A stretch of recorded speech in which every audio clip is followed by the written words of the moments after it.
Fiance 35 male compared my 28 female antidepressants to Coke and wants me off of them. I have the loveliest, most charming, and attentive fiance. We had a whirlwind romance for 9 months in which he proposed over quarantine. He is everything I want in a partner, and I love him deeply. The last 3 months were rough for me. I had a car accident, started a small business, and had a family member pass away. My fiance and I weren't getting along because I was stressed, crying, and had to enter serious therapy to deal with the effects of the accident. I was unhealthily dependent on my fiance and would call him nightly just sobbing my eyes out. I started taking a low-dose antidepressant. Finally, I'm not fixated on the accident. I'm happy and go lucky. I'm back swimming again, which is my favorite activity, calling friends, and my business is doing well. I admit I have less time for my fiance. I'm much less needy. Sometimes I can't get to the phone in time and miss his calls. When before, I couldn't leave my room and needed to be connected 24/7. My fiance sat me down and expressed his concerns. He told me he loves me, but he's noticed a change in my personality. He said he spoke with a few doctors and antidepressants can even be compared to Coke, and that I could be doing lasting damage to myself. He said, quote, "I can support you through all the pain and the messiness. I love you and I want you in my life forever." He said I should call my doctor and request to come off of them. I kind of balked and he didn't take it well. He requested that I at least respond to his messages in a reasonable time, but he knows me well, and this new personality isn't the real me, and I'm moving too much.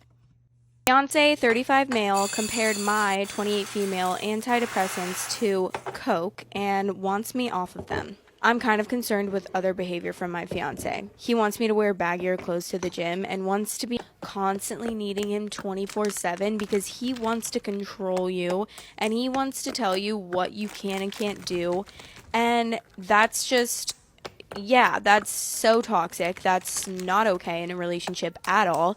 If your partner is constantly trying to control what you do or trying to tell you what to do, that's not, period.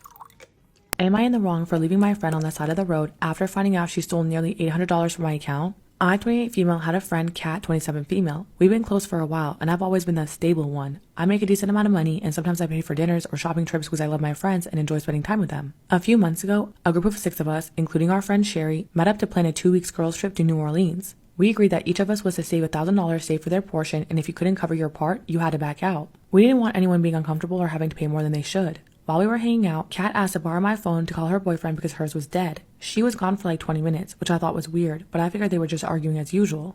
Afterwards, she brought my phone back. Fast forward to more recently. I went to send Sherry money for the trip and noticed odd amounts of money being taken, originally thinking it was just auto pay for utilities. But then after scrolling down, I saw there was $367 sent to a PayPal account. I immediately called my bank and asked if they could tell me more about the charges. It turns out that Kat had stolen $783. She had linked my card to cash loading apps like Cash App or PayPal, labeling the transfers as gas or garbage bill. Kat has used my phone plenty of times, so now looking at it, she probably did find where my logins were. Yes, they're in my phone notes. Whoops. I told my boyfriend about it and he was also upset that Kat would do this, but wasn't surprised. And she does have a tendency to be impulsive and dumb. I was pissed. She was my friend and didn't even take time to ask me for help. She just decided to steal my money. Why? I wouldn't have done that to her. My boyfriend said that I should confront her right away and demand my money back. I took some time to think on it, and then I invited her to go shopping for new outfits for the trip.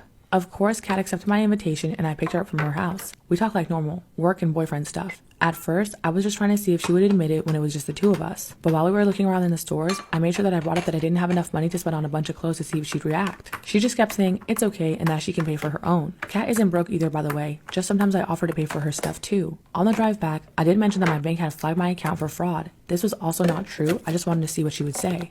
Then I asked if she could help cover my portion of the trip since she's my friend and I'd owe her big time. She told me she just wasn't comfortable giving me money and told me that the group rule was if you can't pay, you can't go. Of course she says this damn well knowing she stole money from me. I snapped at her and said that I knew everything. She tried to deny it, then started ugly crying, claiming her boyfriend wouldn't help her and her hours at work were cut. I told her that our friendship was over and she either pays me back all of it or I go to the police. She kept screaming and crying, but I wasn't buying it. We weren't too far from her place at all. I pulled over near a public bus stop that had indoor seating area and charging stations, so I knew she'd be fine, although if she went in or not, I'm not sure. It's like 10 minutes from her house. I told her to get out and call her boyfriend. Kat yelled at me and smacked me on the face before getting out. She slammed the door and I flipped her off and drove away. She's been blowing up my phone and calling me a bitch and anything she could for leaving her on the side of the road. Anyway, Sherry and the other girls and I still went to New Orleans. I went after Sherry waived the rule for me to help cover my missing portion after finding out. I will pay her back though. I've since involved the authorities and we're going to court to settle the money. She kept having her boyfriend message me to apologize, but I've blocked his number. Some people in our extended circle think me dropping her off on the side of the road, even though it really wasn't, was dangerous regardless of what she did. Clearly they got their information from her. So, am I in the wrong? Am I the asshole for cutting off my son after his mom passed away? I've been my son's dad since he was 1. He's 27 now. I was friends with his mom for years before she got pregnant and the bio dad took off. I was around helping her with stuff and one thing led to another and we got together. It wasn't really planned or anything, it just happened. Her and I cared for each other deeply, but it wasn't some huge romantic story. We were a partnership. We got married when Mark was 3 and I adopted him when he was 5. Tammy took care of Mark, me, and my house. I worked and paid for everything. It was a good life. I've never wanted kids, but I loved Mark and I gave him everything that I could. Not just material goods. I was there for him growing up. I attended all of his extracurricular activities that I could. I taught him how to ride a bike and how to change his oil. We took him on vacations. I made sure that when he graduated from university, he was debt-free. He was always a good kid, but university changed him. He became distant. He would call to talk to his mom, but not to me. It turns out he met a girl who had been adopted, and she had baggage that she decided to share with him. He had contacted his biological father, and I was being displaced. Mark was everything to Tammy, and she supported him in everything. As his mom, I would expect no less, but it still hurt to be cut out of his life. When Tammy got sick, Mark and I would see each other when he came to see her, but we would barely talk. When she passed away, I saw him at the funeral, and then only heard from him to settle her estate, which wasn't much. She had a very small life insurance policy that she left him. Everything else was mine. Tammy's bank account only had the money that we budgeted for her. There wasn't much in it because she had been subsidizing Mark's life since he graduated. Like clockwork, every month I would deposit her share of our budget and most of it went to him. Tammy and I had a separate life insurance policy that we set up. It was more substantial than the other one. We originally set them up in case anything happened to us. The other one would have money to live off of and take care of Mark. I was the beneficiary since I was paying for it. Now that his mom is gone and not helping pay his bills, Mark is calling me for help. No, you're not the asshole. I knew that's where we were going to end up, but I wanted to make sure we got there before I gave my judgment. No, you're not wrong. Sir, you've already cut me out of your life. You don't get to come to me now with your hand out. That's not how it works. I said no. I said he had the money from his mom's life insurance. Everything else is quite literally mine. Even the car she drove was leased by me. He's upset with me and said that I obviously never thought of him as a son if I was willing to do this. That's wrong. You're wrong. Mark is wrong. You're following his lead. He actively cut you out of his life. He chose to stop talking to you. His mother, your wife, passed away. You only heard from him when he was reaching his fucking hand out, asking about her estate. And then don't hear from him, but now he's back once again with his fucking handout and you're wrong for not wanting to be his meal ticket. That's crazy. I told Mark to ask his bio dad for help since that's who he wanted in his life. His wife, Sarah, the girl from university, called me and said that I would be cut out of their lives and that I would never see my grandchildren. They don't even have kids yet, but I suppose they're planning on a family. I told her that I was okay with that. And I am. I miss Tammy, but I'm okay. I have my dogs and my job. I see my sisters and their kids and their grandkids. I'm involved in their lives. So am I the asshole for cutting off financial support to a fully grown man with a job and a wife? I don't think you're the asshole, but I do think that you're hurting. You're hurt and it's completely understandable. You lost your son years ago. He completely cut you off, stopped talking to you, came around and talked to his mom, but not talked to you. Then you lost your wife. And now it's becoming painfully clear that he doesn't want you to be a part of his life. He wants you to fund it. Mark and Sarah are idiots, both of them, because Sarah called you to tell you basically, if you don't help us, we're going to cut you off and we're not going to allow you to see your grandkids that we don't have yet. Personally, I feel like if you have to threaten another adult to pay your grown-ass adult bills, you probably shouldn't be having fucking children. Get your priorities together. Love and relationships are not supposed to be transactional. It's something that you choose to be active in. They're trying to make it seem like in order for you to have a relationship with the man that you fucking raised and the kids that he hasn't even had yet, you must pay for it. That's fucked up.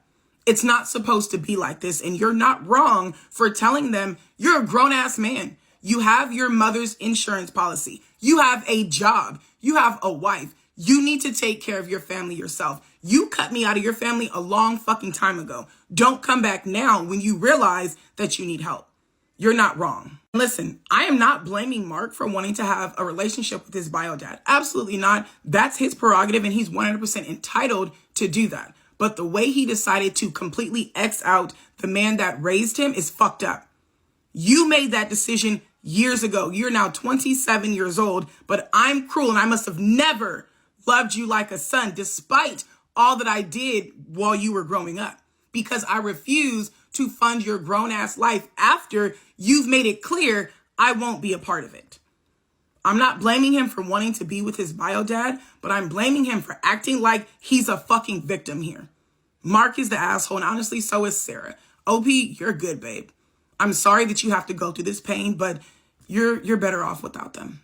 He cheated on me, so I threw his grandma off a cliff. Storytime. So allow me to introduce you to my scum of the earth boyfriend, Steve. Steve and I have been together for a little over 2 years, and I found out recently that he had cheated on me 2 weeks into our relationship, and then also 1 day before our anniversary with my best friend. And then last week, I got the hey babe message. I found out that Steve had a whole other girlfriend who is called Amy. And Amy sent me receipts, evidence, pictures of them from back months ago. She said that she didn't know about me and she wanted to call to tell me something girl to girl. So when I got on the phone, she told me she was pregnant. I was fucking fuming. I was so angry that I screamed down the phone at this poor girl and then hung up. I have never been an aggressive person, but something took over me. I wanted to hurt this little motherfucker in a way that was never repairable. So I took a moment to compose myself. And that is when I saw his grandma's urn on our fireplace. I knew what had to be done. I love here that we have literally gone revenge, urn. God, I love this spray. Straight away, I took grandma off the shelf and got straight in my car. I drove to the nearest cliffside to us and threw the urn with grandma inside off the cliff. But I made sure to set up my tripod and film the whole thing. So I sent him the video and then blocked him straight away. So what do you guys think? Did I take this one too far?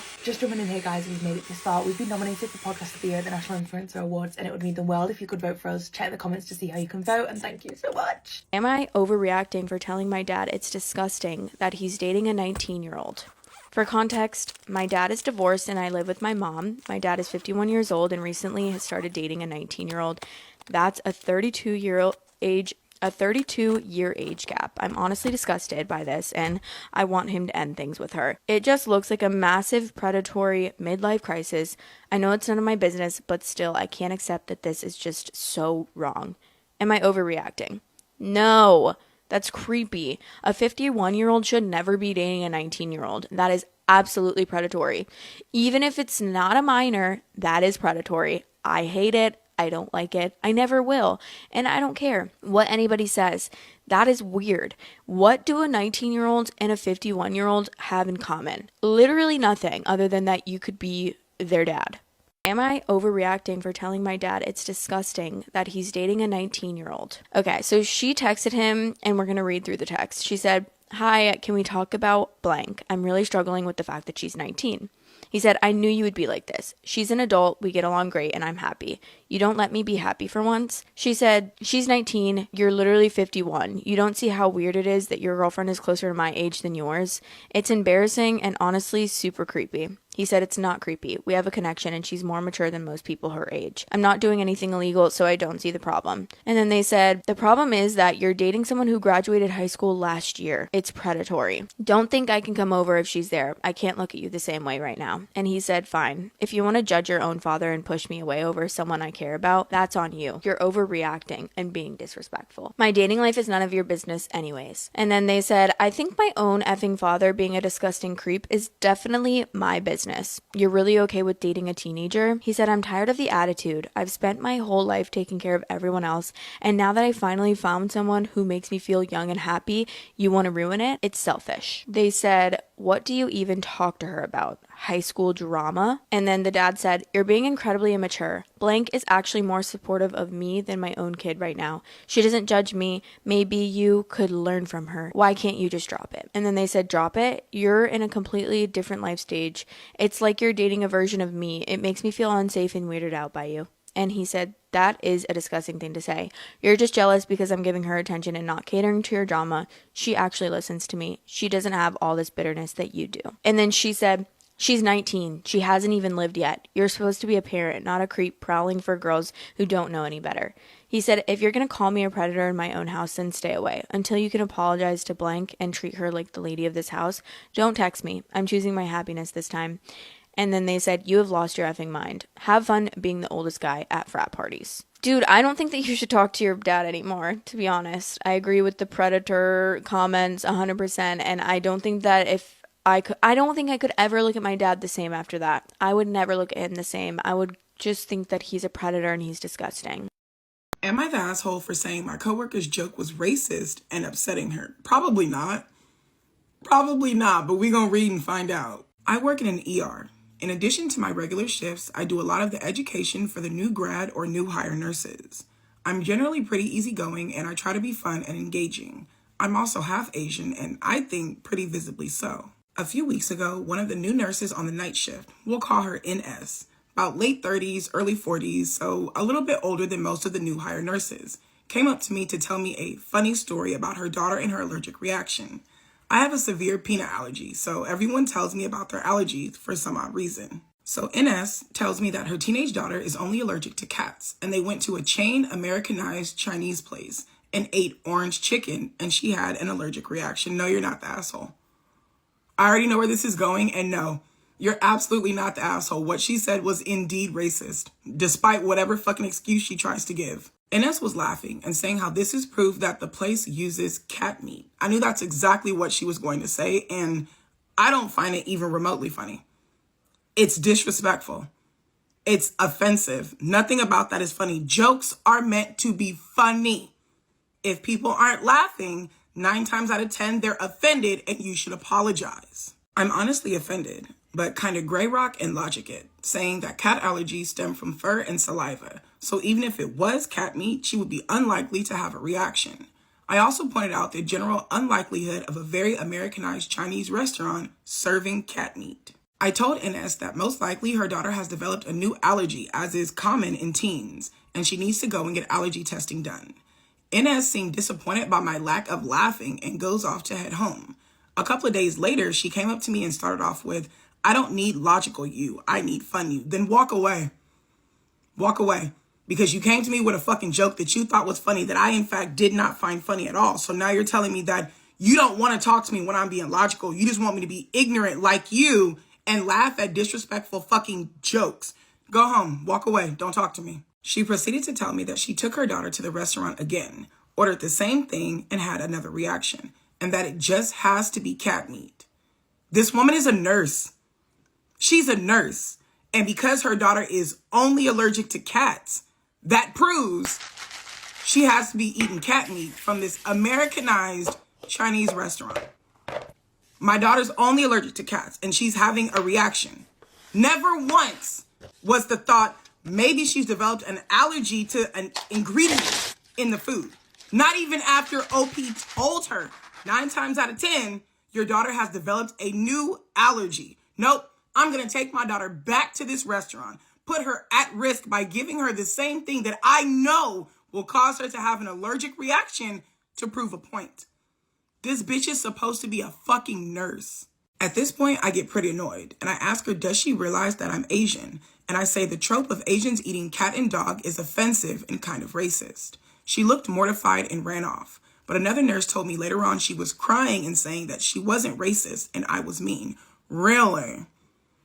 Then what was the purpose of her taking her daughter back to the restaurant just to come back to you to tell you that it was what she thought it was?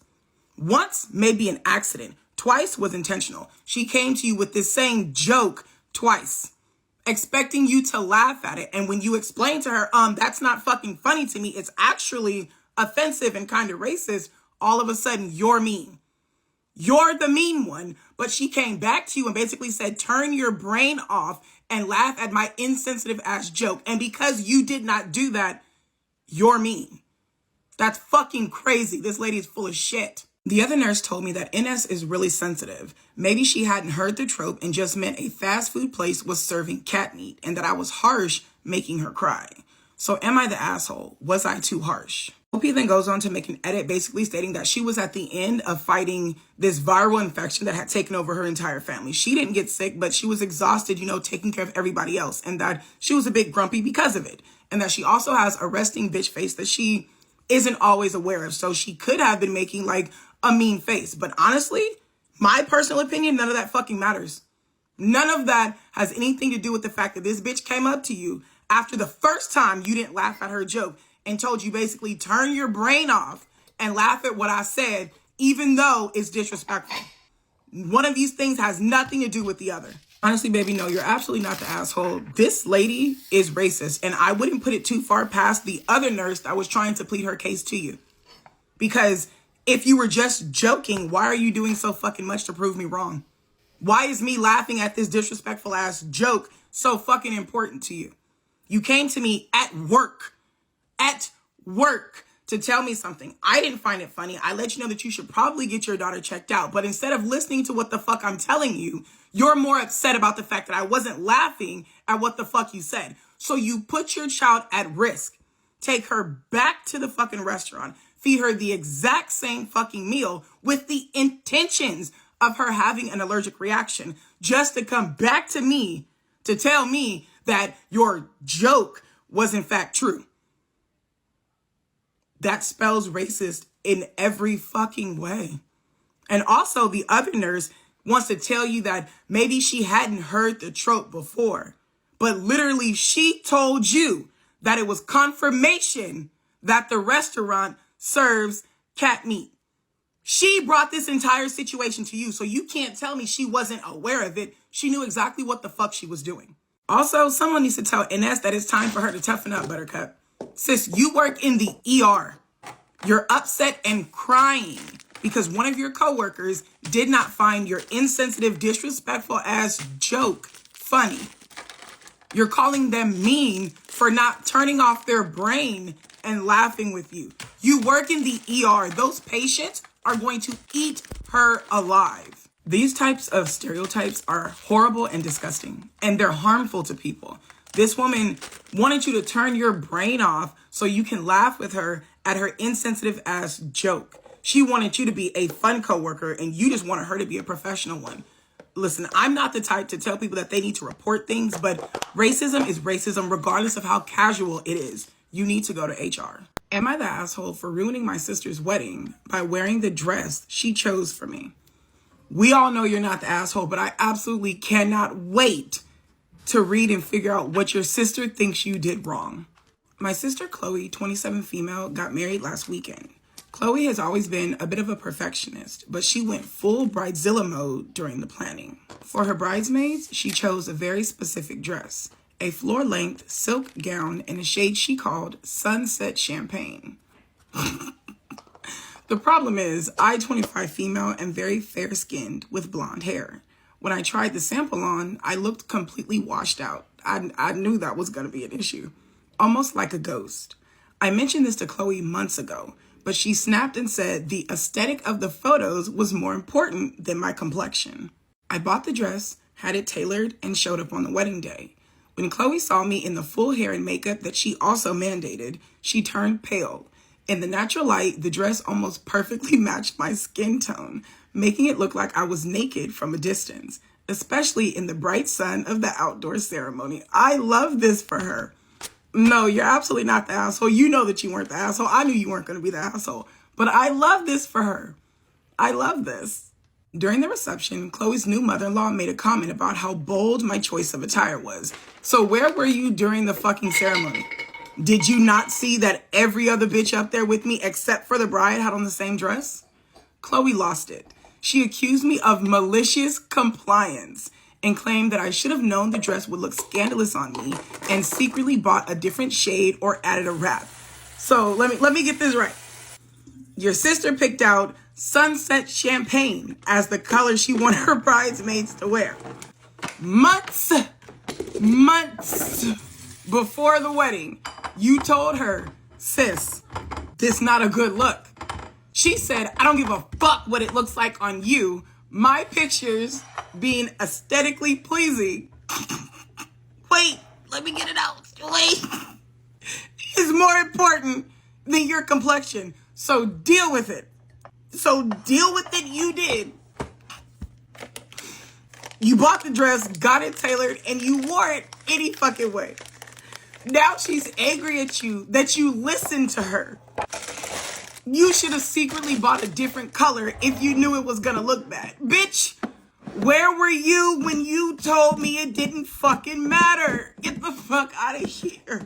Chloe's now demanding that I pay for the professional photo editing to change the color of my dress in all the wedding shots because I ruined the focal point of the ceremony.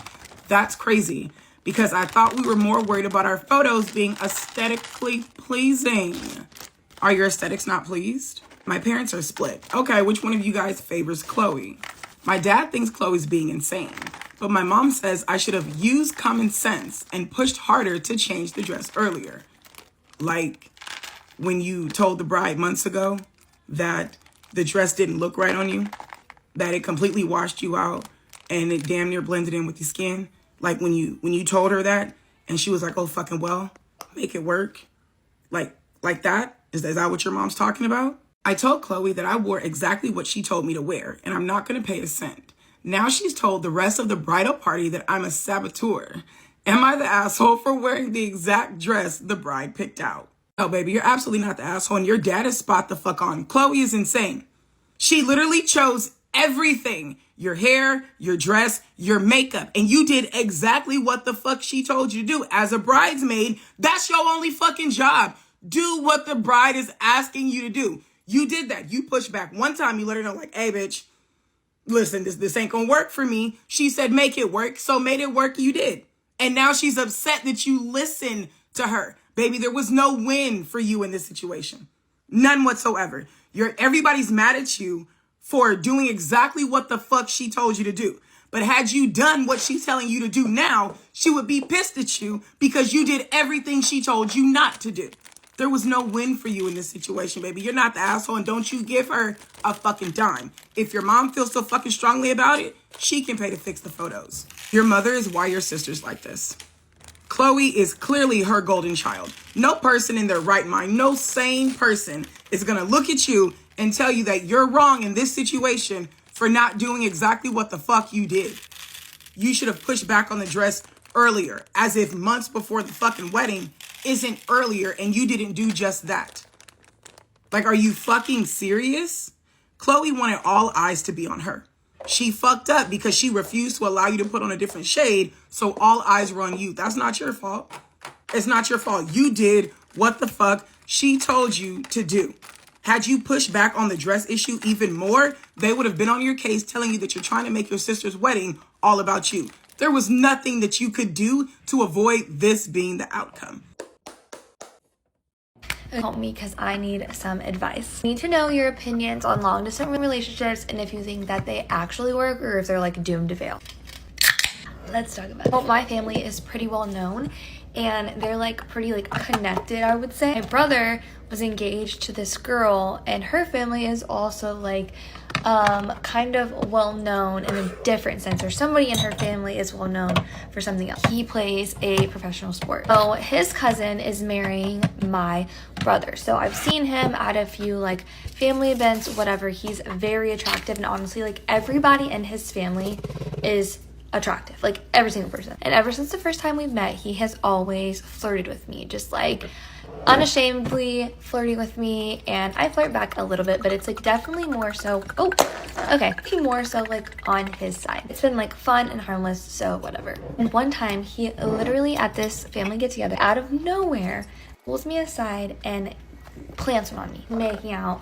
It was hot. I was like everything. It felt like it came out of a movie, okay? Felt like it kind of came out of nowhere, but I was not complaining. But then after that, I literally did not talk or see him for like 6 months. Next time I see him is at my brother's wedding. And I've been joking back and forth that like he doesn't even have a way to contact me, but because he doesn't have my number, which he could have easily have gotten. At night, he like takes my phone and adds himself on Instagram because I have my Instagram on private. He adds himself on Instagram, and after the wedding, nothing happens, but we start talking on Instagram back and forth. This man finds out where I work and he starts sending me like chocolates with little notes, just like so sweet, so sweet. And he's in town for work and he comes and like stays the weekend with me basically. Like we have the best weekend ever. We're hooking up, we're going out on dates, we're like, it feels like it's not even real. I talk to him a lot on text, and then I fly out to see him. Again, another amazing weekend, and it just feels like it's too good to be true. Like I'm waiting for the other shoe to drop. He is like the best communicator ever. Like finally gets my number, obviously, in constant communication, not towards like too much and overwhelming, but just like, you know, he texts and calls when he says he's going to. Sends me flowers. He's like always asking me about my day. Just like the communication is very well. So then I'm like, I'm suspicious at this point. Things are going good, things are going great. Okay, but here's my dilemma. How long can this last when we live in two completely different places and neither of us is in a position to just like up and uproot our entire lives, especially him? You know, I'm trying to like do the best that I'm doing where I'm at. So I'm like, where does that leave us? I'm already constantly checking my phone, like waiting to see if he messaged me, waiting to see if he called me, and I'm worried it's going to like get to the point where it starts getting really bad. Like when the calls become less and less and the texts become few and far between, and then we're making excuses on why we can't talk to each other or why we can't see each other. I start getting serious and something happens. You know, we have family members in common, so it's just gonna make things like super awkward, and I don't want to like make anybody feel like they have to pick sides. I don't know. Maybe I'm overthinking things. I am worried about the long distance thing, so let me know what you think down below. Does long distance relationship work or not? Check the caption if you want to find the name of the book and what happens next. Bye! Am I the asshole for not doing anything and just watching while my wife got kicked out of my company? So my wife, 26, and I, male, 33, have been married for 2 years. I admit that she is a hothead and can be a bit much, especially when she's mad at me. I take responsibility for any mistake I make, like not cleaning the bathroom after the shower or filling the gas tank in her car after I've used her car. I even stand there and let her unload her anger and frustration on me, but only at home and not in public. She tends to start arguing with me in public instead of waiting until I get home. Recently, she's been coming to my workplace to berate me over something I did the night before, like not getting stuff done that I said I would do. And it's really embarrassing and humiliating and has been affecting my job to the point where I'm starting to get warning after warning from my supervisors, who I believe have been very patient and understanding, especially when my wife is making a fuss at my work. Last week, I was in the middle of a 2-hour meeting, and the next thing I knew, I was seeing my wife barge in while yelling at me and asking why I was keeping my phone turned off. Now, I had it turned off because I had warnings since she had continued to text me. I was stunned because my superiors and coworkers and potential clients were there. I didn't even move, and my superiors were dealing with it and calling security to get her out. My wife started arguing with him, telling him that she came for me, and then started urging me to get off my seat and tell them to back off. But I didn't, and I just watched the security escort her out. It was horrible because I had a fear that my job was going to be lost. She yelled at me repeatedly to get them to stop, but she eventually did get kicked out. I got told she is no longer allowed there and that this is going to be my final and last warning. I apologized and then went home. She was there waiting, then yelled about me watching and not doing anything as she was being mistreated and kicked out. I finally snapped and said she was over the line, made a scene at the risk of losing my job over a few missed phone calls. She started crying and saying I should have defended her after getting humiliated in front of my coworkers, but I told her that she didn't have to worry about it anymore because she's no longer allowed there. She got more furious and went to stay at her mom's. So am I the ass? Hey team, I hope you're sitting down. My secret is a complex one. We never stand for these things. That would be so funny just us like... I got engaged in autumn of 2021 and planned my wedding for early 2024. I was excited and asked a longtime friend of mine, Jen, to be a bridesmaid at my upcoming wedding, which she said yes to. Jen got engaged about 12 months after me and had her wedding planned for earlier this year. Jen did not ask me to be a bridesmaid, which is fine, but she never actually told me. We never had the conversation about who her bridesmaids were or that I wasn't going to be one. She just assumed people would have told me. Oh, Jen. Adding fuel to the fire, Jen's then fiance Luke was still friends with the guy who had sexually assaulted us both and had invited him to their wedding. I had tried to see how she felt about the situation and not make her wedding day about how uncomfortable I would be, but she wasn't coming to terms with the fact that he would be there and simply said I would be too busy to notice him anyway. I then said if he was going to be at the wedding, then I wouldn't go because I needed to protect my mental well-being. She chatted to Luke and he was officially uninvited because she really wanted me to be there as part of her special day. Her wedding came and went, and as part of my wedding planning, I had organised bridesmaid dresses, earrings, and paid a deposit for hair and makeup for my wedding, which was now only 9 months away. But then Jen rang me one day to say she's now pregnant and due 2 days after my wedding day. So not only can she not be my bridesmaid, but she's not coming to my wedding at all. I've been really hurt about all of this, but I haven't been able to confront her about it because I don't want to make her wedding day about me. And now there is a child involved. I don't want to cause her stress in the pregnancy. I don't know what to do, whether to tell her how I feel or let these feelings of resentment continue to grow. Never let the feelings of resentment continue to grow.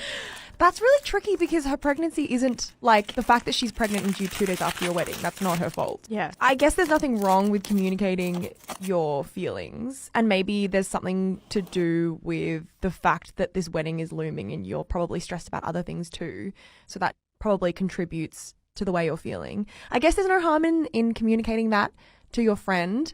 I feel like you can't be mad about someone getting pregnant. No. Like, when you really? said pregnant, I said, oh dear. Because for me, if I got pregnant now, I'd be like, oh dear. I often forget it's a happy time for other people.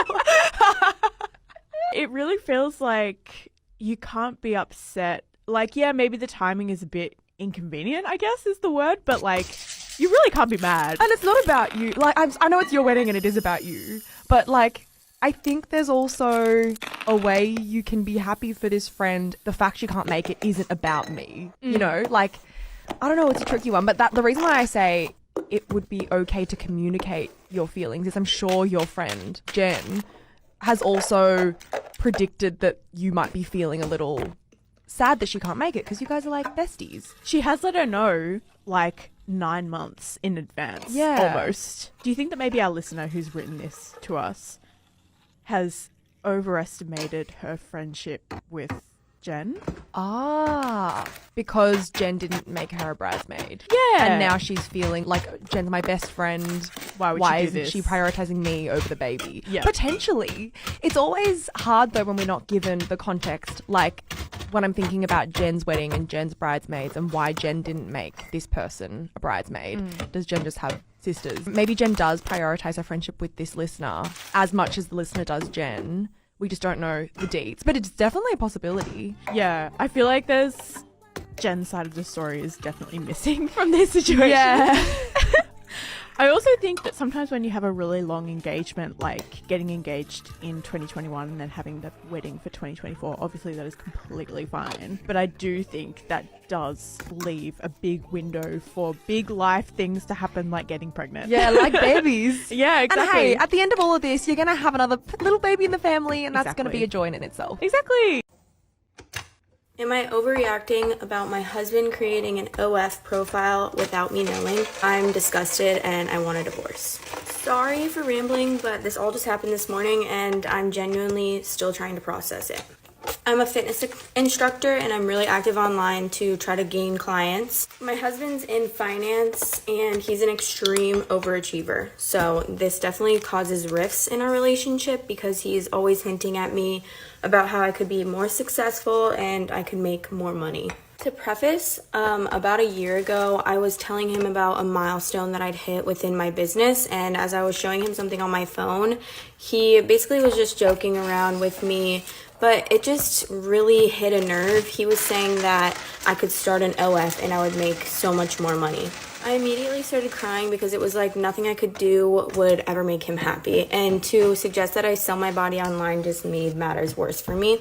He apologized and said he would never bring it up again, but that was last year and he just brought it up again today. Part 2 is on my page now. My husband created an OF of me without me knowing, and I just want to know if I'm overreacting. This morning, he brings me over to his computer to show me something, and I was genuinely in shock and disbelief when he showed me an OF profile of myself. He showed me that he has made $349 so far this month. He was like giddy talking about it, saying how if I put some work into the page, I can make like $100,000 for us. That's a little bit disturbing to me. I got so heated and angry that I literally picked up the laptop and I threw it across the room. I immediately started walking towards the door and I grabbed my keys. And as I was walking out, I said I want a divorce and that I'll be talking with my lawyers. I mean, what an invasion of privacy. I drove around a little bit and I stopped at a park to collect my feelings and write down this whole situation and what happened. I've been looking up law firms, but now I'm wondering if I'm overreacting. I really need advice because I can't bring this up with friends or family. I just think it's way too embarrassing. Some additional information that you might want to know is I'm 33 and he's 35. We don't have kids. We do have a dog. I'm not sure if joint custody is a thing with animals. And I'm also financially stable and I'll move in with my sister if I really have to. My mom asked me to watch my siblings for a week. It's been 9 weeks. Mom went out of town 2 days before Christmas and then texted me 12 hours later saying she would be gone for a week and for me to have the kids. She hasn't come back since, so almost 9 weeks. I've heard from her 3 times total and she's saying she isn't coming back anytime soon. She just keeps sending money. My siblings are 16, 13, 12, 9, and 7. Spoke to my mom on the phone and told her I want her to give me custody of the kids since she is refusing to come back or say when she will be back, and I'm done with her BS. We argued for like an hour, but in the end, she said she would do it after I told her I was going to call the police on her. Before speaking to her, I spoke to a lawyer, and I should be able to get legal guardianship through a parenting order, which will go through the court. My 22-year-old brother said he will move home and help me under the condition that my mom doesn't move back and he refuses to be around her. His income and input will help a lot, and he seems serious about wanting to be involved with parenting and taking care of the kids, especially our little brother, as he needs a male role model badly. If we can't get custody, then my nan should be able to. Either way, my mom is very unlikely to keep custody unless she suddenly decides she gives a shit. I would bet my life she will never give a flying F. Okay, let's do my tattoo tour. I don't have too many, but they're all a little weird. One thing about me, I'm like weirdly impulsive with tattoos. Like I'll be like, yeah, who cares? Let's just do it. Like, let's just do it. Why? It's gonna be on my body forever. Why am I so whatever? First one I got this with one of my best friends growing up. We weren't friends for a minute, so it's really awkward to have matching tattoos with somebody that you're like not friends with for a while. But we got this one. We thought we ate with this. We were literally 18 years old, and it's supposed to be our names and a 3 because that's both of our OCD numbers. So lovely to get your OCD number tattooed on you. We like genuinely thought we ate. I was like, you can design it. She designed it.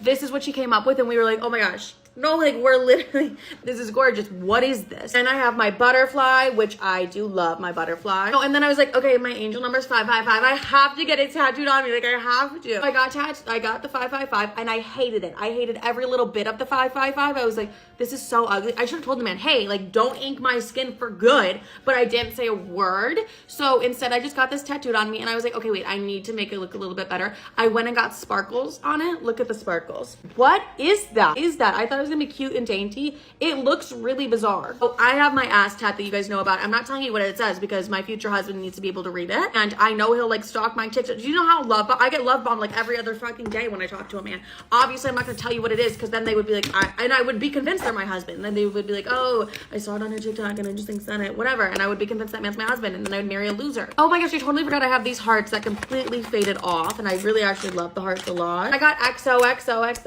This is really embarrassing. But I saw on my tattoo lady, I saw on her page, I was like, oh my God, I love the XOXO. And she was like, oh, that was like a family member's writing. Like the girl that had it, it was like her family member. And I was like, well, can I get it? So me and that girl have her family member's writing tattooed on us, which is a little bit weird on my, but I made her like switch it up a little bit. I was like, let's switch it up just like a little bit. So if it's like her grandma or something, I don't have this random grandma's handwriting, but like the font low key eats. I have this for my dead friend.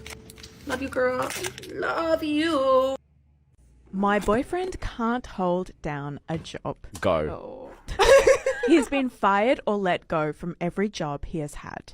We've been together for almost 2 years now, and we have lived together for 10 months. I knew very little about his personal life before we started dating, but at the time I met him, he was holding down a steady job. However, about 3 months into the relationship, he was let go by his employer because he took an extra week of holidays without it being approved. Sorry, how did that happen? My king. Come on now. He just wanted to relax. He's like, I just want to go to Bali. Let me live. What the fuck? In his defense, it was a bit more complicated than that. Oh. He was also told that he didn't have to work for 2 months due to the seasonal nature of his work, so it was all a little bit messy and technical, and because of that, I didn't think too much of it. Soon after this, I found out it wasn't the first job he had been fired from. In fact, he told me he was fired from his first job due to not being trained sufficiently and subsequently endangering a colleague with machinery he was operating. It's getting really hard to defend you right now, my king.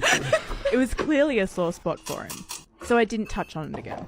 Although I started to worry, he enrolled for tertiary education, which led him to be hired in a new workplace. 3 days ago, he told me he'd been fired once again for retaliating against a bully at work. Again, he refused to go into any further detail. My heart sunk. I felt horrible for him, but a small part of me saw it coming. I am really worried about our future now. We live together, but with his parents because of the cost of living crisis. It's hard to imagine our future together, especially if we moved out of his parents' home.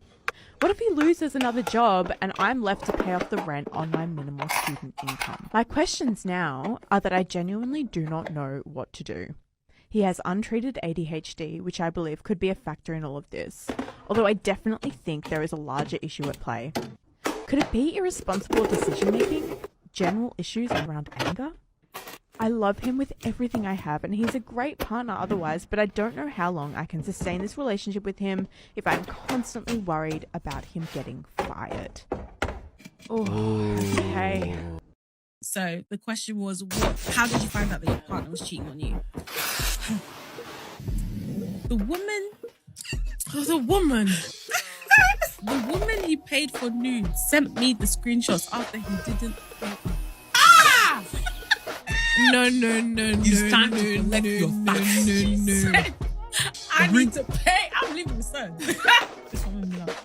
I read his journal. He tried to scribble it out, but I could still read it. Scribble it out. You don't have to beg. Scribble it out. You don't have to beg. Oh, you didn't rip out the page. Oh my days. What do you mean you wrote about it in your diary? Probably bad handwriting as well. Oh my days. I found a white MAC foundation stain White? on his car and black.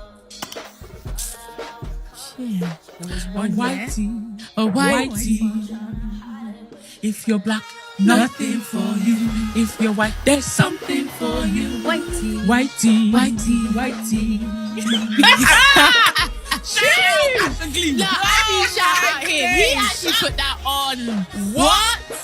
Bro. Crazy. Nah, that is crazy, man. Like, I pray that everyone watching this, everyone here, that is not your portion. Yeah. God damn.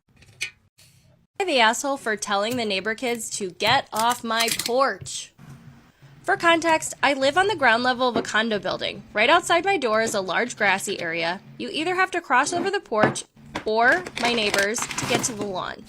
I'm used to my porch being a high-foot traffic area for people getting to and from the lawn. There were 3 kids, approximate ages are kindergarten to maybe 5th grade, who live on the 3rd story of the building, and they were playing in the grassy area with some sort of toys, kind of like drones or small planes. At this point, they started to congregate on my porch, and my Ring doorbell alerted me. I took a peek at the camera, and I found the older kids throwing mulch and a very large rock at my chair that I have stacked on the patio. Then, they were plugging their toys in my wall outlet to charge. Again, still on my porch. Because they were throwing things at my property, I went outside and asked them to please leave, remove the large rock, and to not use my outlet. They grabbed their things, which they left on my chairs, and left the rock for me to deal with, and ran off. I wasn't mean, I didn't even address them sternly, just asked them to go play elsewhere and not throw things. About 10 minutes later, the dad comes to my door, fists balled and jaw clenched. Without even saying hello, he aggressively asked if I yelled at his kids. I explained what happened, and he berated me that the outlet belongs to the HOA. I told him I didn't know. It's my porch and well within my porch limits and not the outer wall, but explained again and showed where his kids threw the mulch and the large rock. Regardless of the outlet being used, they were throwing things at my property. He told me not to yell at them, and I reinstated that I didn't, and said I could replay the video for him if he wanted. He just huffed and walked away. I understand I may be wrong about outlet ownership, but I did reach out to the HOA to confirm. But I don't think that means I should be subject to random people and kids on my property to use it whenever they please. It's within arm's reach of my door and not the outer property. Nor do I think that I was out of line asking them to leave. So, am I the asshole for kicking the kids off of my porch? What do I do about my 40-year-old brother-in-law hitting on me? My husband has a brother that used to live abroad, but last year he came back to live with his family. I think it's important to mention that I don't wear revealing clothes and I don't wear excessive makeup to accentuate my looks. However, I will dress up for weddings, events, birthday parties, and wear a bikini on the beach at the pool like everyone else, which I feel like I have the right to do. Ever since my brother-in-law, who we'll call Matt for the sake of this story, came back, he is always making me feel so uncomfortable at family events. He's always making inappropriate comments regarding my looks. He stands super close to me. He's just like overall super creepy. Oh, also he's always staring at me when I'm around. Most recently, he's started to send me funny pictures like memes and stuff and videos on Messenger. I really don't like it and I'm not comfortable with it, but I just didn't make a scene because obviously like on paper it seems like a normal thing for him to do if you didn't know about how creepy he was being. Recently, I finally talked to my husband about it and he told me that his brother has always been an asshole, but he will talk to him about it. We see Matt monthly because he lives with my in-laws and I have just been absolutely dreading the visits lately. The last time we saw him, he absolutely crossed the line and he tried to touch my ass. Thankfully, my husband saw it and he confronted him and ended up pushing Matt, and then they almost like got in a fight, but then my father-in-law had to separate them and we went home. I also forgot to mention that my brother-in-law is married. What do I do about my 40-year-old brother-in-law hitting on me? I also forgot to mention that my brother-in-law is married and he has a wife that does also attend these events. Not long after the situation that happened at my in-laws with them getting in a fight, my mother-in-law came over and talked to me and told me that I was making my sister-in-law uncomfortable. And she was asking me what I thought I could do to remedy the damage that has been done. I told her that it's not me that's making everyone uncomfortable, it's Matt that's doing it. My mother-in-law continues and tells me that she does agree that Matt's being inappropriate, but their family never had any issues before I came along. And now Matt's marriage is suffering. Their sons turned against each other and now everything is going to shit, is what she said, verbatim. Again, she asks me what I'm gonna do to fix it and I told her I don't really know what she wants me to do about it, really. She continues to tell me that I need to apologize to my sister-in-law and refrain from coming over until this dies down a little bit, and also encourage my husband to make up with Matt. While she was leaving, she told me that this conversation was just between us women and that if I told my husband about it, then she would know that I was really trying to wreak havoc in her family. And now I really don't know what to do because I'm not comfortable lying to my husband, and I'm also not really comfortable with my kids going over there without me. I have other reasons for that. I truly don't feel like I did anything wrong here, but my mother-in-law thinks I did wrong by swimming in the pool on a hot day, which I feel like I have the right to do. I also wore a one-piece swimsuit because I have stretch marks from having kids that I'm a little bit uncomfortable and insecure about, while my sister-in-law wore a super revealing bathing suit. I just feel like my mother-in-law is being super unfair about this, but I don't want my husband to lose his family and I don't want my kids to lose their relationship with their grandparents. So what do I do? The guys that I had a crush on tried to frame me for murder. Let's talk about it. So me and my friend were going to this like underground party this one night, and it was like kind of a sketchy party. There was like underground fighting going on, some really crazy stuff, but it's always supposed to be like the best party to go to. So we were like, all right, let's get dressed, let's go. We get there and it is absolutely insane. But then something happened and everybody's like, oh my god, the cops are getting called. So we had to get out of there, and I got separated from my friend that I went walking out. It's dark, I'm scared, and this guy pulls me aside and he has this like dark hoodie on and he's trying to help me get out, and he's like, shh, everything's gonna be okay. And I was like, oh my gosh, he's like totally saving my life right now. Get out of there, and he like lets me borrow his hoodie, and he's like, my friend is gonna come help you, like we're gonna get you out of here, everything's gonna be fine. I slipped the hoodie on, not thinking anything of it. Him and his friends, very attractive, and I'm like, oh my gosh, like they're so nice, they're helping me get out of here. And he is just like my savior, like, oh my gosh. He's like, you wait here, I'm gonna have somebody come pick you up, everything's gonna be fine. I'm like, okay, everything's gonna be fine. So everything was not fine, because the car that he was gonna have come pick me up was literally a cop car. Somebody had passed away in the during the whole thing, and they were looking for the person who like started the whole party. It was gonna be the person who had the key on them, because my dumbass took the key from that guy. I'm the one that had the key on me, and it was in like his jacket pocket, and they literally tried to blame the whole thing, the girl dying, all on me. I got in so much trouble. Obviously it wasn't true, but I got in so much trouble. My dad just took like a plea deal, and I had to like leave and go stay with a family member. It was a giant mess, all because I thought this guy was cute and trying to help me, and I'm so stupid for letting a boy do that to me. Anyway, I come back to town, and I'm just like ready to like get back to my life. I'm ready to go to school, like college, whatever. My dad says he's gonna have somebody pick me up from the airport, and the guy that picks me up from the airport turns out to be one of the guys that was there that literally framed me for this entire ordeal. I'm so confused. I'm like, what is actually going on right now? And he's like, you don't know. I'm like, what am I supposed to know? So here's what I do know. You and your little friends literally got me arrested, and I lost like a year of my life because of y'all. We get to my house, and the other two guys are there, and I'm like, okay, well, thanks for dropping me off. I hate you all. You can leave. And then the real grumpy one is like, oh, you didn't know? We're family now. I'm sorry, what? What does that mean? What does that mean that we're family now? Like, yeah, my dad, or my mom, your dad, they're together. That makes us family. And I live here, actually. My dad shacked up with this woman, and it's the woman of the guy, one of the guys who literally set me up and made me take the fall for something I didn't even do. And not only that, all three of these assholes go to my school, so I'm gonna have to see them all the time now. It just doesn't make sense. They're grown adults, not really sure why they're living in my dad's house. But that's not even the worst of it.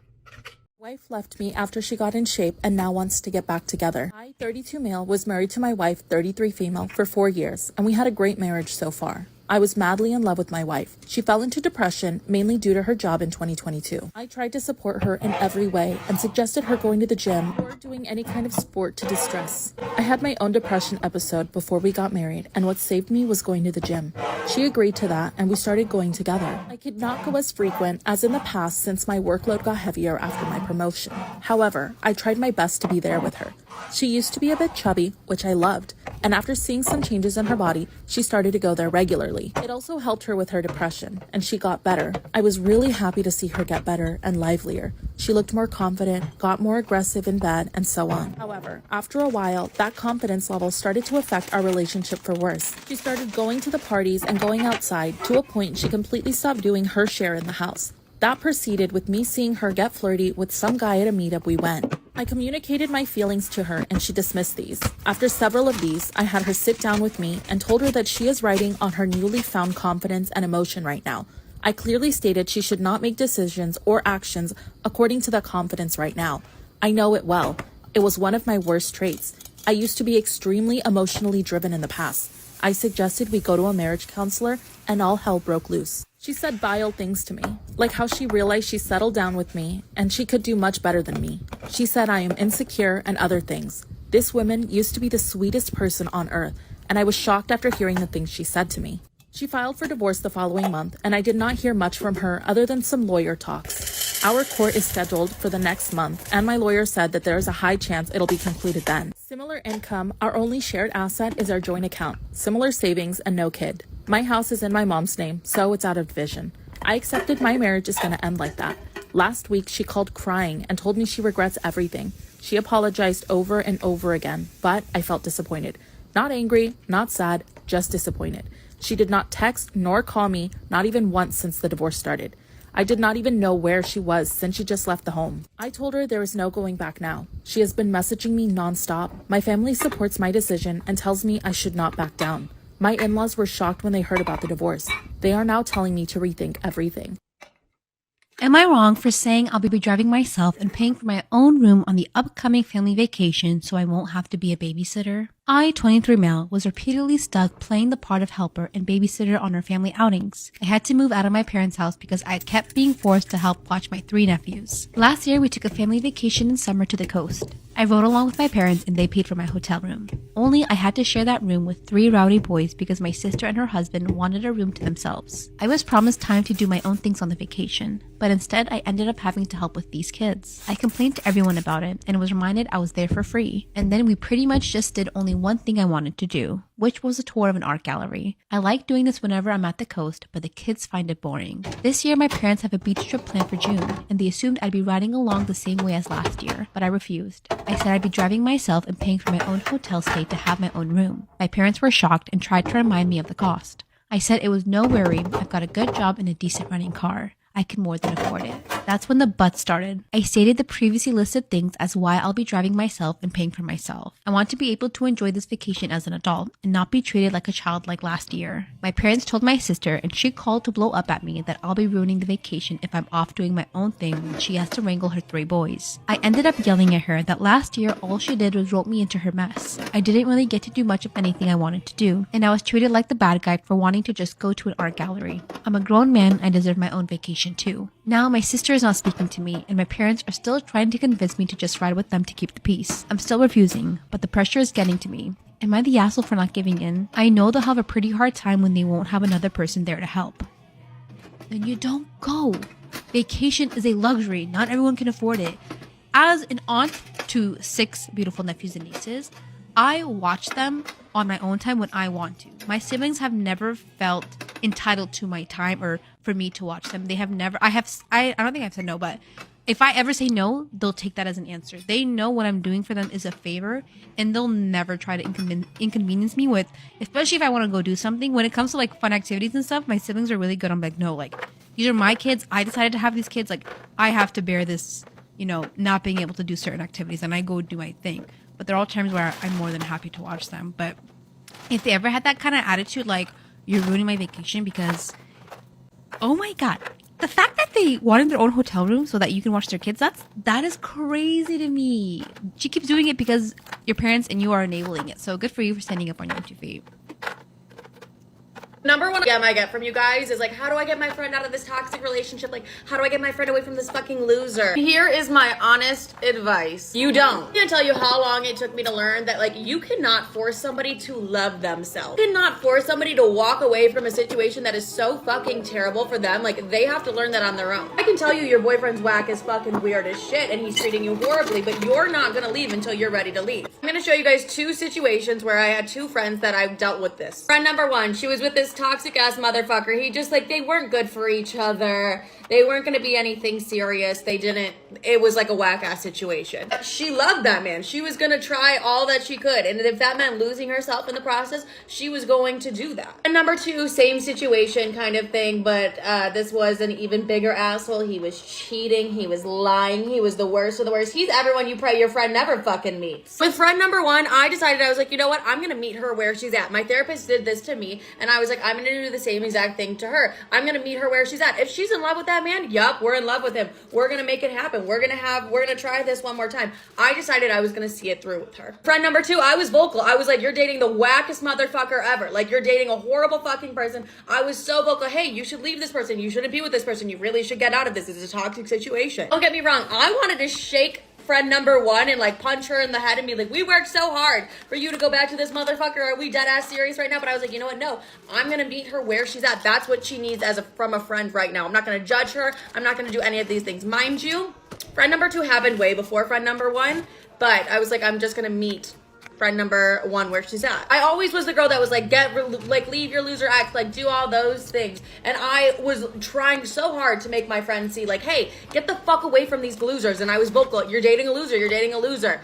they're not going to listen until they're ready to listen. Flash forward, friend number one has now since left that man. She was like, you know what? I deserve better. I love myself too much. Like everything I wanted her to realize, and I could have screamed it from the fucking rooftops, but she wasn't ready to hear it at that time. But she ended up leaving that man. She was like, I deserve better. I want more for myself. I really do. Friend number two is still sneaking around with that whack ass motherfucker, and she thinks nobody knows. We all know. Friend number two will not let that man go, and that man continues to do horrible, shitty fucking things to her, and she will not let him go. I've had to learn, hey, I just have to fucking accept that. I can't make somebody love themselves. I can't make somebody walk away from a toxic situation. If you're gonna continuously let that ruin your life, and you're wondering why things are not working out for you, I don't know. Look at who the fuck you're dating. Like, why would the universe ever reward you for anything good in your life when you're with a whack ass motherfucker who treats you like shit? If you don't love yourself, why the fuck would like the universe love you? Back to friend number one. She's thriving. She's living her best life. It was like the best thing she could have ever done, walk away from that man. She thought she'd never be able to do that. No, now that man is like obsessed with her and in love with her, and she could give a fuck. What I'm trying to make here is like, you can't tell anybody what to do. You can't force anybody what you want them to do either. Like I said, you can't force someone to love themselves. You can't force someone to walk away from a shitty situation that you know is only gonna get worse and worse. But you can pray to the fucking gods that they do. Difference between friend one and friend two was the simple fact that friend one loved herself enough to walk away from a situation that was really fucking difficult for her to walk away from, okay? Friend number two has not had that realization yet. What I realized the most with friend number two is like, the more that you preach to someone to get away from something, and the more you're like, you really need to get out of this, and they choose not to, you, in yourself, you just grow resentment towards them. You're like, well, why are they being a dumb fucking bitch? And like, at the end of the day, like, it's not your lesson to learn or your life to live. So it's like, you can't invest so much of yourself in these situations. Like, your friend is going to have to go through that toxic relationship. If it takes them a year or 2 years or 7 or 10 years to get out of it, you have to just sit through that. I highly recommend meeting them where they're at. I genuinely think it helps them get out of the situation quicker, because then they have someone that they can talk to about all these things. Yeah, it's fucking annoying. Well, at the end of the day, she's gonna make it through this. And so like, that's really all you can do is like be there for them. Am I also for telling my wife we can't fully participate in her family's Christmas traditions? Disclaimer, this is not my story. My wife, 36 female, and I, 38 male, have been married for 10 years and have 3 kids, 8, 5, and 3.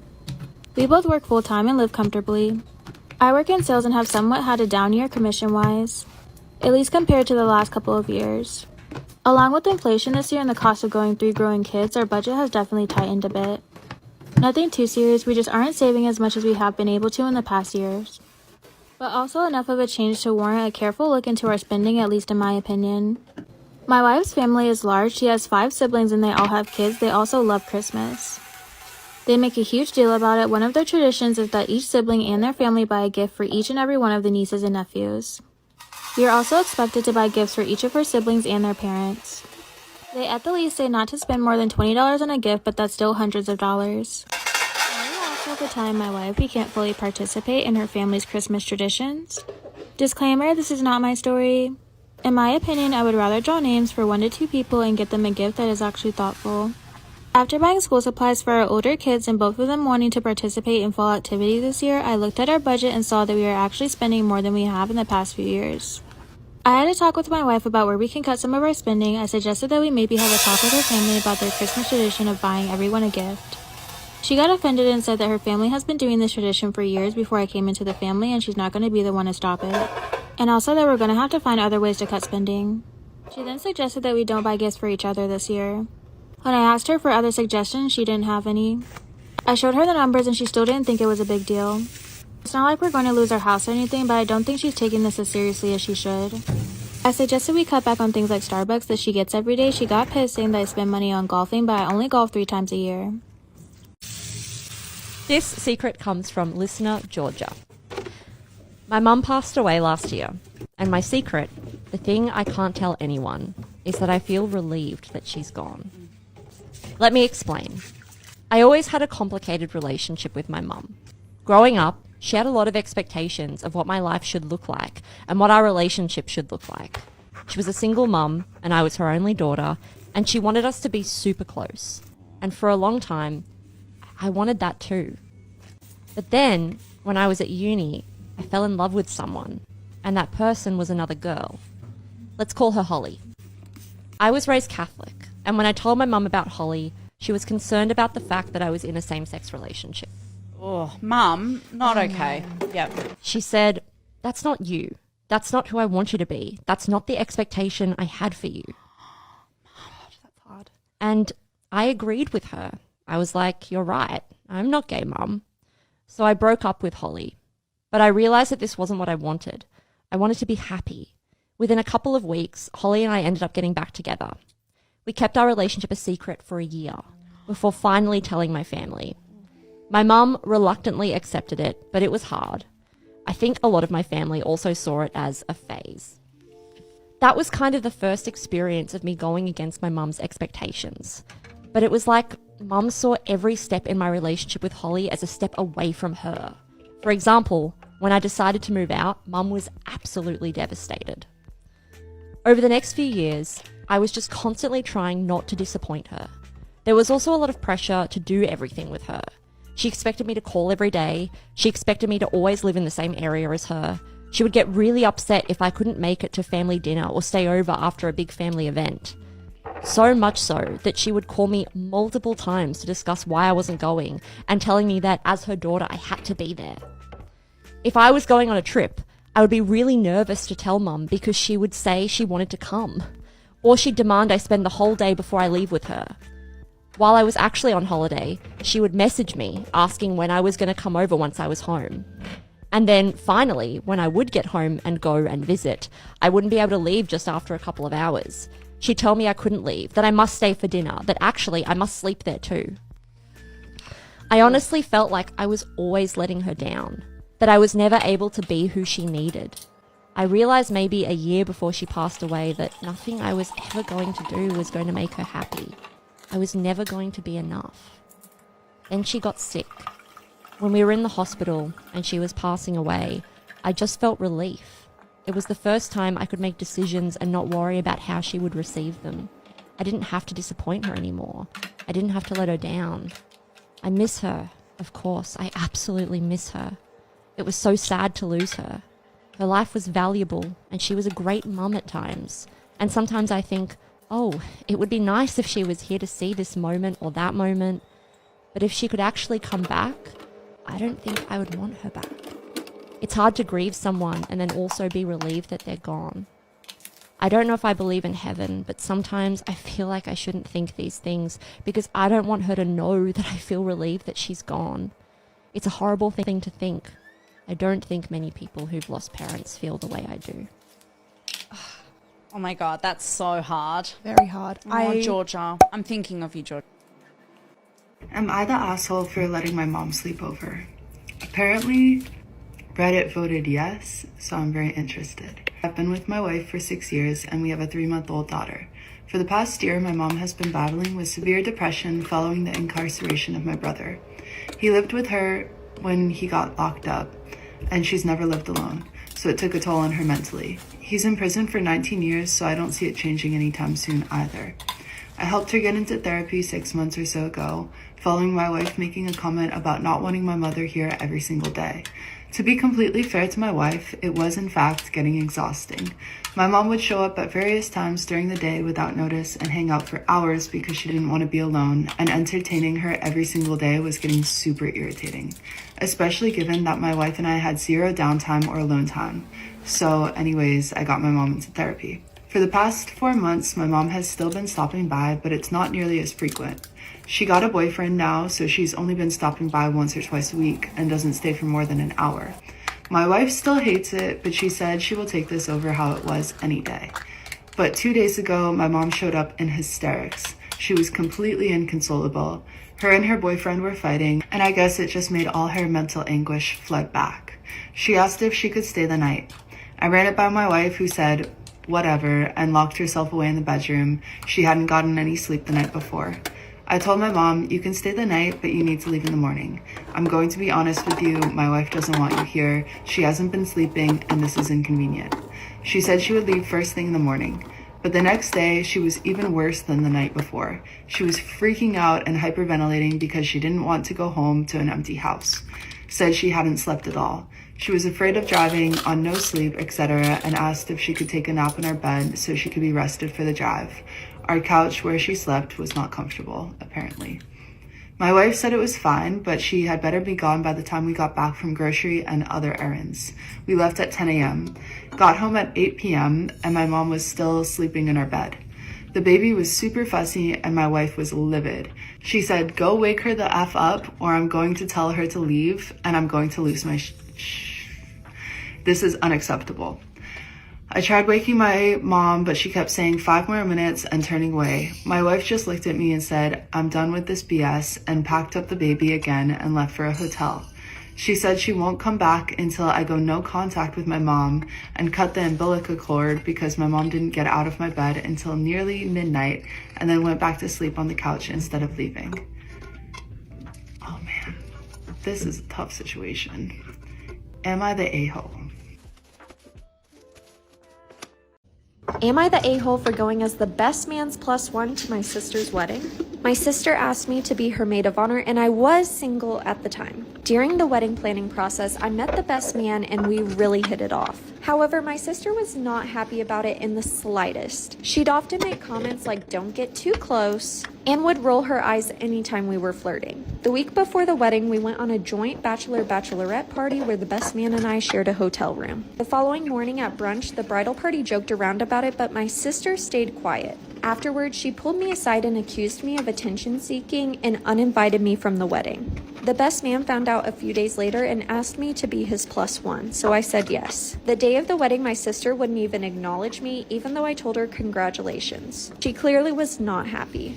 When I got home, I turned my phone back on to find a bunch of texts from throughout the day of her telling me, "What are you doing? And why are you trying to ruin my wedding?" I told my roommate and she took my sister's side and told me I should apologize. Another friend of mine wonders if there used to be something romantic between the best man and my sister. So anyways, I guess I need your help deciding if I should apologize to my sister or not. Let me know in the comments.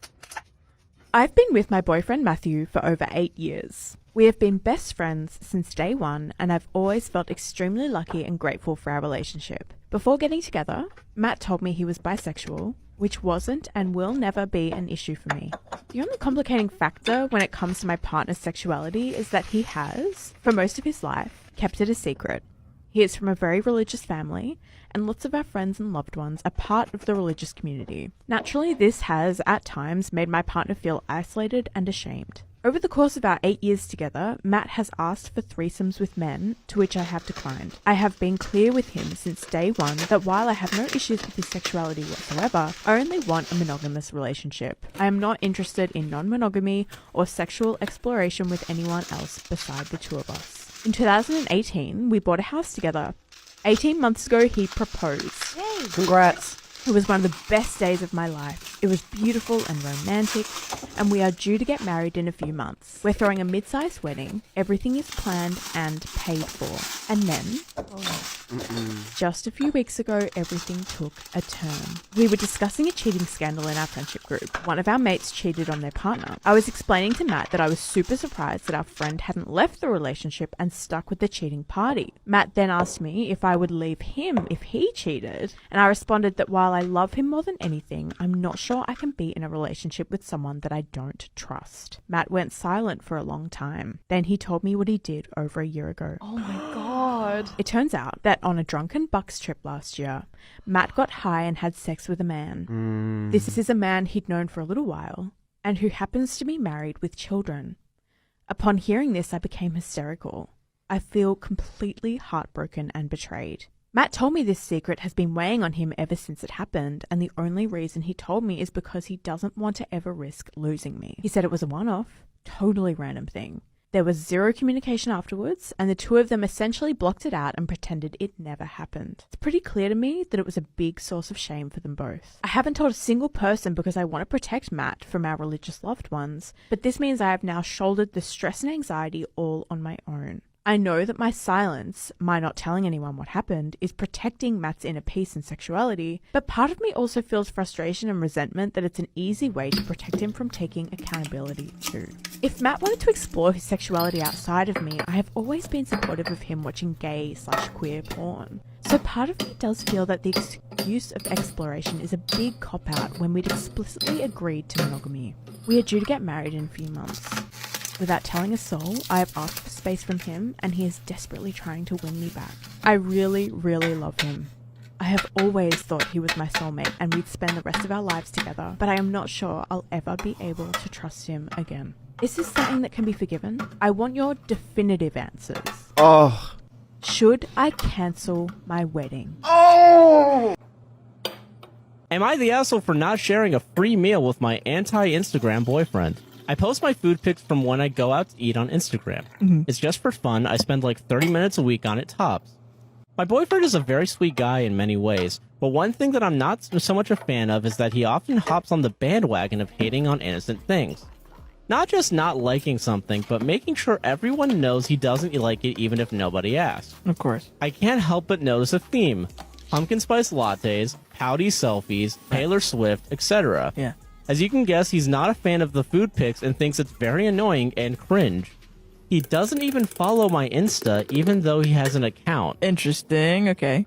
Even though I don't have very many followers, I have started getting occasional offers and invitations from restaurants in my city to try their free food for free in exchange for a review. That's fucking awesome. Nothing crazy, no steak dinner so far, but I've gotten a few sandwiches and several baked goods. That's really cool. I want to do that. Yeah. What the fuck? Well, I just hit the big leagues and got invited to a new restaurant opening that includes a free appetizer and entree for me and one guest. I immediately invited one of my Instagram friends who I've gone out to eat with on several occasions and who also enjoys taking food photos. I told my boyfriend and he's pissed that I'm not taking him and saying I'm doing it out of spite. I really think I'm not. If the restaurant is giving me free food in exchange for a post, I'm going to put more effort into the post and spend a few extra minutes making sure that I actually get very good shots. And I'd rather do something with someone who isn't going to sigh and roll their eyes through the whole thing. Also, I think it's pretty audacious of him to be actively unsupportive of an activity that hurts no one, but then expects to benefit when it's actually successful. Yeah. Am I the asshole for uninviting my best friend for my wedding because she kept telling people she dated my fiance first? Izzy, 27 female, and I, 26 female, have been friends since we were born. We were practically raised together. We were closer in college, but after that we have been drifting apart a little, but I still had a strong bond with her up until recently. She has been there for me a lot, and I have too, so it's a tough situation. After college, when Izzy was like 23, she went on a few dates with Jake, my fiance, but then told him she wasn't interested in anything serious. Even though I was her best friend, I didn't really know Jake because she used to get asked out a lot, but only a few turned serious. So I knew about her boyfriends, but not necessarily her dates. Almost a year after that, I moved in with Izzy, and so we got close again.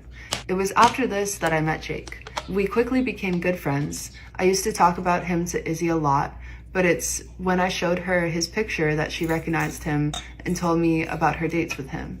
Friendships were more important to me than any guy back then, so I asked her if it was okay to date him because I liked him a lot.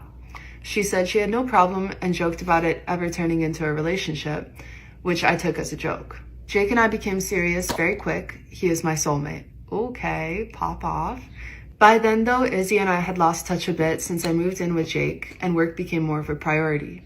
Right until I got engaged, she used to still joke to both me and Jake that she didn't think we would be this into each other, and at the time I saw it as funny because Jake is the opposite of me. After I got engaged, she became very weird. She was very shocked and wouldn't believe it. Then later she told me I'm too young to be married and asked if I'm sure, but I saw this as just concern, although she agreed to be my maid of honor along with my sister. Afterwards, I posted on my Instagram about our engagement and people were posting it and congratulating us. But Izzy just captioned it by saying, "You better mention me in your vows because he was into me first, haha." Bad look. Jake felt very uncomfortable and so did I, but I defended her saying that it's just Izzy, she jokes around a lot. But I still let her know it was a bit uncomfortable and she said she was just joking.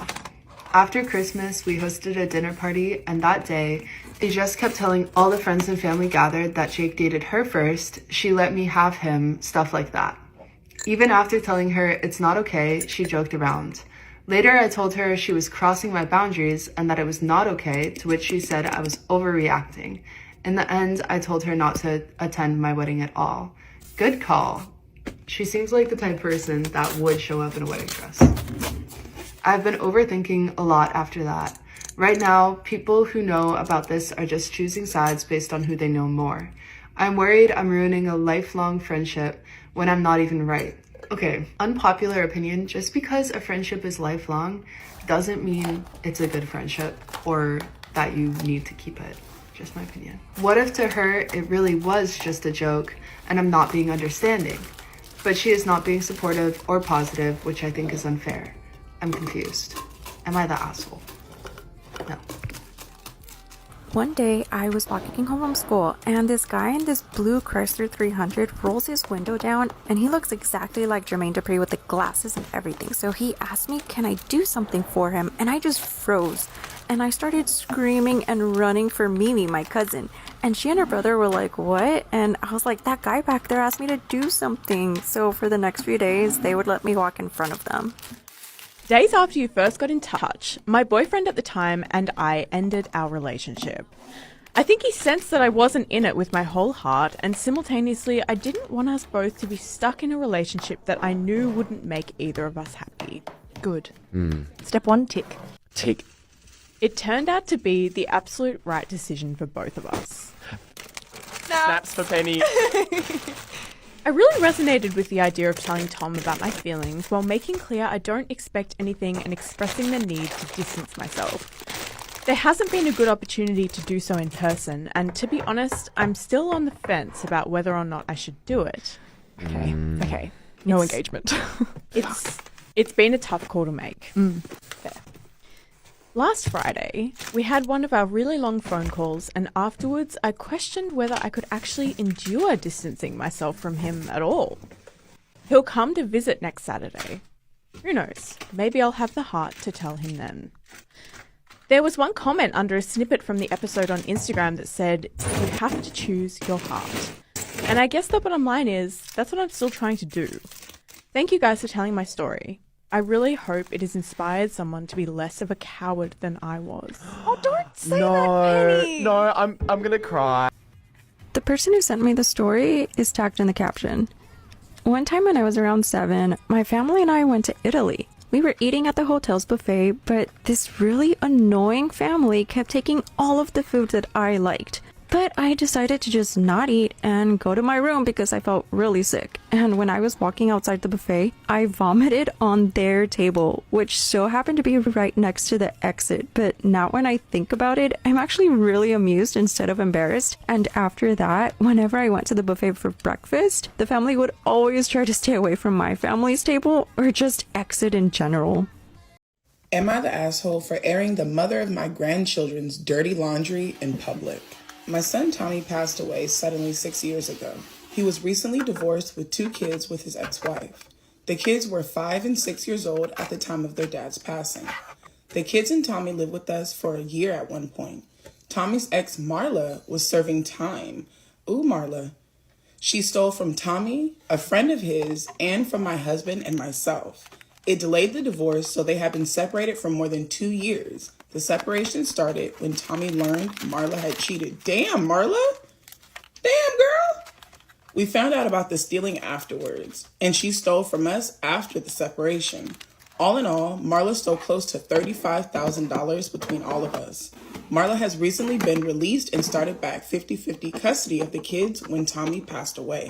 After Tommy passed away, Marla attempted to cut our family out of the lives of my grandchildren. My husband and I went to court and we were awarded very generous grandparents' visitations under grandparents' rights in our state. Marla was furious. She tried to appeal it but was rejected twice.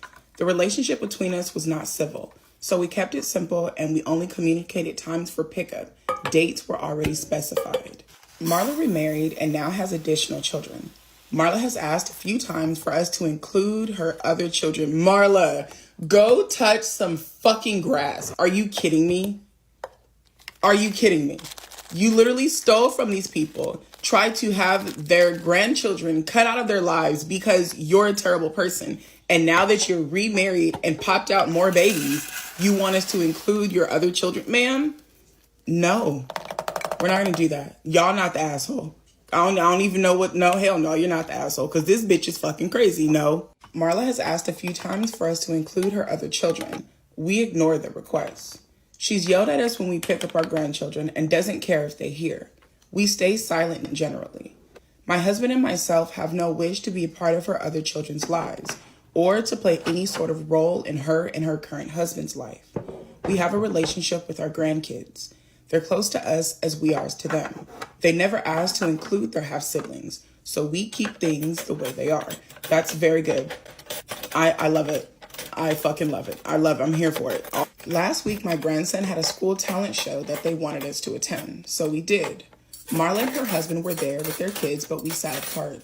When the kids finished and went back to their classrooms, and as we were leaving, Marla approached me and asked us to please think of her other kids and to start acting like grandparents to them. No, you do not get to burn bridges and then come back and be like, well, they're just kids. I don't give a fuck. You should have thought about that before you stole from me, before you cheated on my son, before you tried to cut me out of my grandchildren's lives. You should have fucking thought about the fact that maybe somewhere down the line, I may have something that you want, something that you need. Nah, bitch, you should have thought about that. I'm not thinking of your kids, and I'm not going to act as shit for them because I'm not anything to these kids. We stayed civil and refused. Marla called us monsters. She said we were hideous monsters for turning our backs on her and her other kids just because she moved on after Tommy. Bitch, delusion is the name. Delusion. If delusional was a motherfucking person, we'd see a photo of Marla. Because are you fucking kidding me? You're turning your backs on me and my other kids because I moved on. No, bitch. We turned our back on you because you stole from us. You cheated on my son. You're not a part of my family anymore. I will not recognize you as family because family doesn't do shit like that to each other. Bitch, this ain't got shit to do with you moving on. Like, girl, delusional. The word of the day, kids, fucking delusional. She accused us of cruelty to children. She was very loud. I lost my temper and I told her if she wanted us in her life, she wouldn't have cheated on our son and stolen from him, his friend, and us and ended up going to prison.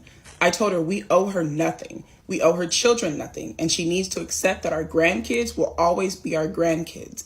But she was no longer a part of our family. Marla reacted to others hearing this and told me I had no right to air her dirty laundry in public, that I should have kept that out of our mutual dispute. Am I the asshole? So you mean to tell me that it's okay for her to talk smack? All right, my attack dragon's going off. The moment that this bitch decided to get loud and start screaming and yelling and shit was the moment you were no longer the asshole for saying whatever the fuck you said. Because bitch, when you get loud, I can get loud too. It's just that my loudness rings true. You over here spitting out lies from your asshole. My loud is all facts. It's all fucking facts. And if you didn't want people to know that you were a shit person, don't do shit things. Nah, y'all not the asshole. You're not the asshole. And I love the way this played out for you. I absolutely love it because I'm almost positive that her now husband don't know that she cheated on her past husband. I know he don't. Well, he know now, but he didn't know before. I know he didn't. My last question is, how does her husband feel about her trying to force these people to be her kids' grandparents? What if his parents are still here? What if his parents are still here and active in his kid's life, and this bitch is over here creating problems where there are none because she wants two random people to be grandparents to kids that are not related to them? I wonder how bro feels. I need his POV. I need him to reach out. Will I be the asshole for not attending my best friend's wedding? Disclaimer, this is not my story. My female 27 best friend, female 27, is getting married in February. She's been planning her wedding for 2 years and I've been helping her as her maid of honor. I found out I was pregnant at the beginning of October and I'm due towards the end of June. This is my first baby and I've struggled with heavy fertility issues. When her wedding comes, I'll be in my second trimester. I told my best friend last week and she seemed upset. She wasn't too happy that I was pregnant and her first question was if I would fit my bridesmaid dress. The dress is flowy and I told her that I should be fine and if not, I'll cover the cost of any alterations or buying another dress. But that was her first question, not even a congratulations. I tried to shrug it off and just assumed she was stressed. Her bachelorette party is next month and I've been planning it, so I just reached out to her with finer details to confirm everything. During the phone call, she tried to make me feel bad that I wouldn't be drinking with the rest of them and that it wouldn't be the bachelorette party of her dreams. I be the asshole for not attending my best friend's wedding? Disclaimer, this is not my story. I told her the party would still be fun. What she said did upset me, but I just shrugged it off again. Today she called me and told me she had a hard decision to make, but she's thinking about it, and while she would like to keep me as a maid of honor, she doesn't want me in her pictures. She said my bump would be too distracting and she didn't want her pictures to turn into a maternity shoot and that she just didn't feel comfortable with it. But she still wanted me to pay for the bachelorette party, help her plan the wedding, and wanted me to do almost everything maid of honor except be in the pictures, and she was debating if she still wanted me to give a speech. She then sent me a bunch of bag-like dresses to choose from as my new dress since I won't need my maid of honor dress. We've been best friends since we were 10. I would have never in my wildest dreams expected her to act this way. I really don't feel like paying for or being supportive of a person who treats me like a disposable mooch after years of fertility issues. But I also feel like maybe I'm overreacting, as some of my friends said that I would look weird in the pictures. So will I be the asshole? Am I the asshole for canceling the entire vacation when I found out that my stepdaughters deliberately hid my daughter's passport to get her to stay home? I'm married to my wife, Beth, for 5 years. I have a bio daughter named Jessica, she's 18, and I also have 2 stepdaughters named Monica and Leah. They're both 25 and 28, oh, so a lot older. Both are single moms and live with us currently. Damn. There's been issues about my stepdaughters asking my daughter to babysit the kids. Jessica didn't have a problem with it at first since this is what she does to earn money, but since her stepsisters don't pay her much, she just refused to babysit. We worked this out by having my wife take care of paying for the babysitting. I planned a family vacation for 3 days and everyone wanted to go. However, both Monica and Leah suggested that Jessica stay home and watch the kids since Beth doesn't want her grandkids to come. They said it's because the kids are used to Jessica and hiring another babysitter would cause issues, and also said that Jessica isn't too fond of our destination, but it was obvious that Jessica wanted to go. They insisted and Beth offered to pay her double, and there was just a lot of back and forth on this till I demanded that they stop bringing it up.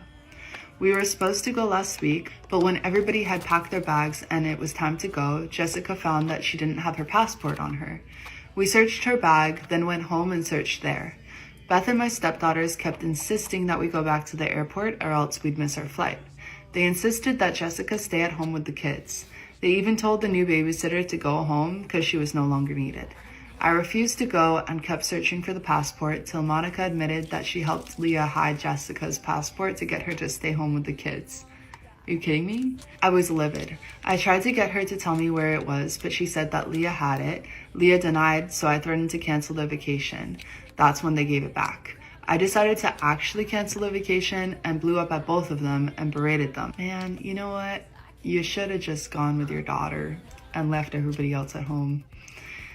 They can stay with their kids and you can go with your daughter because you booked the trip and you guys deserve a vacation after that. They stayed upstairs for a while and Beth refused to speak to me and said that I had punished my stepdaughters for worrying about their kids and wanting them to stay with someone they knew. I got told I overreacted and ruined the trip for everybody. That is insane. Am I the asshole? Asshole for canceling a check of $12,000 that I wrote for my infertile friend for her IVF over a joke. Disclaimer, this is not my story. I, female 35, am infertile. My ex-husband and I tried everything to have kids, but it just never happened. He divorced me, went and married someone younger who was able to give him a kid, and from what I've heard, they're expecting their second child together.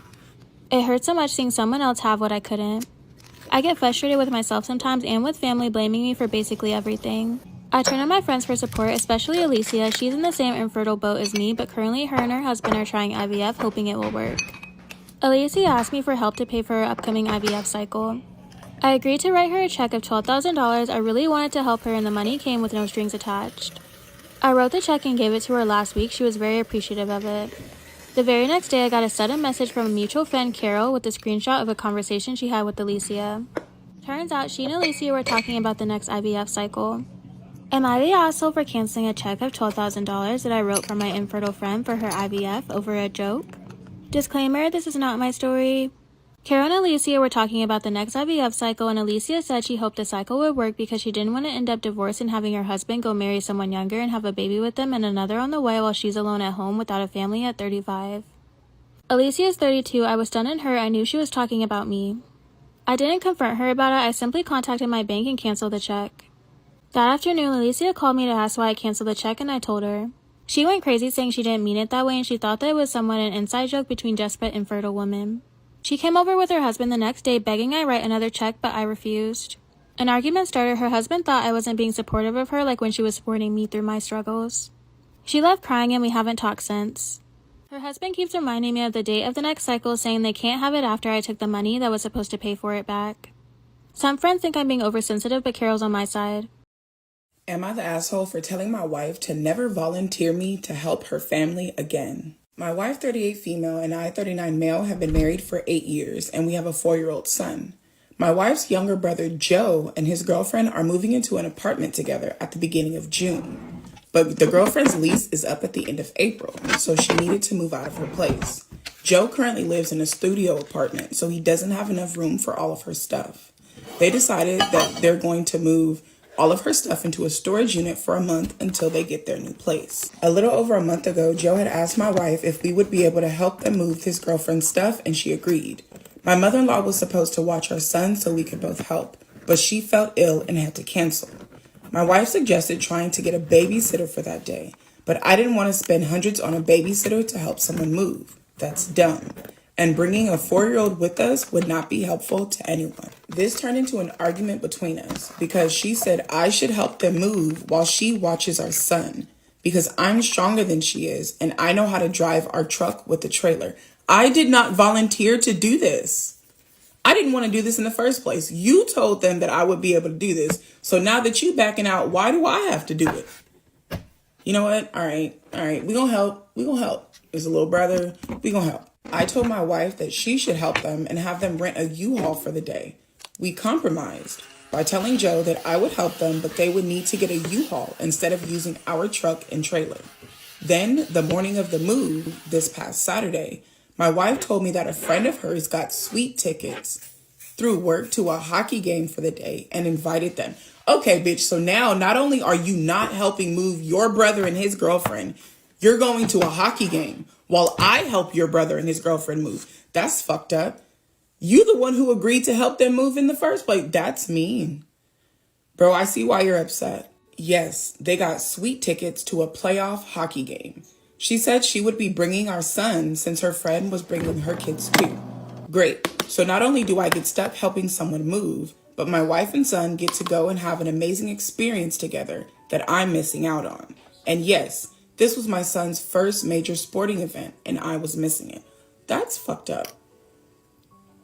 Your wife never once thought maybe you would want to go to this too? That's fucked up. That's a little fucked up.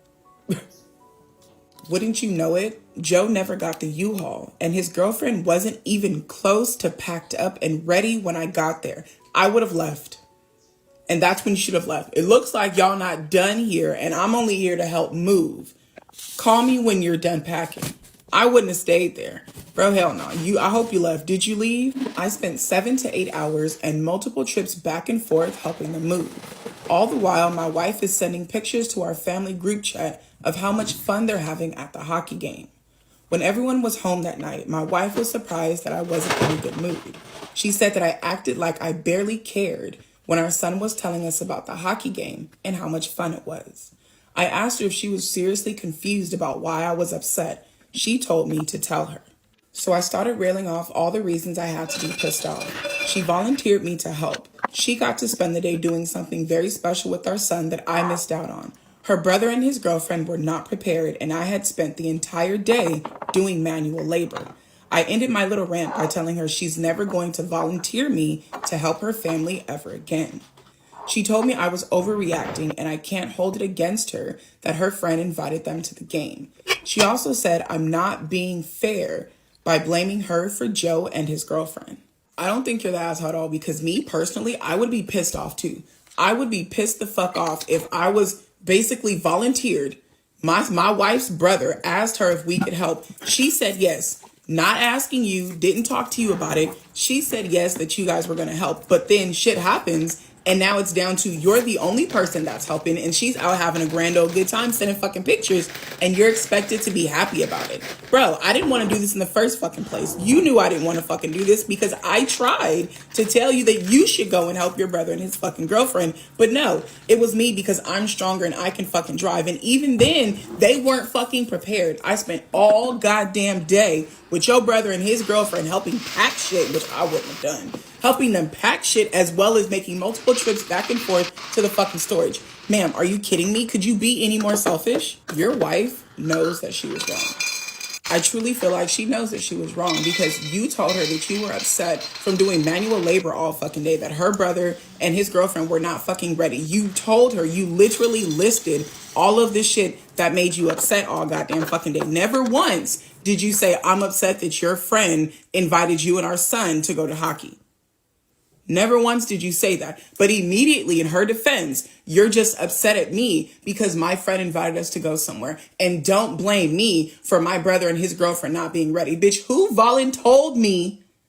Because that's what the fuck she did. She voluntold you to fucking help them move. Bitch, I'm blaming you. No one else is getting the blame but fucking you. You agreed to do this shit and you're the one person that didn't fucking do it. And to top it off, homie missed one of his sons first. Like, I know he's upset about that. I know that he's bothered by it. I would be.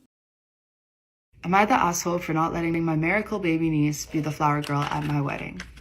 My 27 female older brother and sister-in-law, both mid-30s, just welcomed their first child a year and a half ago, after years of trying. After many failed attempts, sister-in-law was told that she wouldn't be able to conceive due to a medical condition she has, and they finally got pregnant. Pretty good. Since having my niece, the baby has been the center of attention at every family event we've had since she was born. Birthdays, weddings, family get-togethers, you name it. Now, don't get me wrong, I love my niece, but it can get to be a little too much when my sister-in-law goes on and on about how long they tried to conceive, complications they've had, miscarriages they've had, etc. Like a little too much info. Many family members have commented on how it's a little bit excessive, but no one has said anything because they don't want to sound like an asshole. Anyway, I'm getting married in the spring, and my brother and sister-in-law approached me last weekend about having my niece to be the flower girl. Now, my fiance, 35 male, has 2 children, 10 male and 6 female from his previous marriage.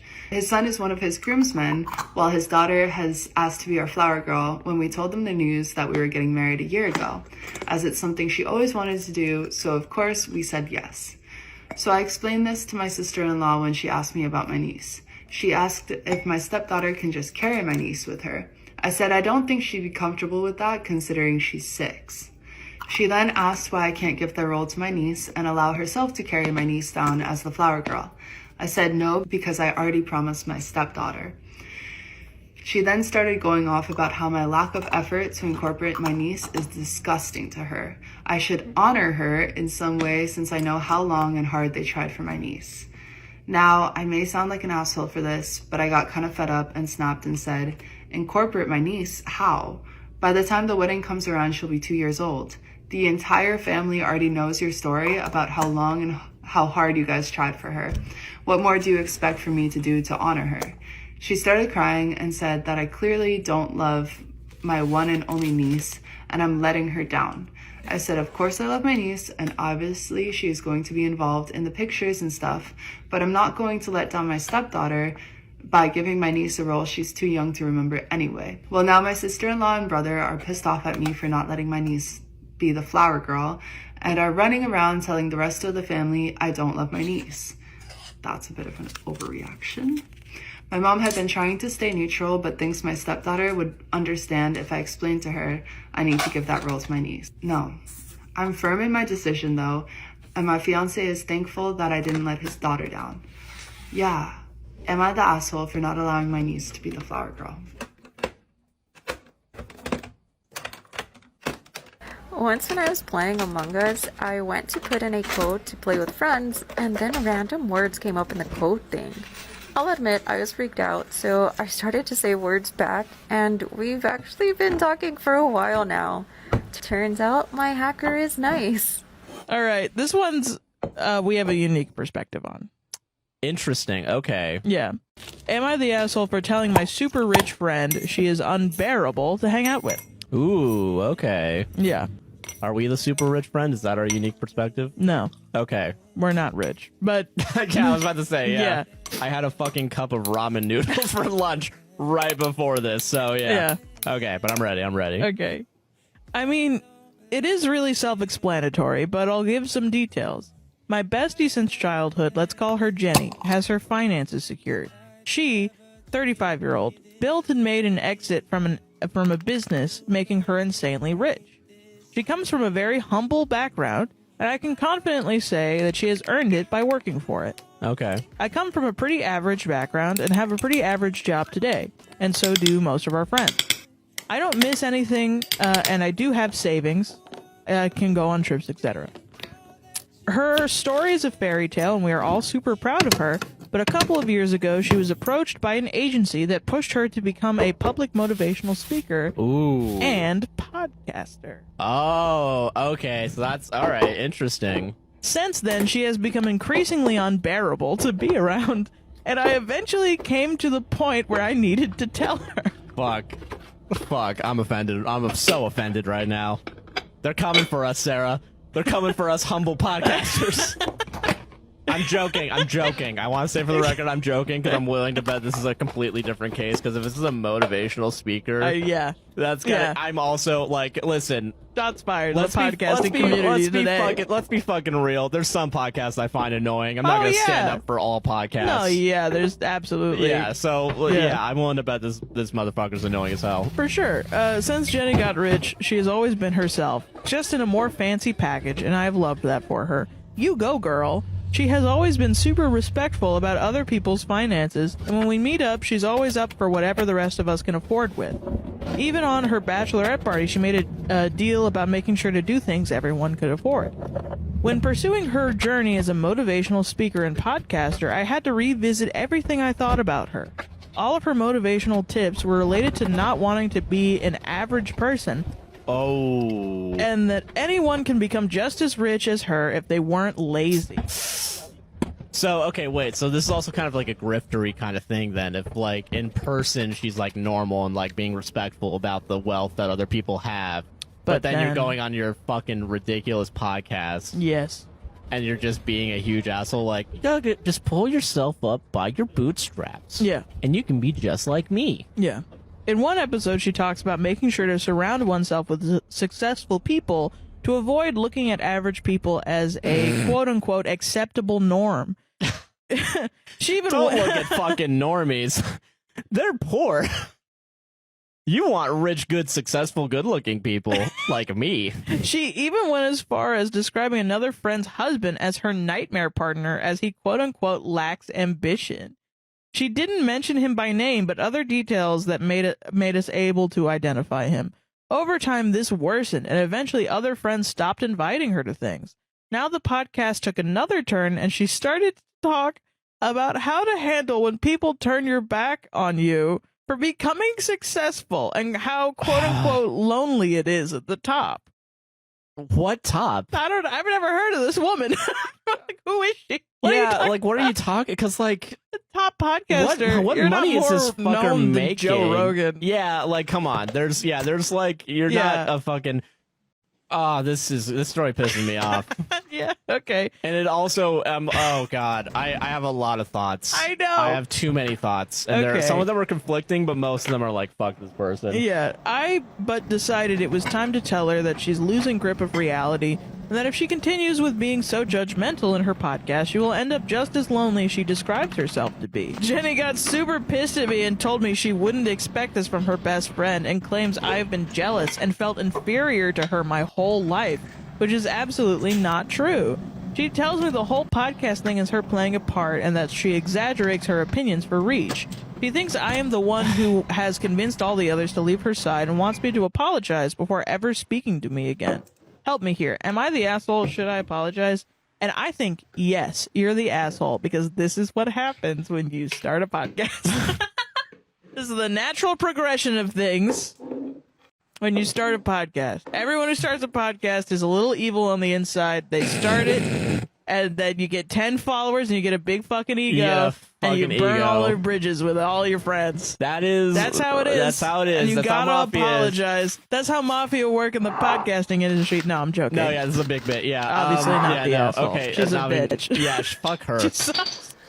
Am I the asshole for wearing a wedding dress at a wedding? So my friends, 20 female, and I, 19 male, have been friends for a few years, and she recently got engaged. A week ago, I got a DM from her for a small costume party that she was hosting as a celebration for her getting engaged. I asked if there was a theme, and she said there wasn't. I'm a cosplayer, so I had a lot of choices. I didn't want to rock up in an anime cosplay, so I thought it would be funny to go to an engagement party as the corpse bride. Okay. I arrived at her house yesterday and everything seemed normal. A few people complimented my costume and I was having a lot of fun. After 10 minutes, my friend's fiance walked out in a black tuxedo and announced that it was actually their wedding. Oh no. Apparently my friend saw a video of someone doing this and wanted to do the same.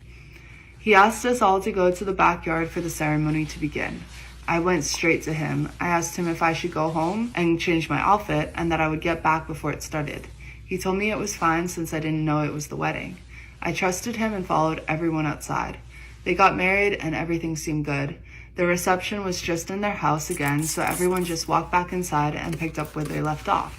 I tried talking to my friend and celebrating with her, but she kept making excuses not to talk to me. I assumed it was just because she was tired from the big day and wanted some time alone. I didn't bother her after that and the party soon ended. I got home and an hour and a half passed when my phone started getting notifications. I checked and it was my friend texting me. She was cussing me out and telling me how I ruined her wedding.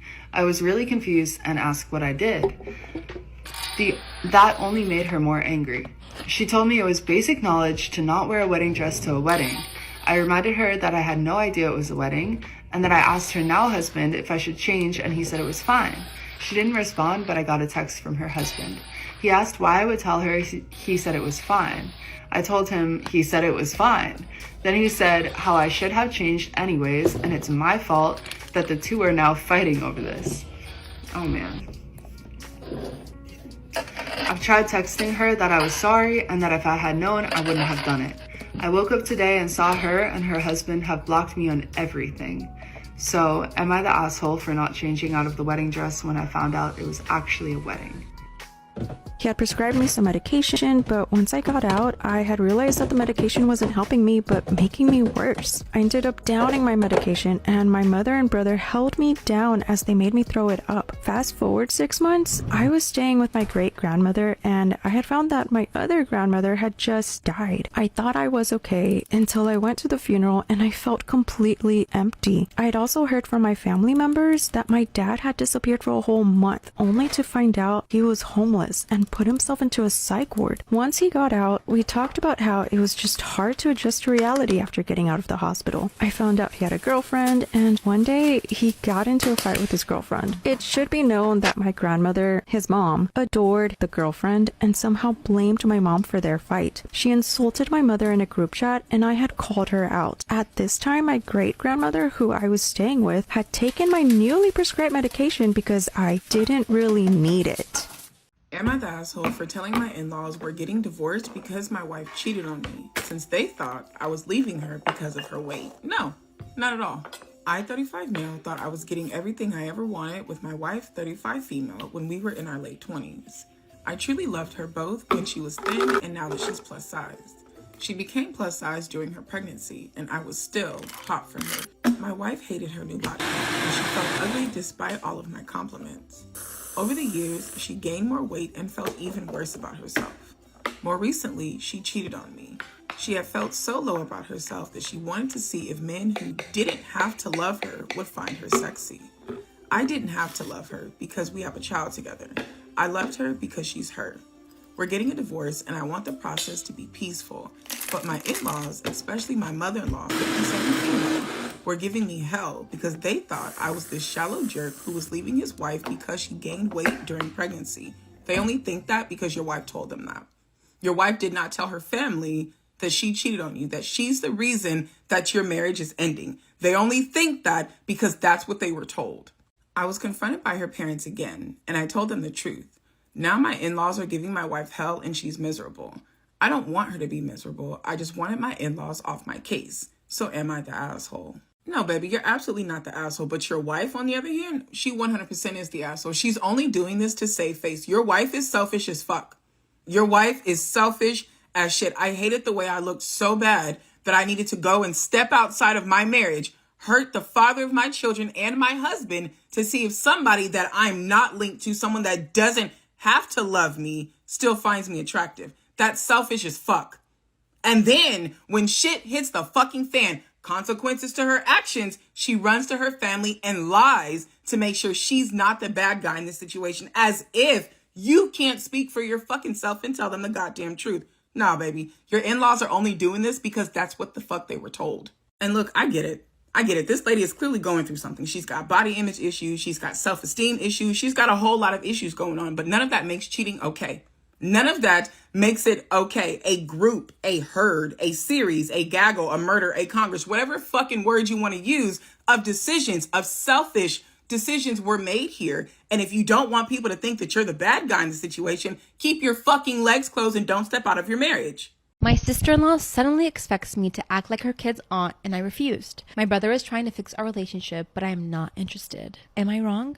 I, 29 female, have 2 older brothers, and this is going to be related to James, 34 male. Sometime around 3 years ago, James met his now wife, Aria, 33 female, and they got married the following year. Aria also has 2 kids from her previous marriage, but I'll come back to it later. Ever since they started dating, Aria has been very clear about her boundaries when it comes to our family. She claimed her previous marriage was a disaster because her ex-husband was a mommy's boy. Her ex-mother-in-law was very involved in their lives, and she refused to have the same happen with James. James, I assume, being in love with her and wanting to start a family, basically agreed with everything, so the result was getting him isolated from our family. My parents were never crazy. My mom was never an evil type of mother-in-law, and this can be confirmed by my other brother's wife, who has an amazing relationship with my mom. To be honest, we would have expected more from James, at least to defend us a little in front of his wife, or try to keep a closer relationship with us. But he didn't, so we spoke to him once, voiced our concerns about her being a controlling nightmare, and that was it. We left him to do whatever he wanted. Ever since Aria joined our family, our relationship with them is disgustingly sterile and fake. We only see them for certain events like Christmas, Easter, and birthdays, and everything that comes from them is so formal, I guess. I don't know how to explain it, but they never share anything with us. The only thing they talk to us is small talk, like, how are you? How have you been? Blah, blah, blah. That's it. A recent example that comes to mind is that my brother got a big promotion and somehow it slipped during a dinner we had. They never mentioned him getting that promotion. It was something like, yeah, now my new role, my schedule changed a little bit. I tried to make a joke and told him, wow, good job keeping it a secret, bro. And Arya told me it was not a secret, but they are a private family and don't feel like disclosing financial information. Like, what the f***? No one asked about finances or money. Arya's sister recently passed away, and now she's suddenly expressed that my sister-in-law and I should be more involved as her kids' aunts. I told her I'm sorry for her loss, but I'm only an aunt to my other brother's kids, not hers. She told me this is wrong because we are a family, and I mentioned that I personally don't consider her or her kids my family. She is my brother's wife, her kids are my brother's stepkids, and that's it. And honestly, I barely consider James my family anymore, since we are now only related by blood and nothing else. I'm not going to take over a role that I don't want for people who I barely know.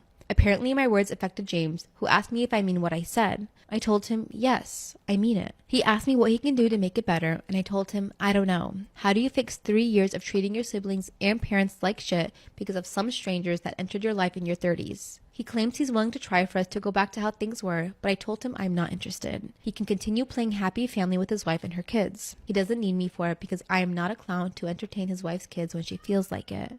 I blame both of them equally, but more... No, I don't blame both of them equally. I have to blame your brother because at the end of the day, that's your bloodline. I don't like how girls sometimes will enter marriages and be like, you know what? You can't talk to your family. It does happen all the time. They either want to keep them to their own family and not let them interact with their own. No. It's different if they treated you some type of way, right? And you're like uncomfortable or... No, I can't even put that as a... Right? God forbid if I'm married to someone and I have a bad relationship with his family, right? I'm not gonna go, but I will never hold you back from seeing your mom or dad or your siblings or your nephews and nieces. I have no right to do that. Absolutely not. Vice versa. If you don't like my family, I'm never going to force you to come ever, but you can't hold me back and don't try to, push it in my ear. And that's what happened most of the time. As a girl, I think we know better and we're more manipulative, unfortunately, when it comes to stuff like this.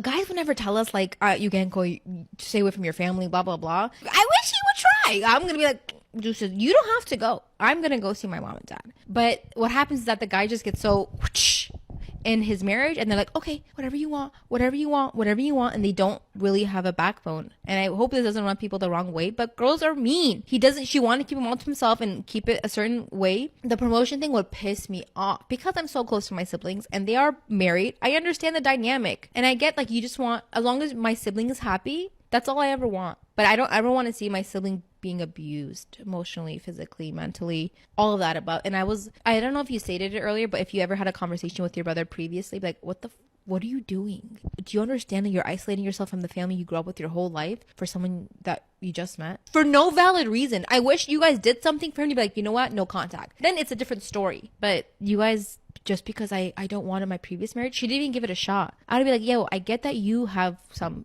previous issues, but give my mom a shot, right? That's my mom. You're marrying into the family. You can't just isolate. And then now she wants to be like, oh, well, be an aunt to my kids.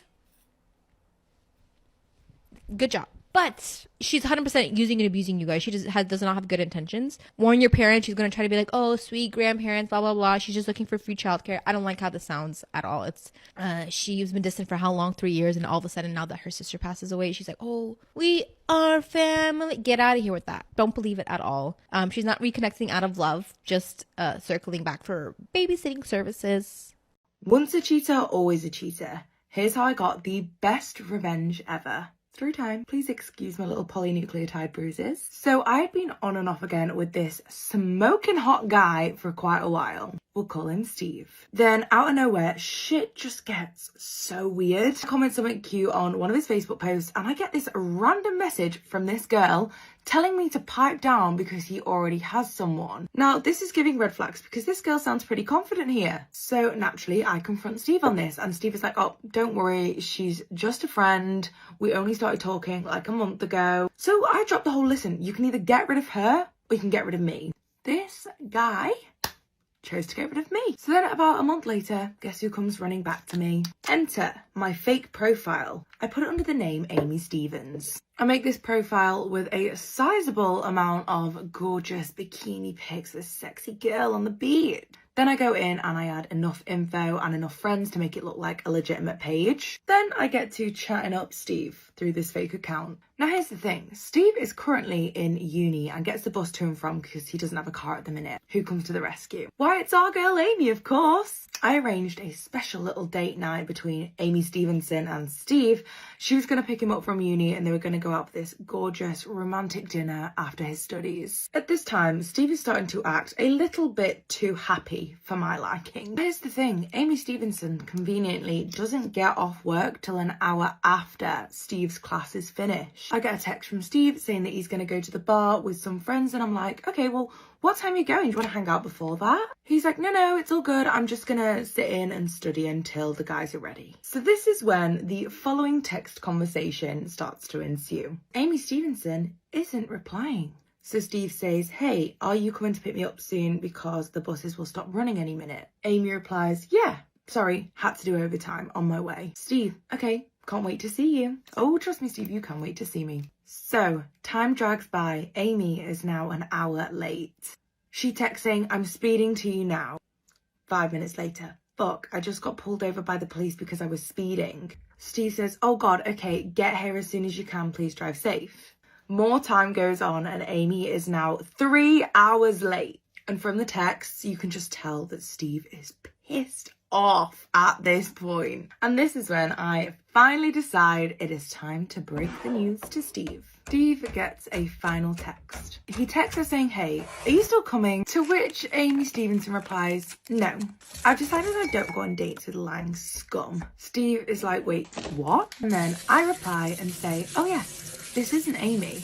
I then text him from my phone number and say, it's me. And that is how I catfished my own boyfriend. If you have any crazy stories like this, please do send them in by the link in my bio. And I'll read them out on either here or on my podcast, Tea and Two Sugars. Make sure to check that out too. Mwah.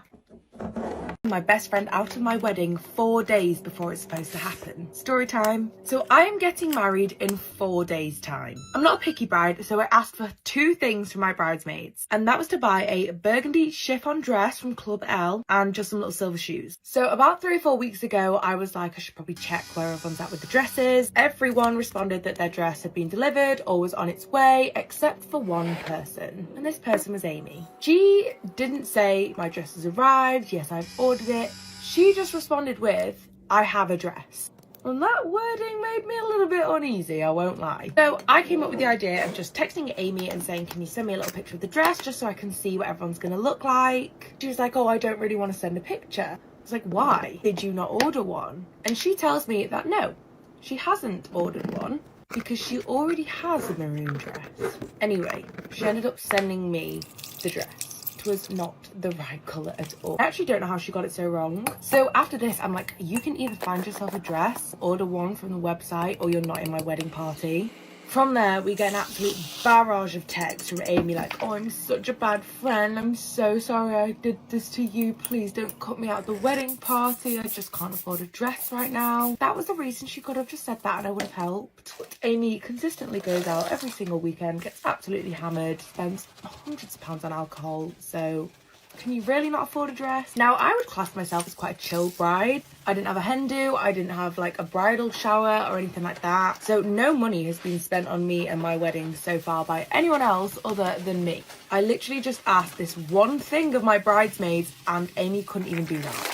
So I turned around to her in the end and I just said, listen, it's very clear to me that my wedding day is not as important to you as going out every weekend. I said I was really upset at her for not being honest with me. So here's where I might be the arsehole. My best friend Stacey was in a wedding a few months back and the bridesmaid dresses of that completely match the details that I want for my bridesmaids. So I pull one of my childhood best friends over to my house yesterday. Me and my best friend Stacey basically say, listen, hon, we've got a bridesmaid opening. Do you want to be a part of it? We've got this dress that you can wear, which was the dress that Stacey had worn for that other wedding. So I essentially withheld the information that my bestie had a spare wedding dress from Amy 4 days before the wedding. Don't get me wrong, Amy is 100% still invited to the wedding. She's still more than welcome to come, but she just won't be walking down the aisle with me. So what do you think? Am I wrong here? I'm gonna add my 2 cents in here because I'm only halfway through my face. To me, it all feels a little bit mean girl. A part of me thinks that you were just sort of waiting for Amy to slip up so that you could ship her out of the wedding party. That being said, if she was a close enough friend, she should have been honest with you from the get-go. And the place you're getting your dresses from anyway isn't mad expensive, so let me know what you guys think. Am I the asshole for telling my fiance that I don't want his last name or his mom at our wedding? Last December, my fiance and I got engaged, and the engagement itself felt very sudden because we'd only been together for 2 years at that point. However, I accepted it because I love him and I genuinely couldn't imagine a future without him in it. Since our engagement, we've had several wedding and marriage conversations, and I've told him multiple times that I don't want to take his last name and I really want to keep my maiden name. The reason for this is because my parents never had any sons and I'm an only child, so I really want to carry on the family name. I also want to give my children the option to choose which name they would rather have. I've expressed all of this to my fiance and he complied, and he reassured me that he is okay with my decisions. As the wedding gets closer, we had received a call from our cake planner yesterday, and he told us that everything was ready to come see for like a kind of trial cake. We had met with him last week to help design, kind of tell him what we wanted. We drove there to go see the sample. Needless to say, I was a bit shocked when he pulled out the cake and I saw on top that he put Mr. and Mrs. Smith, which is my husband's last name, on top of the cake. I thought that it was probably just an accident, so I asked him if he could correct this for the actual wedding that was in 2 weeks from then. Am I the asshole for telling my fiance that I don't want his last name or his mom at our wedding? And I know I specifically told him to just put Mr. and Mrs., so this was where it got weird. He informed me that my fiance had called him and told him to put Mr. and Mrs. Smith instead of just Mr. and Mrs., like I had told him previously. On the car ride home, I had a conversation with my husband, and he said that he was not comfortable with me keeping my last name, and he told me that he had had a conversation with his mom 2 days prior, and she told him that it was feminine, weak, and woke to just listen to my requests to keep my last name. And she also said that by doing so, he was signing up for an abusive marriage. So after that, I had talked to the rest of the wedding staff, and I was informed that he also told everyone to change literally everything that had previously had both of our last names on it to Mr. and Mrs. Smith. And of course, this was with the help of his mother.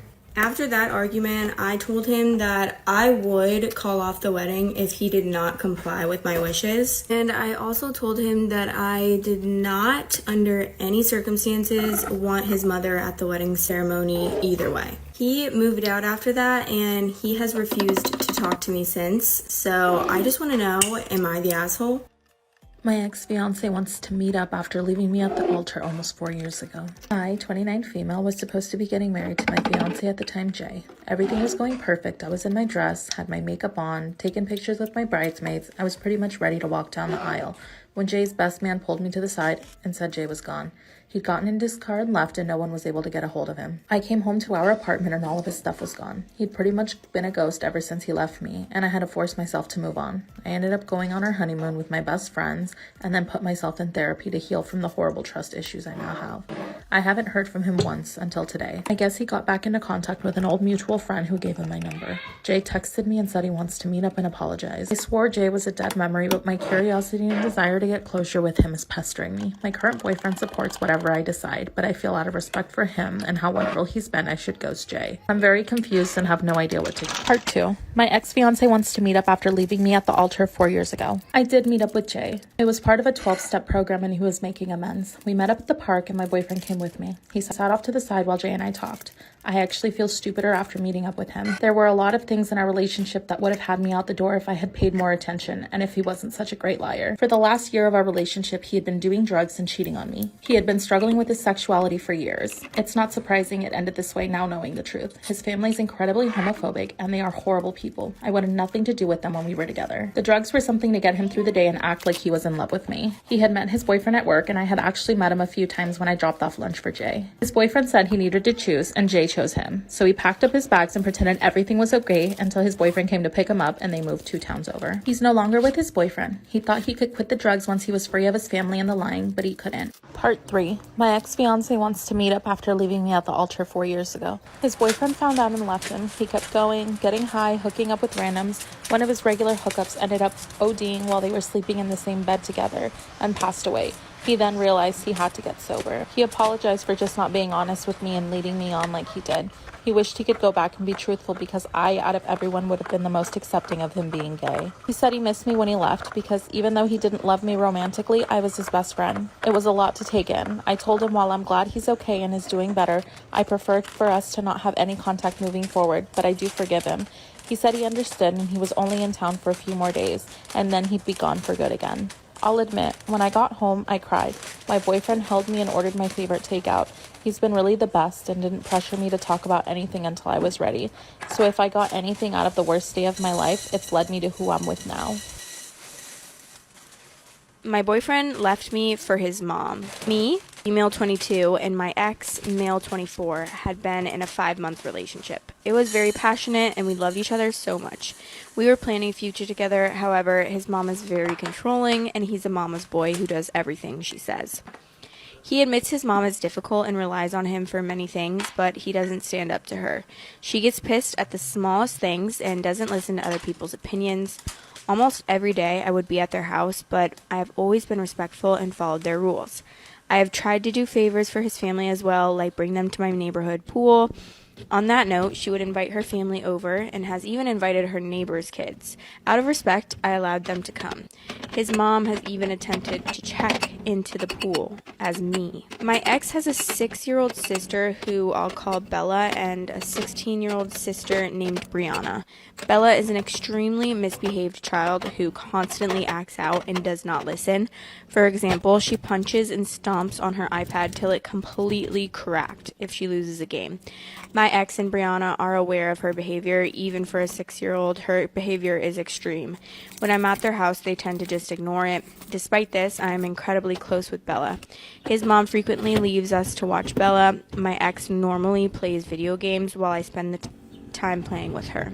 Bella absolutely adores me, and I have always been sweet and patient with her, never being rude or mean. I even buy her gifts and give her things. During a recent trip, his mom went into the hotel to check in. In the car, I'm sitting in the middle next to Bella and my ex, while Brianna sits up front. I'm on my phone, and I told Bella I was doing my homework. My ex starts joking with her, then she starts yelling and screaming in my ear incredibly loud. When I was getting my coffee this morning, this memory hit me like a brick, and I feel so inclined to tell this story, so I'm going to. Because one time I accidentally broke into the people I was babysitting's house while they were sleeping, and they didn't know about it, and it was so awkward. So I used to babysit for these people in college, and I would go to their house like first thing in the morning, and I would let myself in. I had a key. It wasn't actually breaking in, but like for dramatic effect, I was breaking in. You know what I mean?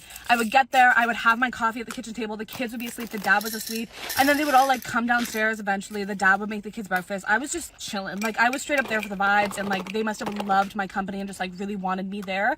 And I understand. So I would sit there and I would just drink my coffee. We'd all chill, and it was like a great time. And then the dad would leave to go to work. Anyways, this one particular day, it was the day before I was leaving to go home for Christmas break. So I wasn't going to see these kids for like a month, right? And the night before, the mom actually texted me and she was like, oh, just so you know, like, it looks like the roads are going to be really bad tomorrow. So if I wake up and it looks really like shitty out, like I'll text you and like you don't have to come in. And I was like, oh, okay, great. But she hadn't texted me the next morning when I woke up. So I was like, oh, okay, like I guess I'll get my ass in the car and like schlep all the way there. So I did. And I get there and I was actually excited because it was the last day I was going to see them before Christmas, and I had gotten the kids Christmas presents. So I was like, it's better I give them to them now because otherwise they wouldn't get them until like the end of January. So I was like, this is good. So I get to their house and I like, let myself in like I always do. I'm sitting at the kitchen table. I put the presents on the kitchen table. I'm like, oh my God, the kids are gonna be so excited when they come downstairs. And I'm just having a time, right? And I looked at my watch and I'm like, you know what? It's been a while and like the kids are still asleep. Like this is way later than they usually wake up. This is kind of weird. Like where's the dad? Even like where's anyone? I get a text from the father upstairs in his bed, and I'm at his kitchen table, and he's like, hey Maddie, so sorry for the delay, like you don't have to come in today, like I'm gonna go into work late so I can take the kids to school. Oh, that's awesome. So me being so awkward and like not knowing what to do in this situation, because personally that's never happened to me. Personally, I've never been in someone's house when they don't know it, you know what I mean? So I freak out. I like have no idea how to act. Like truly, I leave the presents on the table, so like I'm leaving behind so many traces that I was in their home, right? And I feel like I'm a criminal. Like I'm breaking and entering somehow, even though I had a key. I slip out the back door. I turn off all the lights, slip out the back door, get in my car. I'm like slowly turning on my car, peel out of their fucking driveway, drive all the way back to school. Like I don't even think I had the music on. I was just like, what the fuck is going on? And I get back there and I'm like, well, okay, I left the presents. They're gonna know I was in their house. And so I texted him. I was like, hey, I just like, okay, no worries. Like, I just wanted you to know, like, I happened to be in the area. So like I left my Christmas presents for the kids on the table. And then I was so glad I did not have to see that man for a month, because I physically could not have done that. It was so uncomfortable. They were so nice though. Like they didn't think anything was weird. They were like, that's so nice of you. Story time. I babysat a lot of kids in my neighborhood, and there was this one night that I was babysitting a 2-year-old. It was around 10 o'clock at night, so the kid was sleeping, and I was just sitting in the living room. In the living room, there was a big TV, a couch, and then behind me, it was a wall with a giant window. So it was really late at night, I had nothing to do, so I was Snapchatting my friends. If you Snapchat anybody, I'm sure you know that sometimes you Snapchat really fast. You don't even know or look at what you're sending. I was mass snapping all my friends, and then one of them replied 10 minutes later. And he said, who's that guy behind you? And I turned around and no one was there, so I'm like, he's playing a joke on me. But then I get another Snapchat from this friend I had, and she lives all the way across the country. They don't know each other. And she said, I think there's someone outside. So I was really freaked out because I was alone. There was a giant window behind me. Apparently there was someone outside. I wasn't gonna call the child's parents because I didn't want to freak them out, but I was scared. So then I went around the house, locked all of the doors. Sorry, it's a really long story, like for part 2. My husband had an affair with a woman who was a high-level executive at a tech company for at least a year. I found out in January of 2022, and he broke it off with her, and we started couples therapy. He made it clear that he wanted our marriage to work. Last night, he told me that a few months before he broke up with her, She unalived herself. He said that she kept reaching out to him for months after he broke up with her, through her friends and through different phone numbers that he kept blocking. He says she attempted unaliving herself at least twice in that time. I guess he tried to help, but it didn't work. Her ex called him in May of last year to say that she had taken her own life and that she left instructions that he was to read to my husband the suicide note. Husband was featured very prominently in it, though the main reason she cited was the toxic work environment. No one would tell him when the funeral was because the note said that she didn't want him to know. He said lawyers called after that and told him that she left him $5 million, which he turned down, so it went to charity instead. He said friends of her kept calling months later to try to get him to contest the will, though I don't understand why they would care. In any case, my husband tells me all of this just last night, months after the fact, and I try to comfort him because this has to be devastating. But here's the thing. She's still active on LinkedIn, and I don't think it's just a bot. She gave a detailed recommendation for someone like 2 weeks ago and received one in return talking in detail about her work for over the last year. Multiple posts in the last month alone, even from other people, talking about meetings they had with her. That's the only social media she ever had, so there's nothing else for me to check. I don't know if he lied to me or if she lied to him, but either way, I'm losing my freaking mind over here. Is she alive? Is she not? Is it even any of my business? Do I try to track down the death certificate?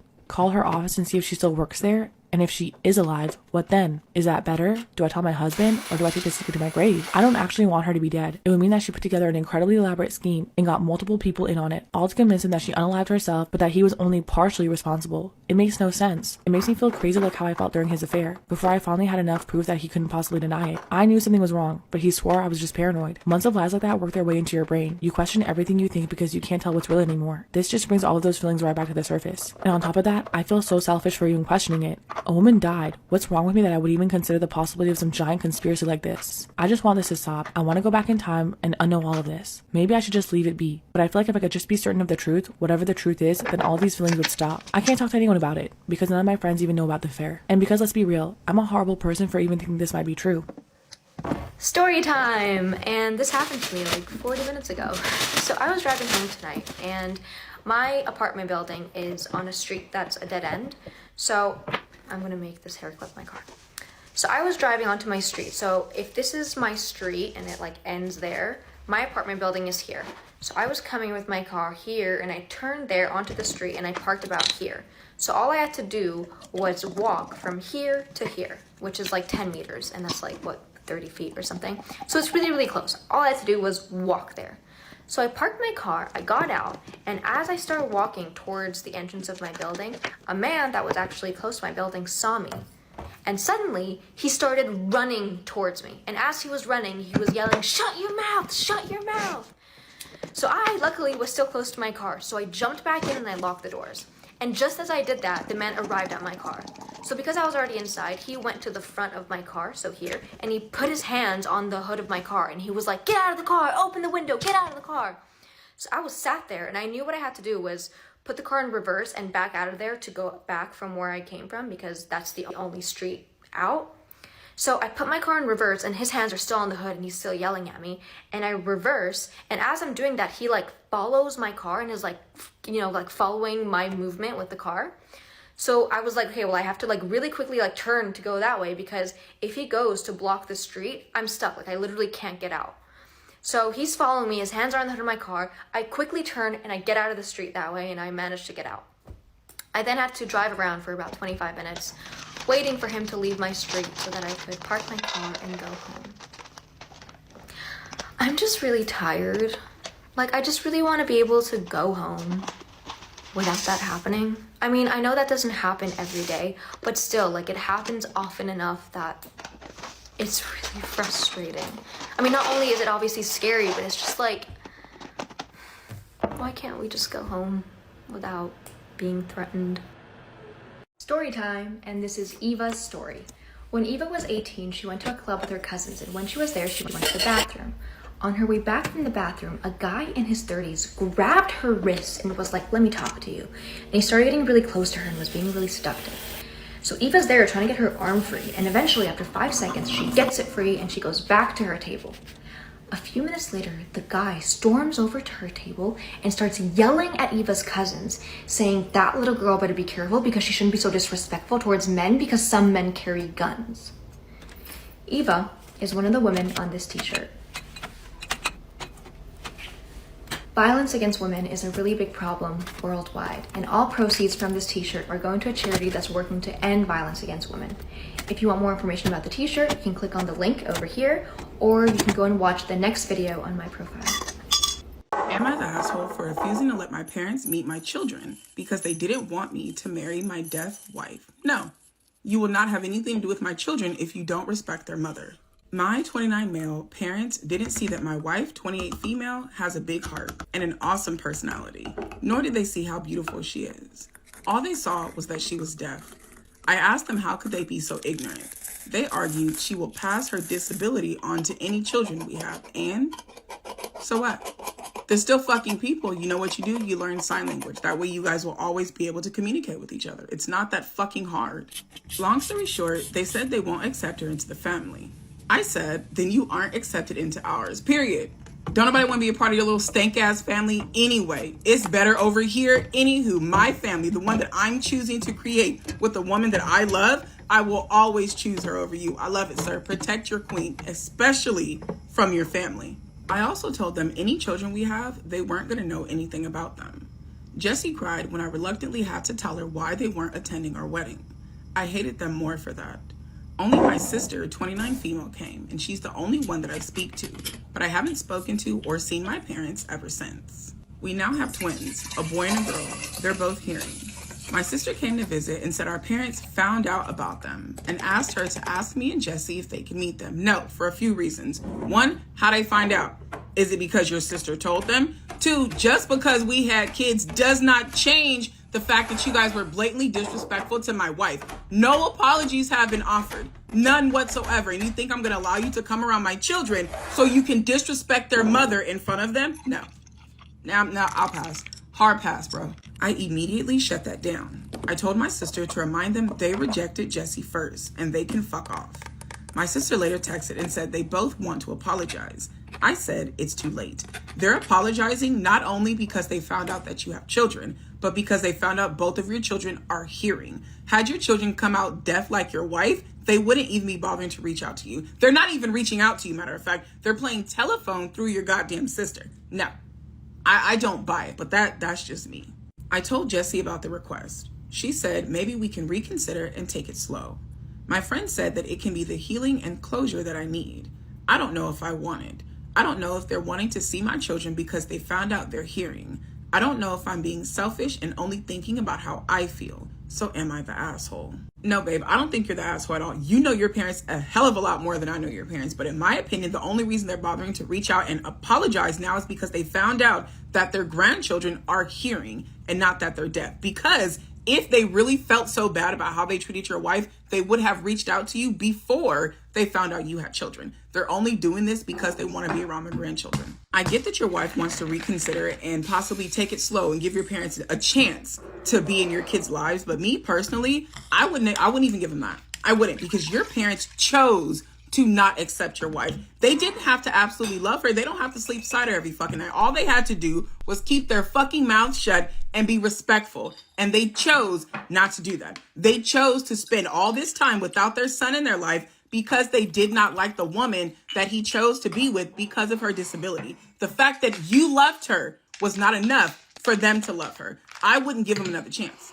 Me personally, I would not give them another chance. They're only coming around because they want to be around your children. That's it and that's all. It's only going to be a matter of time before they slip up and say something that hurts your wife's feelings, but she's not going to say anything because she's going to want her kids to have a relationship with their grandparents. It's not worth it.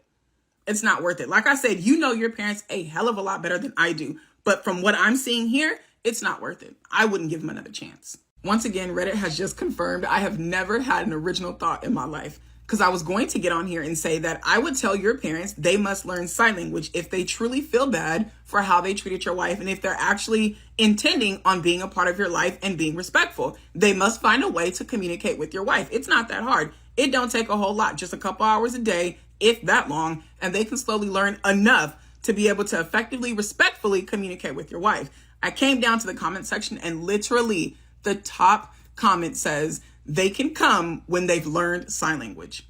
I love it.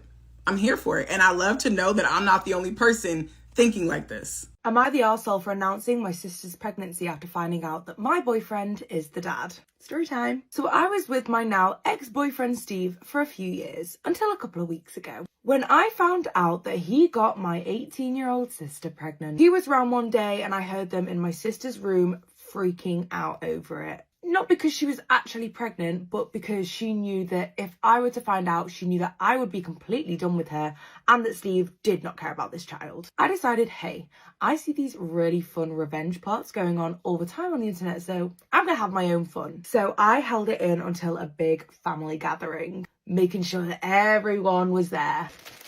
Steve left the party completely. He literally ran out of that place. My sister came up to me, literally begging me to not hate her. She said, it's a mistake. I'm not going to continue with the pregnancy anyway. Context here, my sister has been living with me for a couple of months now because she had not been getting on with her parents. She had the absolute nerve to ask if she could still stay with me. Steve and I and Amy had planned on moving somewhere bigger now that she was living with us, but that's not happening anymore. I said she can go find a friend to stay with, right?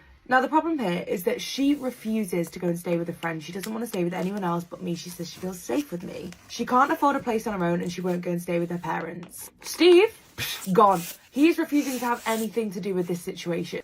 However, Steve is equally responsible for this situation as she is, so now I want to know if I'm in the wrong here because my auntie is saying it's absolutely disgusting that I'm not letting a pregnant woman stay with me and that she is vulnerable and young. I said if she's old enough to have big girl affairs, she's old enough to have big girl issues, so am I wrong here? Am I wrong for expecting my ex-girlfriend to move out after she broke up with me, even though she has nowhere else to go? This was a very poorly thought out plan, but let's see what her deal is. I, 27 male, have been with my girlfriend Megan, 26 female, for 4 years, and we lived together for 2 of them. We live in a house I inherited from my grandmother. Megan quit her job a while ago to pursue her master's degree, full-time since her bachelor's wasn't opening any doors. I've been supporting her financially and emotionally while she's been in school. To be clear, I never resented that. I wanted to support her goals and was proud she was pursuing forward in life. Her program is intense, and she's even taking summer courses. I work full-time and also take care of the house, which means something slipped through the cracks. I cook, clean, and try to keep things in decent shape.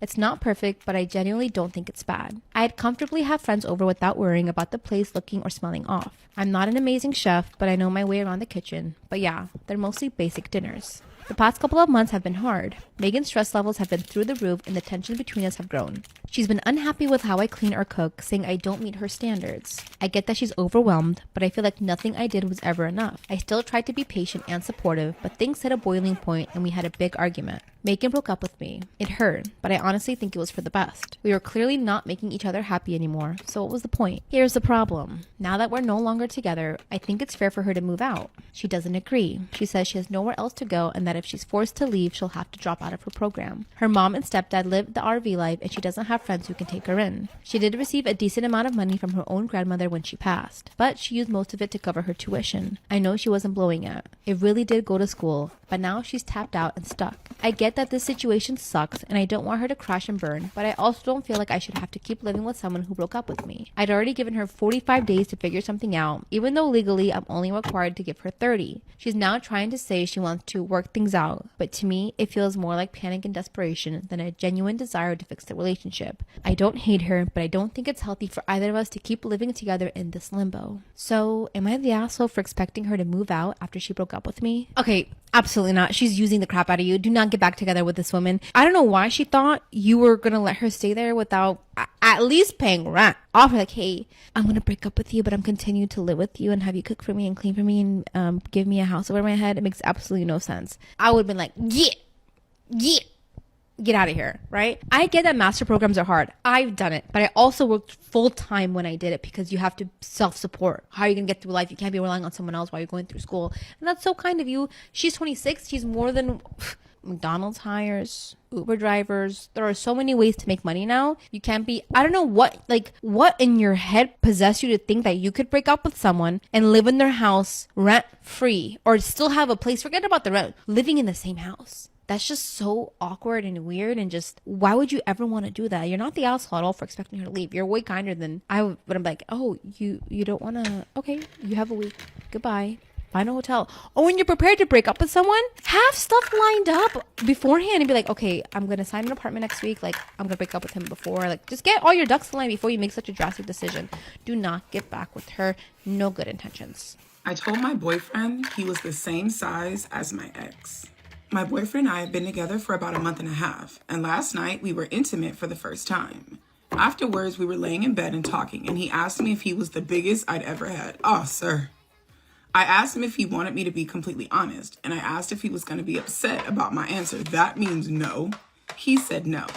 I told him I would say you and my ex are around the same size. It feels about the same. This deeply upset him. Girl, what the fuck? First of all, sir, don't ask questions that you don't want a truthful answer to. Second of all, girl, you could have answered that without mentioning your ex. Oh, shit. He was being cold and distant, couldn't even look at me, and said maybe 5 things to me within the 2 hours I was there before I left his place. I kept apologizing, telling him I didn't mean that intimacy felt the same, but he wouldn't believe me and kept saying that I was only telling him what I thought he wanted to hear. I left around 4:30 a.m., and when I got home, I was telling him how sorry I was and that I genuinely didn't mean to upset him at all. He told me that no one has ever said something so insane to him, and he doesn't think he'll be turned on by me again. Wait, I'm sorry. This is fucking funny. Sir, you asked this question.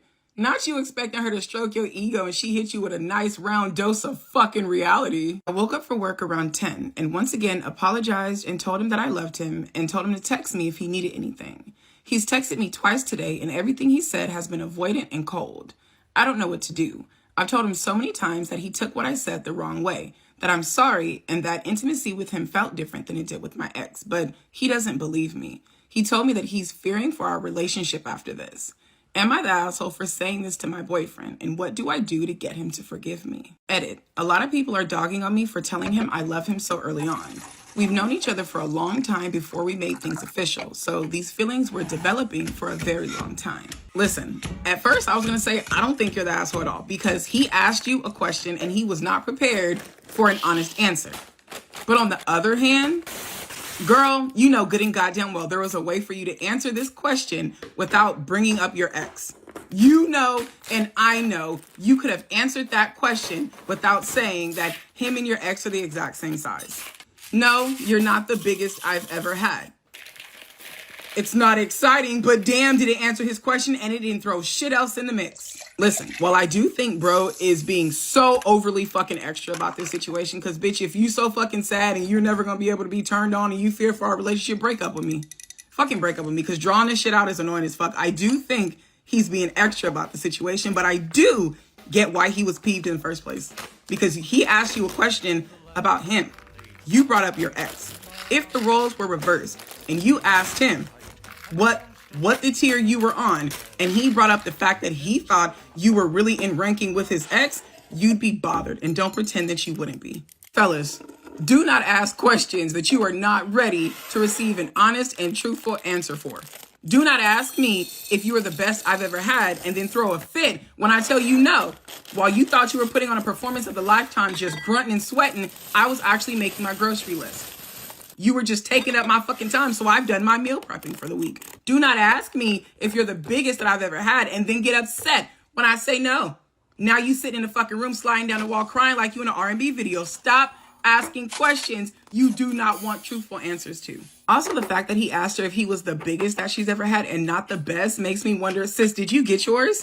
Did you actually reach your peak, or was this man just hunching and grunting all over you and you just called it intimacy? Because I feel like any man that's thinking about if he was the biggest his partner's ever had minutes after pulling out is not a very giving partner. He probably don't even know where that one magic button is, and it's right fucking there. My 32 female husband, 33 male, is maybe cheating with a student, 18 female. What do I do? I've never not had a reason to trust him, so I have never gone through his phone. I found nothing of interest except for the Snapchat app, which was not logged into. He used to use Snapchat, but from what I knew, hadn't in years. I honestly assumed nothing, finding the app, and figured I was reading too much into things. Last night, I saw a Snapchat notification pop up on his phone while we were watching TV. It was out of the corner of my eye, but the logo is too recognizable to mistake. My heart fucking dropped, because knowing he was logged out last week means he is definitely using it secretly. I pretended like I didn't notice, and a couple minutes later, he got up to take a long poop. I cried while he was in the bathroom. Shortly after, I said I was going to bed early, and he stayed up without me. He's on summer break. When I got up for work, he was still passed out. I went on his phone and found no Snapchat app. It was then that I knew something was shady for sure. When I looked up Snapchat on the home screen, it was there, just in a hidden folder of apps disguised as cooking and workout apps. He had not logged out of Snapchat, and when I opened it, there was only one conversation with a real human, and it was a girl. There was no evidence of conversation between them because, for those who don't know, Snapchat deletes previous messages for good. I was ready to confront him for cheating with basically zero evidence, but decided to keep snooping for something concrete. In that same disguised folder, I found that he had only downloaded.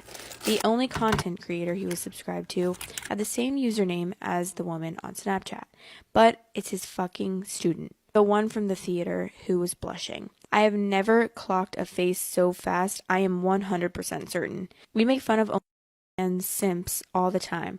So I was already disgusted, but I actually threw up when I found this.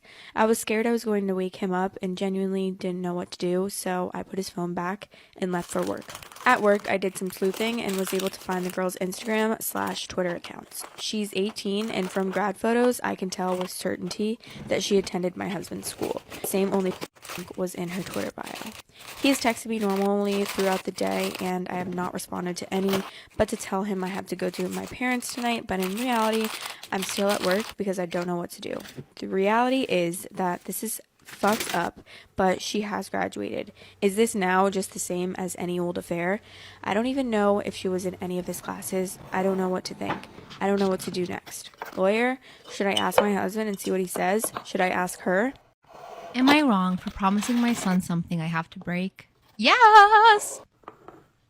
So my son isn't like the typical boy. Well, he plays football, is athletic, flirts with girls, goes to party, etc. But he has always been someone that really likes to take care of other people. It started when he was a child. We brought his sister home and he would sleep in her crib with her and take care of her as you would a parent. He wanted to be the one to feed her, play with her, put her to sleep. It was really adorable, but we put a stop to it because it got to the point where she only wanted to be around her brother and didn't care about her parents. She still prefers him, which is embarrassing, but at least she's not calling him dad anymore. He's also always saving animals and bringing them home. We're not big pet people, so we've never had pets before, but he has snuck in a kitten and nursed her in his room before we found out. His best friend has sort of a bad home situation, so he often does his homework for him, even though we tell him not to, and he brings him food that he cooks himself. It does stress me out that he seems to want to mother someone so bad. That's like having empathy. What? He always talks about how much he loves a dog and how he's missing out on important childhood memories by not having one. He has begged us for a dog, but we've said no. While he says he will care for it completely, we know that's not feasible because he is in school for 9 hours a day and then also has sports and extracurriculars. He also has friends that he hangs around, so we hardly see him. Having a dog is a big no. We've explained this to him, but he's not happy about it. There is a giant lab that is a stray where we live, and a lot of our neighbors have been feeding and taking care of it. Yesterday I came home and my son had brought it inside, given it a bath and training it with treats.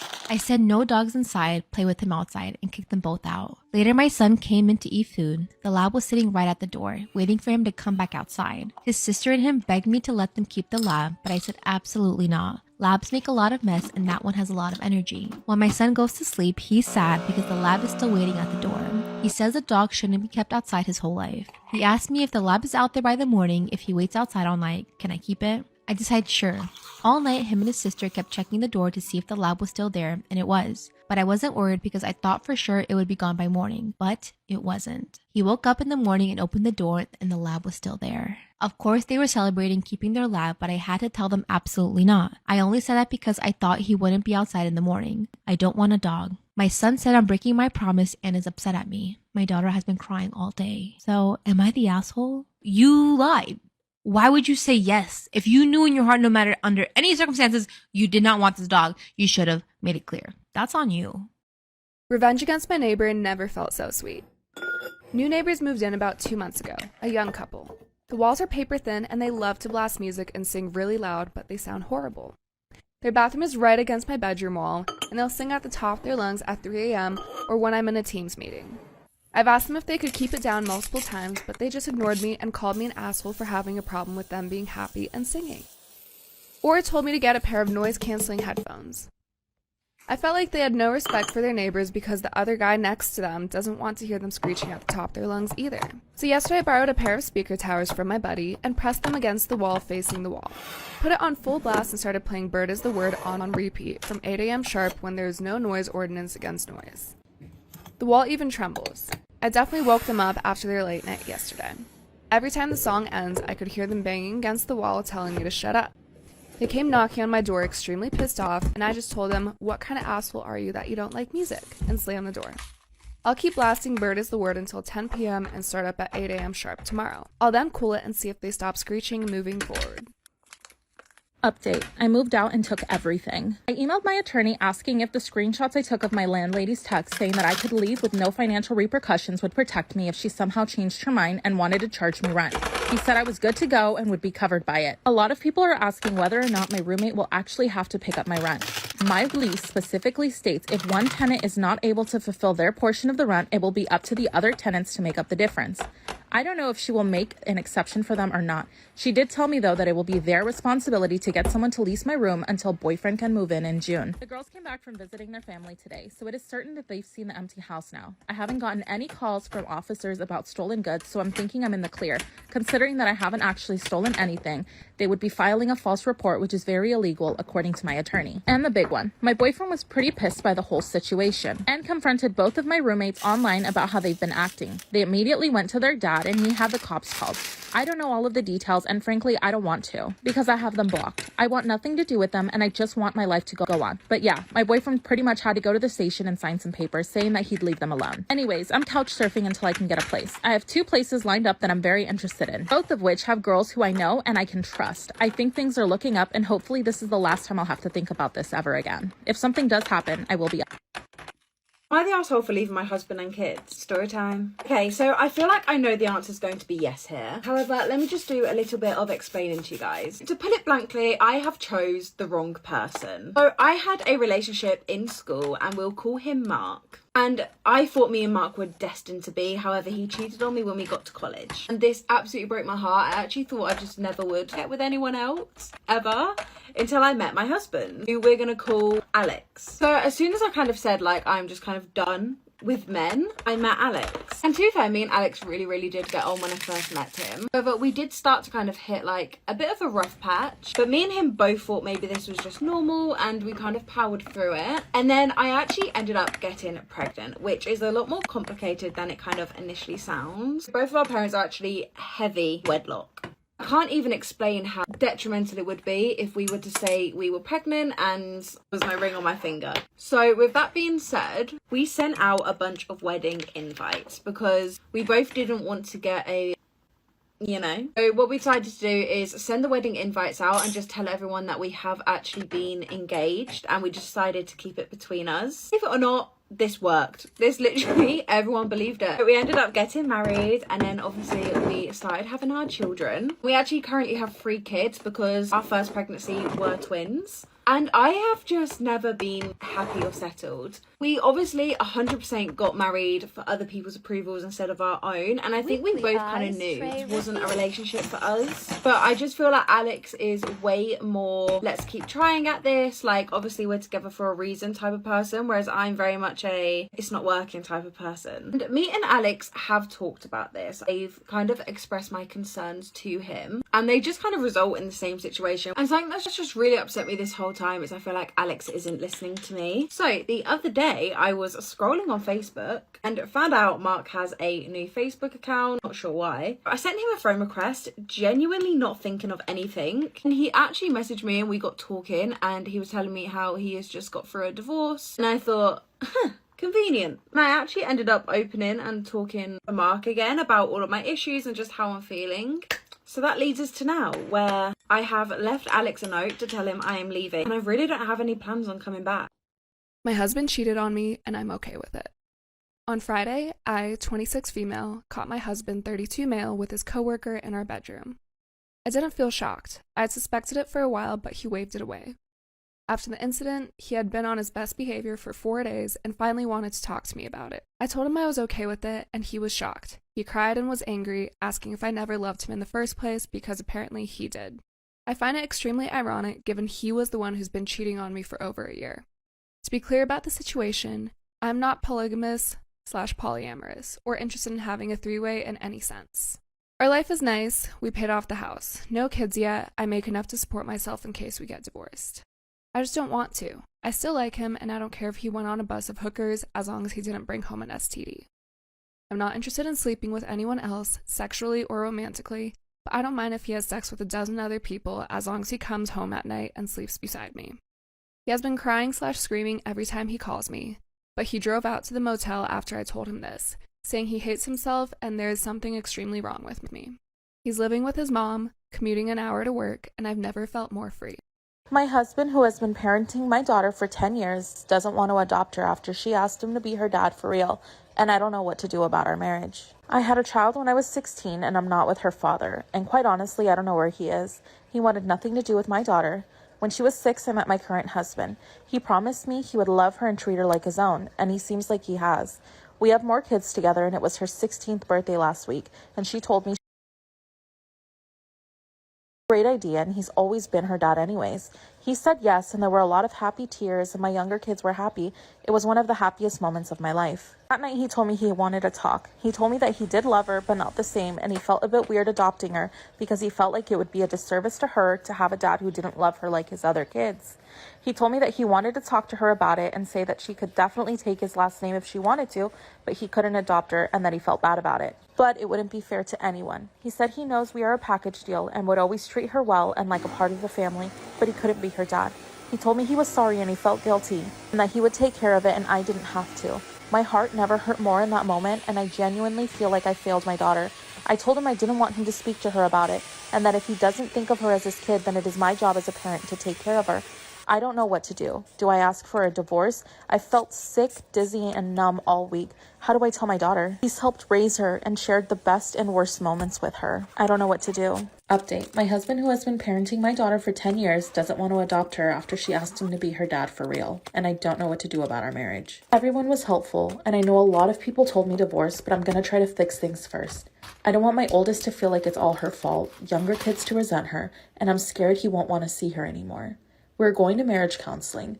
I'm looking for a therapist for my daughter. I let my husband talk to her because I felt like I should give them that and trust that he won't be stupid. They went on a drive. I don't know what was said exactly, but they're both upset, and I'm gonna use fake names to make it easier. My daughter stopped calling my husband dad and calls him Mike now, if she even speaks or looks at him. He seems upset by it, but I don't know what to tell him. Isn't that what he wanted? My girl has been very quiet and tired, and I told her to stay home from school for a few days, but she didn't want to. My other daughter asked us, why is Hannah calling Daddy Mike? Is he not her daddy anymore? Does that mean she isn't my sister? I corrected her, and my husband looked horrified, but once again, didn't know what to say to him. I've been calling her your sister instead of Hannah when I talk about her, and I hope it helps. Once again, thank you. I'm exhausted as a mom and a wife, but I am the glue right now, and I am doing my best to make my marriage work and be a good mom. Edit. Something scary happened. I had to work late, but I didn't have a choice. She didn't come home and we were both terrified, and she's been looking for her birth dad. Turns out he overdosed years ago, and she was devastated all over again. My husband hates her calling him Mike. Am I the asshole for taking my mother-in-law out of my husband's will without him knowing? Story time. Okay, so I have the mother-in-law from hell, and we're going to call her Natalie. He has done nothing but cause issues between mine and my husband's relationship since I met him. We're going to call my husband Mark. Without Natalie, me and Mark, honestly, would be perfect. But for some reason, she's just always been up in our business. Me and Mark met in college, and it really was love at first sight. We had absolutely no issues. Both of our friends absolutely loved the spouse. Like, to be honest, it's a fairy tale to tell people. And when me and Mark started to get serious, he warned me about Natalie. He said that his mum is a very boy's mum, if you know what I'm talking about. And to be honest, I've always seen the videos about boy mums, and I never thought they existed until I met Natalie. In response to what he was saying about his mum, I was kind of saying absolutely nothing could put me off you, and it is true. Don't hold him accountable for his mother's actions. God, it is hard to stay with him. So the first thing I was greeted with when I first ever met his parents, and by the way, at this point we had been dating for 2.5 years, and bless Mark's poor soul, was so scared for me to meet his mum. So the first thing his mother says to me is, what are your intentions with my boyfriend? I didn't even know what to respond. I thought, your boyfriend? Honestly thought maybe she just got confused. I was so taken back. And at this point, Mark was not with us. He was actually fetching my bags from the car. And thank the Lord he walked in before I had to answer, because I don't know what I would have answered. Then the whole of our relationship, she's kind of just said stuff like that. And honestly, I thought that once we kind of like had our own house and didn't need to see each other's parents like as much as we do when obviously we were living at home, I thought maybe things would just get a bit better because I just wouldn't have to see her as much. Oh my god, was I wrong. So we decided not to give anyone in our family a key to the house, just because if they needed to come in, we would be there, and then whilst people house sat whilst we were away, they would obviously have the keys we give them. So the first time we went on holiday, can I say his mum hated this. Natalie absolutely hated this rule we came up with together. Whilst we were on holiday, Natalie literally took our keys and got them cut and didn't tell us that she kept a key for herself. One day, Mark was away. I was at home with the kids on my own, just walks in and gives me a heart attack because obviously I didn't know she had keys. She always comments on my parenting style. She always comments on how my body looks. She always says Mark can do so much better than me. Quite frankly, I got annoyed at this. We had a huge bust up over Christmas time, which is actually way too long to get into. And because of Mark's job, if Mark dies, his will would become mine, if that makes sense, because his job is so dangerous. So I took it upon myself, because I have access to his will, to take Natalie off it. He had so much of his will because she made him put that in there. Mark's not the smartest cookie, and he kind of just went along with what his mum said. And I wasn't letting him be an advantage for. Am I wrong for not having much of a reaction to my daughter coming out and introducing us to her partner? Y'all, I don't know what is in my throat. It could be a bug, it could be dust, but last night, I don't know what I got in my throat, but it's stuck there and it won't get out. So please bear with me on my voice. Every time I talk, it tickles. I'm pretty sure it's hair. Anyways, my daughter is 23 and she requested dinner with us because she had something important to tell us. She introduced us and came out, and my wife was emotional and gave her a big hug and told her how proud she was. I, on the other hand, did not react to her coming out. I honestly did not care about that part. I was honest, her partner was cool and she was very interesting, but my wife told me I was rude for ignoring our daughter's announcement. I told my wife that I didn't care who she was attracted to and all I cared about was that she was happy. I tried to explain that I don't care about that stuff and people like who they like. No need for labels. Am I wrong for not having much of a reaction to my daughter coming out and introducing us to her partner? I told my wife that I didn't care who she was attracted to and all I cared about is that she's happy. I tried to explain that I don't care about that stuff and people like who they like and there's no need for labels. Love is love. She said that my view is slightly homophobic because it shows I'm not acknowledging a different view. I do not see it that way, and I want to know if I'm wrong and should apologize to my daughter and her partner. Edited to add, for added context, I did not treat her situation as any different from her brother's. I took the time to get to know the person they're with, but my wife feels I should have treated it differently because they are different situations. Ignoring the fact does not help. For me, when I came out to my mom as lesbian, she did not, well, first as bisexual, she did not care, and then lesbian, she didn't care. She just treated me the same way, honestly, and I think that that's a great way to do it instead of making it a big thing. Am I wrong for telling my son's teacher that technically my son can't give consent to appear in his TikTok videos?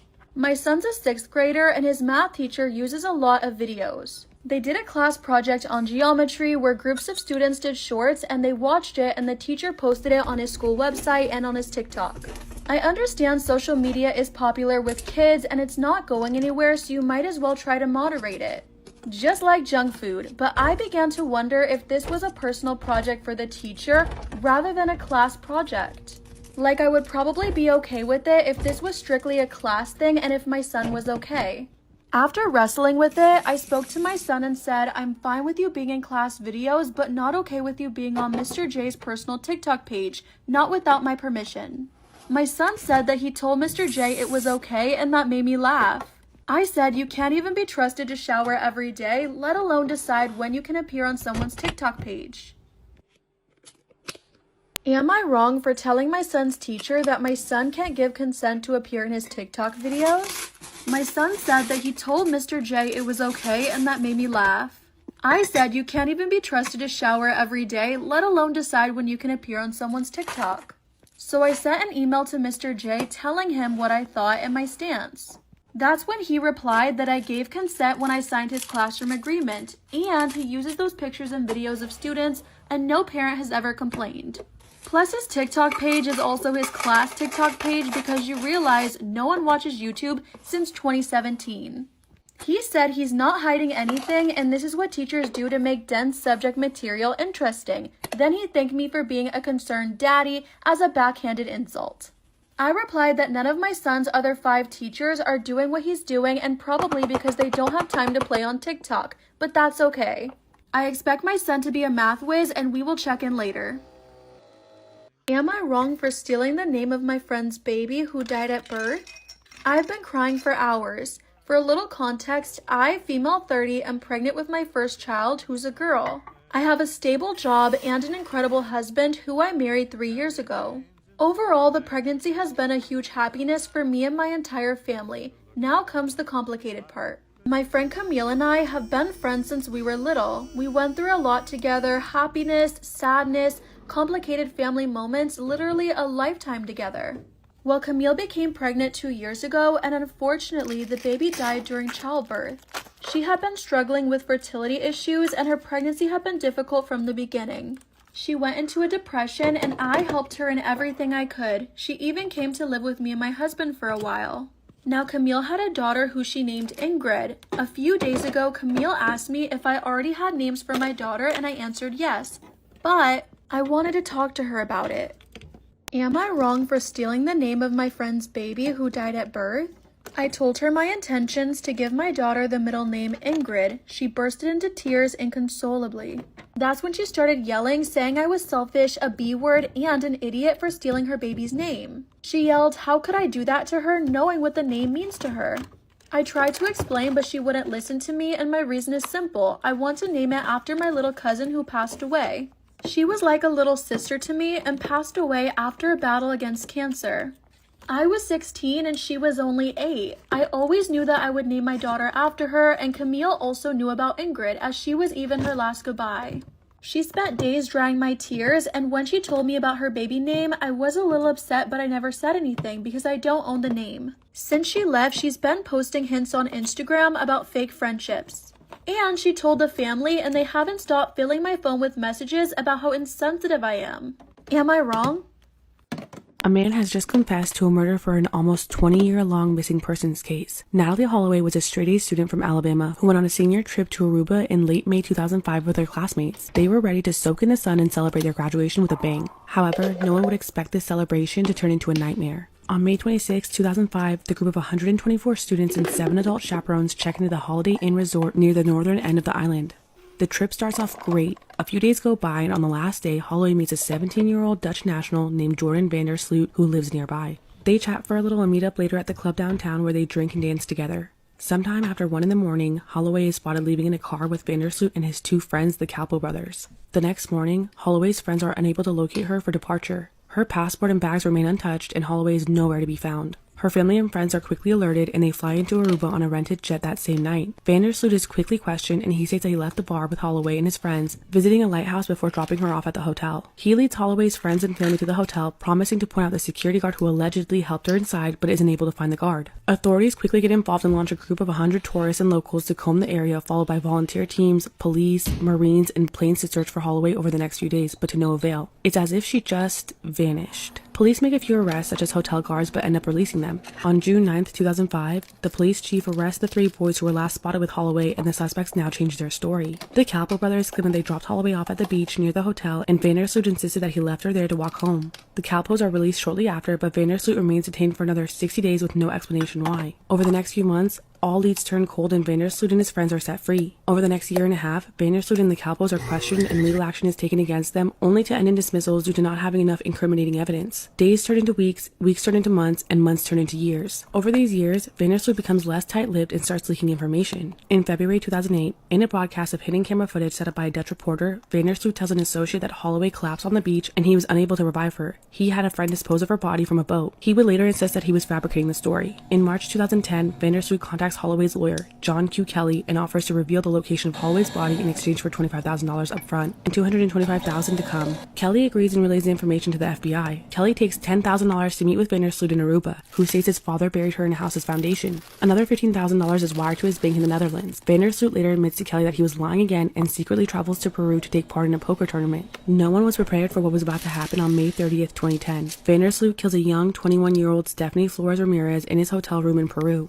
Her body isn't immediately discovered because he had left instructions that forbade hotel staff from entering his room. He cuts and dyes his hair to escape, but is found in a taxi in Chile, where he is taken back to Lima and held in a high-security Castro prison. However, it would take many more years before everything comes to light.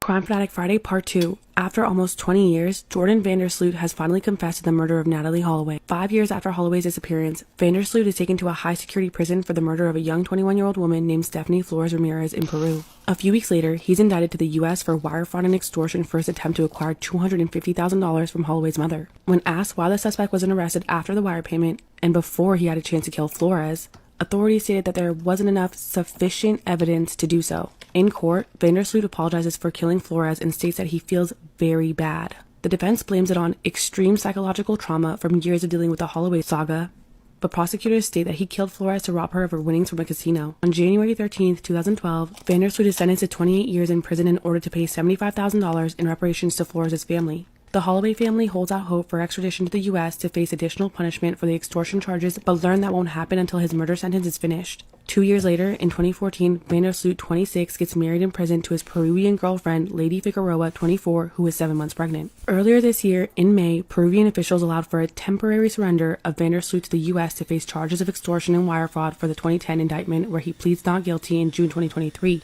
Finally, on October 18, 2023, Vandersloot confesses to killing Natalie Holloway in court. He enters a plea agreement and pleads guilty to the extortion and wire fraud charges while also confessing to the murder. He stated that Holloway and him were laying on the beach together kissing when he tried to escalate and she told him no. He ignores her and continues. Unable to get him off of her, Holloway kneed him in the crotch. He reacted by kicking her extremely hard in the face. This is when she went unconscious. He noticed a huge cinder block lying in the sand nearby and bludgeoned her face in with it. Afterwards, he dragged her lifeless body and disposed of it in the sea where he gets knee-deep in the water. This correlates as to why he was seen without shoes that night on his way home. However, despite this confession, he won't be prosecuted for the murder as the statute of limitations in Aruba is 12 years. The judge sentenced him to 20 years behind bars for the financial crimes, which he will serve concurrently with his Peruvian sentence. But if officials release him early, he'll have to serve the remainder of the 20 years in the U.S.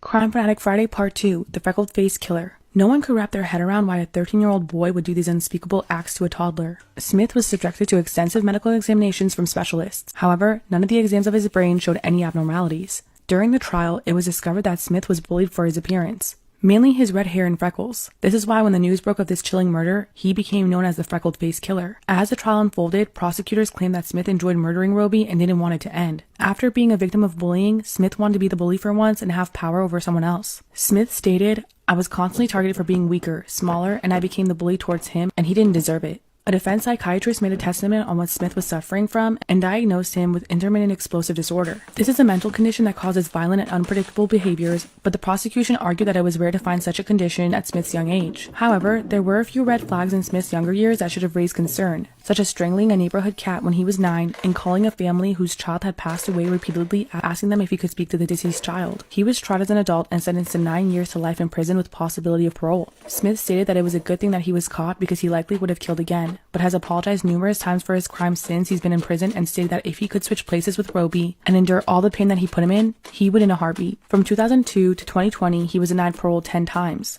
In 2019, he fell in love and was engaged to a woman who had reached out to him for some questions while she was studying to be a lawyer. After nearly 30 years in prison, he was granted parole and released in February 2022. He stated that he's a changed man and wants to get married and start his own family. Only time will tell if Smith has truly changed, but what do you guys think? My fiance asked me to choose between her and my mom, and I chose my mom. Ugh. Honestly, in these type of situations, it depends on the context because you want to say mom, but then sometimes your mom's not really nice to the new family that you're creating, so you have to choose your fiance. It really depends. I cannot pick right off the bat to see who's right, but My mom turned 60 this year, and she is not going to live 5 years longer. 12 years ago, she had a stroke that left her half side paralyzed. She lives alone and takes care of herself completely by herself. She is very resilient and I am incredibly proud of her, but I know that her chances of living another 5 years are very, very low. My fiance got surprisingly a promotion in the dream job she always wanted. Saying it's a gigantic opportunity would be saying that a Ferrari is just a car. It's a once-in-a-lifetime chance. It will change her life forever. It will fulfill everything she's wanted. It will make her rich. It also involves her moving countries, thousands of kilometers away. There is no way she won't accept it, and I wouldn't want her to. The moment she told me about it, I knew it was over. She asked me to come with her. I didn't even need to think about it and said no. It broke me apart, and it broke her apart, and I feel nothing and simultaneously just pain. My mother has 5 years left, at best, and she will die and just never be in my life again. For the rest of my existence until oblivion always swallows me up. I will never get to meet her again, hear her living voice again. She will be gone forever, just gone. The clock is ticking for her every day a bit louder, and I cannot, simply cannot, move away from her and see her only once a year anymore. How could I accept that only seeing her 5 times before she stops existing? I cannot, period. This is the hardest thing I've ever had to do, but it wasn't a hard choice at all. I want to stab myself. I feel like if your relationship is that important to you, you should at least sit down and have a conversation to see what are the options. Don't just look at it as like option A and B. I feel like you can always find an option C, D, E, and make your own option, you know? I almost had to pull my titties out at customs today, and the thing is, like, I would have done it. Okay, a little backstory is I just got back from Paris. That was my first time in Europe ever. But one thing I really don't understand is fucking customs. Like, I just don't get it. I did buy myself a bag in Paris, but like, that's not the point of the fucking story. I get off the plane from France, and I do the thing where it's like, where the guy's like, show me your passport, and like, customs. I just do customs, and he's like, did you spend any money? I'm like, yeah. He's like, what'd you buy? I'm like, right here. Like, I'm excited, right? I'm like, like, this is what I got. He's like, yeah, we're gonna need to escort you down and they're just gonna handle that. I'm like, what do you mean escort me down? Like, what? He's like, you're gonna have to pay like a duty fee. I don't know what the fuck a duty fee is. I don't know what any of this shit is. All I know is everyone told me to buy my bags in Europe because they're cheaper. And you get like a discount, all that shit, whatever. So I'm getting escorted down. Mind you, like, this isn't registering to me what's happening. Like, this whole time I'm just like, I guess they want to examine the bag and like they want to see it and see how gorgeous she is. Dumb fucking bitch up here, right? So the man's like, grab your bag and like your passport's gonna be over here. And once you get your bag, like go to where they are so they can search your stuff. And I was like, wait, but like, can I just do it now? Like while I'm waiting for my bags? He's like, no, we have to search all your bags. I'm like, search all my bags? What the fuck did I do? Like, we just have to do that. And I was like, why? Because I bought it. And he was like, we just have to do that. The reason I'm in a bad mood is because I was just on an 8-hour flight and all I wanted was a pumpkin cream cold brew. That's the only thing I wanted. I touched down and my mind was like, pumpkin cream cold brew, bitch. Like, I don't think they have that shit in Paris, and if they did, it'd be embarrassing if I fucking ordered it. So like, that's on my mind, but now I gotta have like this motherfucker go through my bag, so I'm like, this is so annoying. Get to the thing, and the man's like, okay, can you put your bags on the table? All those things. He's like, I'm gonna open them up, I'm gonna search them. I'm like, okay, fine, like that's whatever. And then I like grab on my phone and I'm like scrolling. He's like, no, you have to put your phone away. I look at the man, I go, oh my God, like this is like serious. He's like, yeah. And I'm like, oh my God. Then I'm like asking this man a bunch of questions. I'm like, can you explain to me what the fuck a duty free, like what duty, like whatever this like thing that I'm gonna have to pay is? He's like explaining it to me, and I go, okay, so I should just lie. Like, do you want me to just lie at customs? And he was like, nobody said that. Literally nobody said that. I was like, okay, whatever. He's like, okay, I'm gonna go through your bag. I'm like, I'm exhausted. Can I just like sit?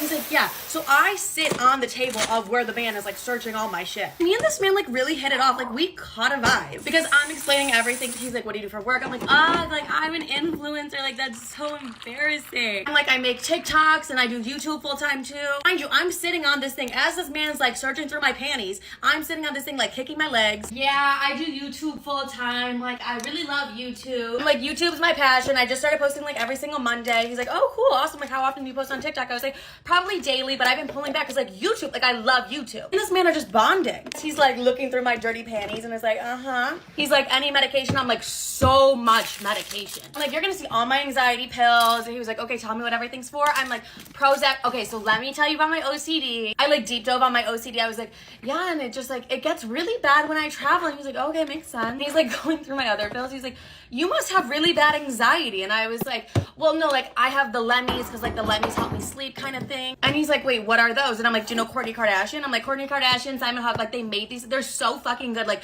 if you have trouble sleeping, like you honest to God should try them. Like, oh my God, like good to know. That's actually so good to know. I'm like, no, they're like phenomenal. Like they knock you the fuck out. Like it's crazy. My little feet like hanging back and forth. And mind you, people are like walking by like, what is she doing? Like why is she sitting on this thing? And we're just chit-chatting. We're just having the time of our lives. I'm like, yeah, I have CBD gummies in there. Like if you want to try one, you can try one. They're so good. He's like, I can't because of work. I'm like, no, like that totally makes sense. Like he knows I live in Manhattan. And then I told him all about my best friend.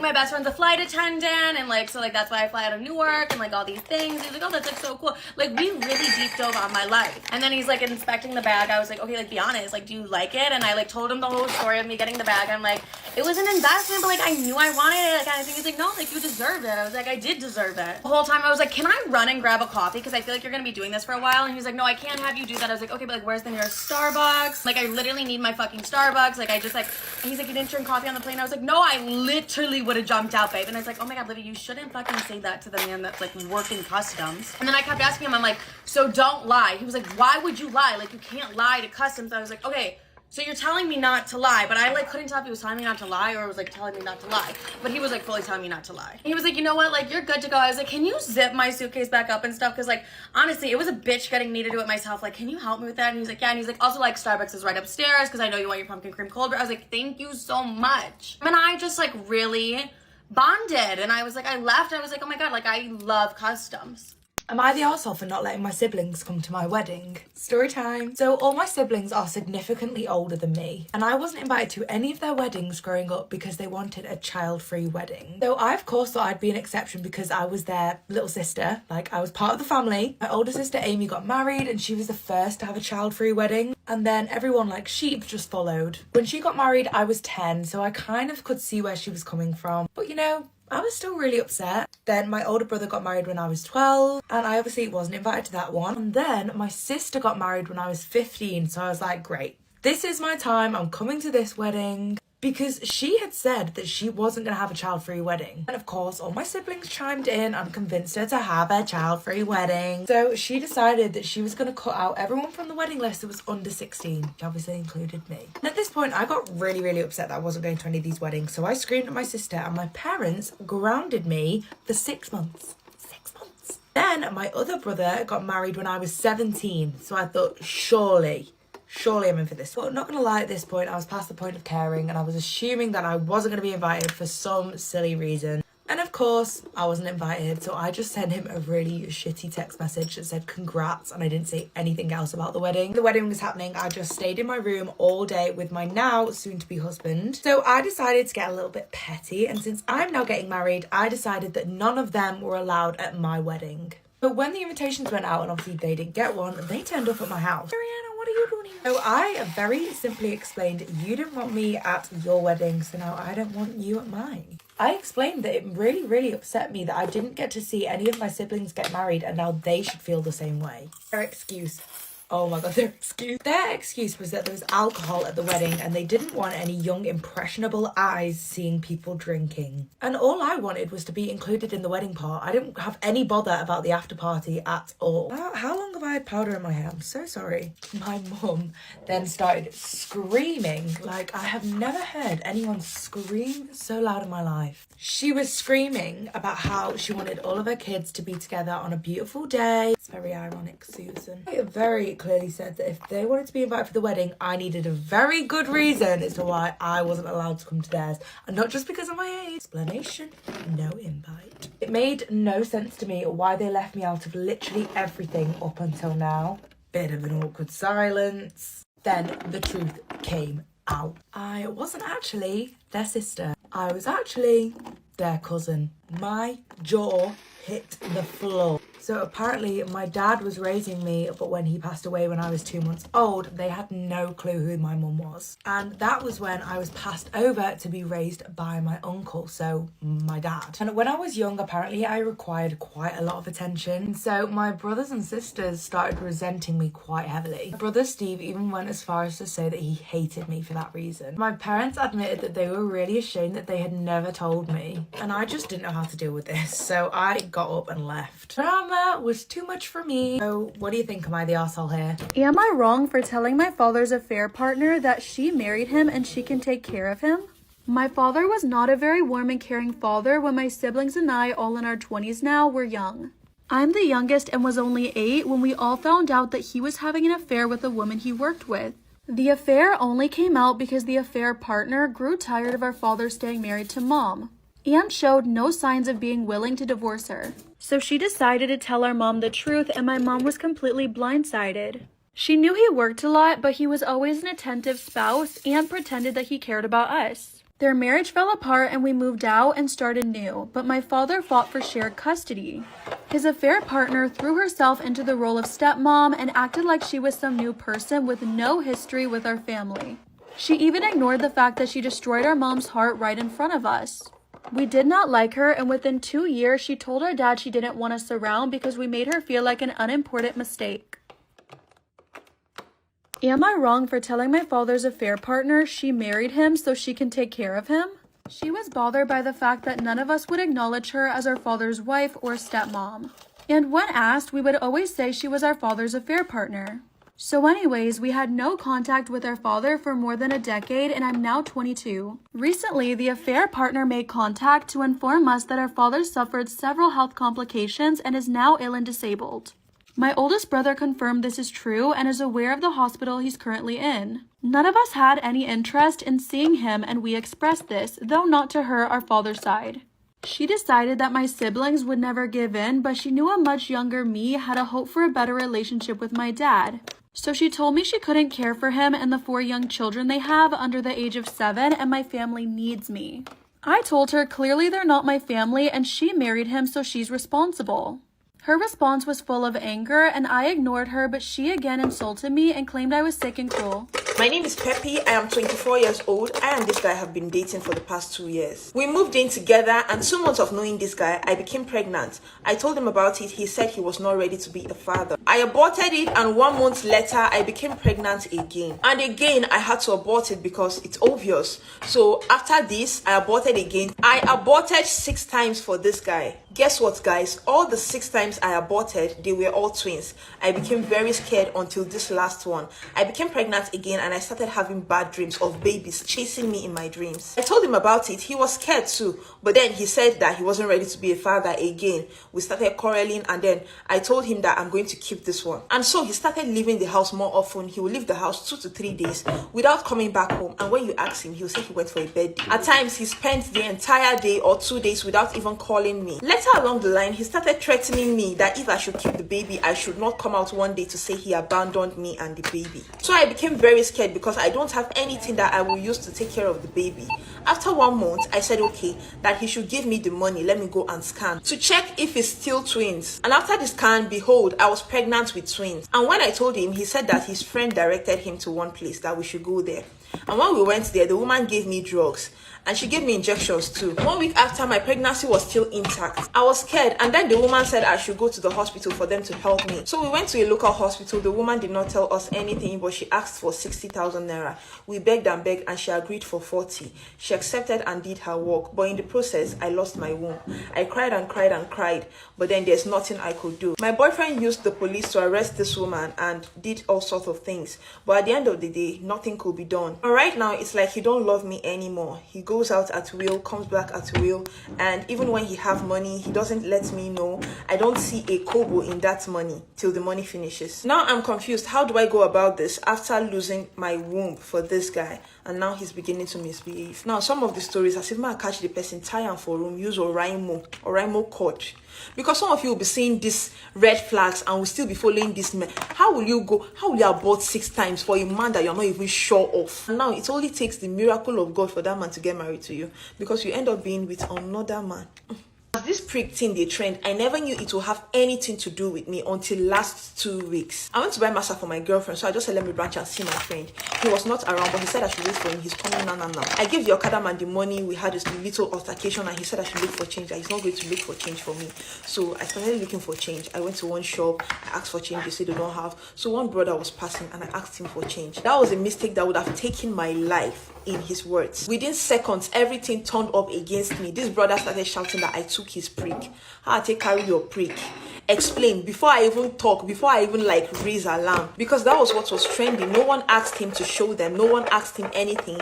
They believed I did it. Before I would say Jack, some people stole my phone, stole my wristwatch, everything on me was gone, and I was on the floor. I was basically already having a chit chat with death. So my friend got there and he was trying to tell them I am his friend. They wanted to start with him too. He managed to escape, ran to the police station, came back with some police personnel as urgent as he would. So when the police arrived, the guy that claimed I stole his prick ran away. He was nowhere to be found. His members that took my phone and everything, they were nowhere to be found. Everywhere was getting too blurry for me already, like I was saying goodbye to the world. So since there was no one to stand and say I took his prick, they took me to the hospital, treated me. I spent 5 days in the hospital. I am lucky to be alive. I am lucky to be a survivor. In as much as this thing is actually happening, be careful out there, because your enemies can use this against you. Someone that doesn't like you can pay thugs to claim you took their prick. And also, thieves and thugs can do this to you just to get hold of your expensive phone, your wristwatch, your gadgets and everything off your body. I am happy to be alive and telling this story today.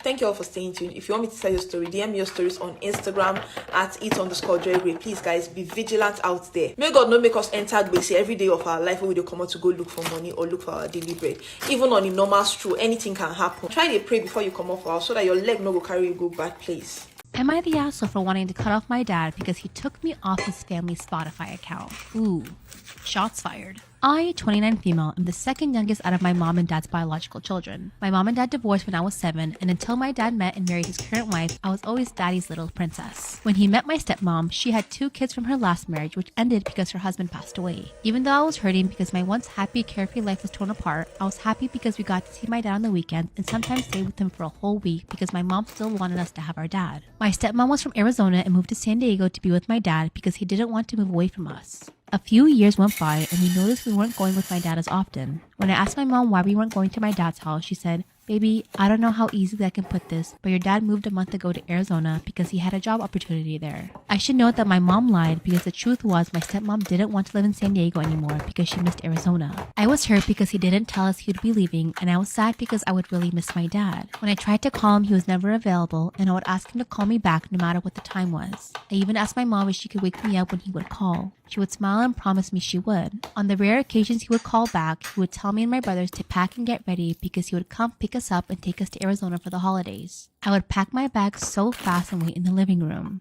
He would never come. Instead, he would call and say something came up and I would unpack. A few years later, my dad calls and says he has good news. Him and my stepmom got married and had a wedding. I remember the look on my mom's face when she saw my smile drop and tears fall. I asked him why I wasn't invited to the wedding and he said, "I'm sorry, but it was a last minute thing and we didn't have time to get you." Keep in mind, whenever we did go to Arizona for vacations, my mom was the one who would take time off work and school to drive us to him. My mind went to blaming me and in a way also blame my mom because I was daddy's little princess and he would never do that to me. This is making me so sad. After they got married, my dad and stepmom had my little sister. And even though this solidified him and my mom's divorce, I loved her.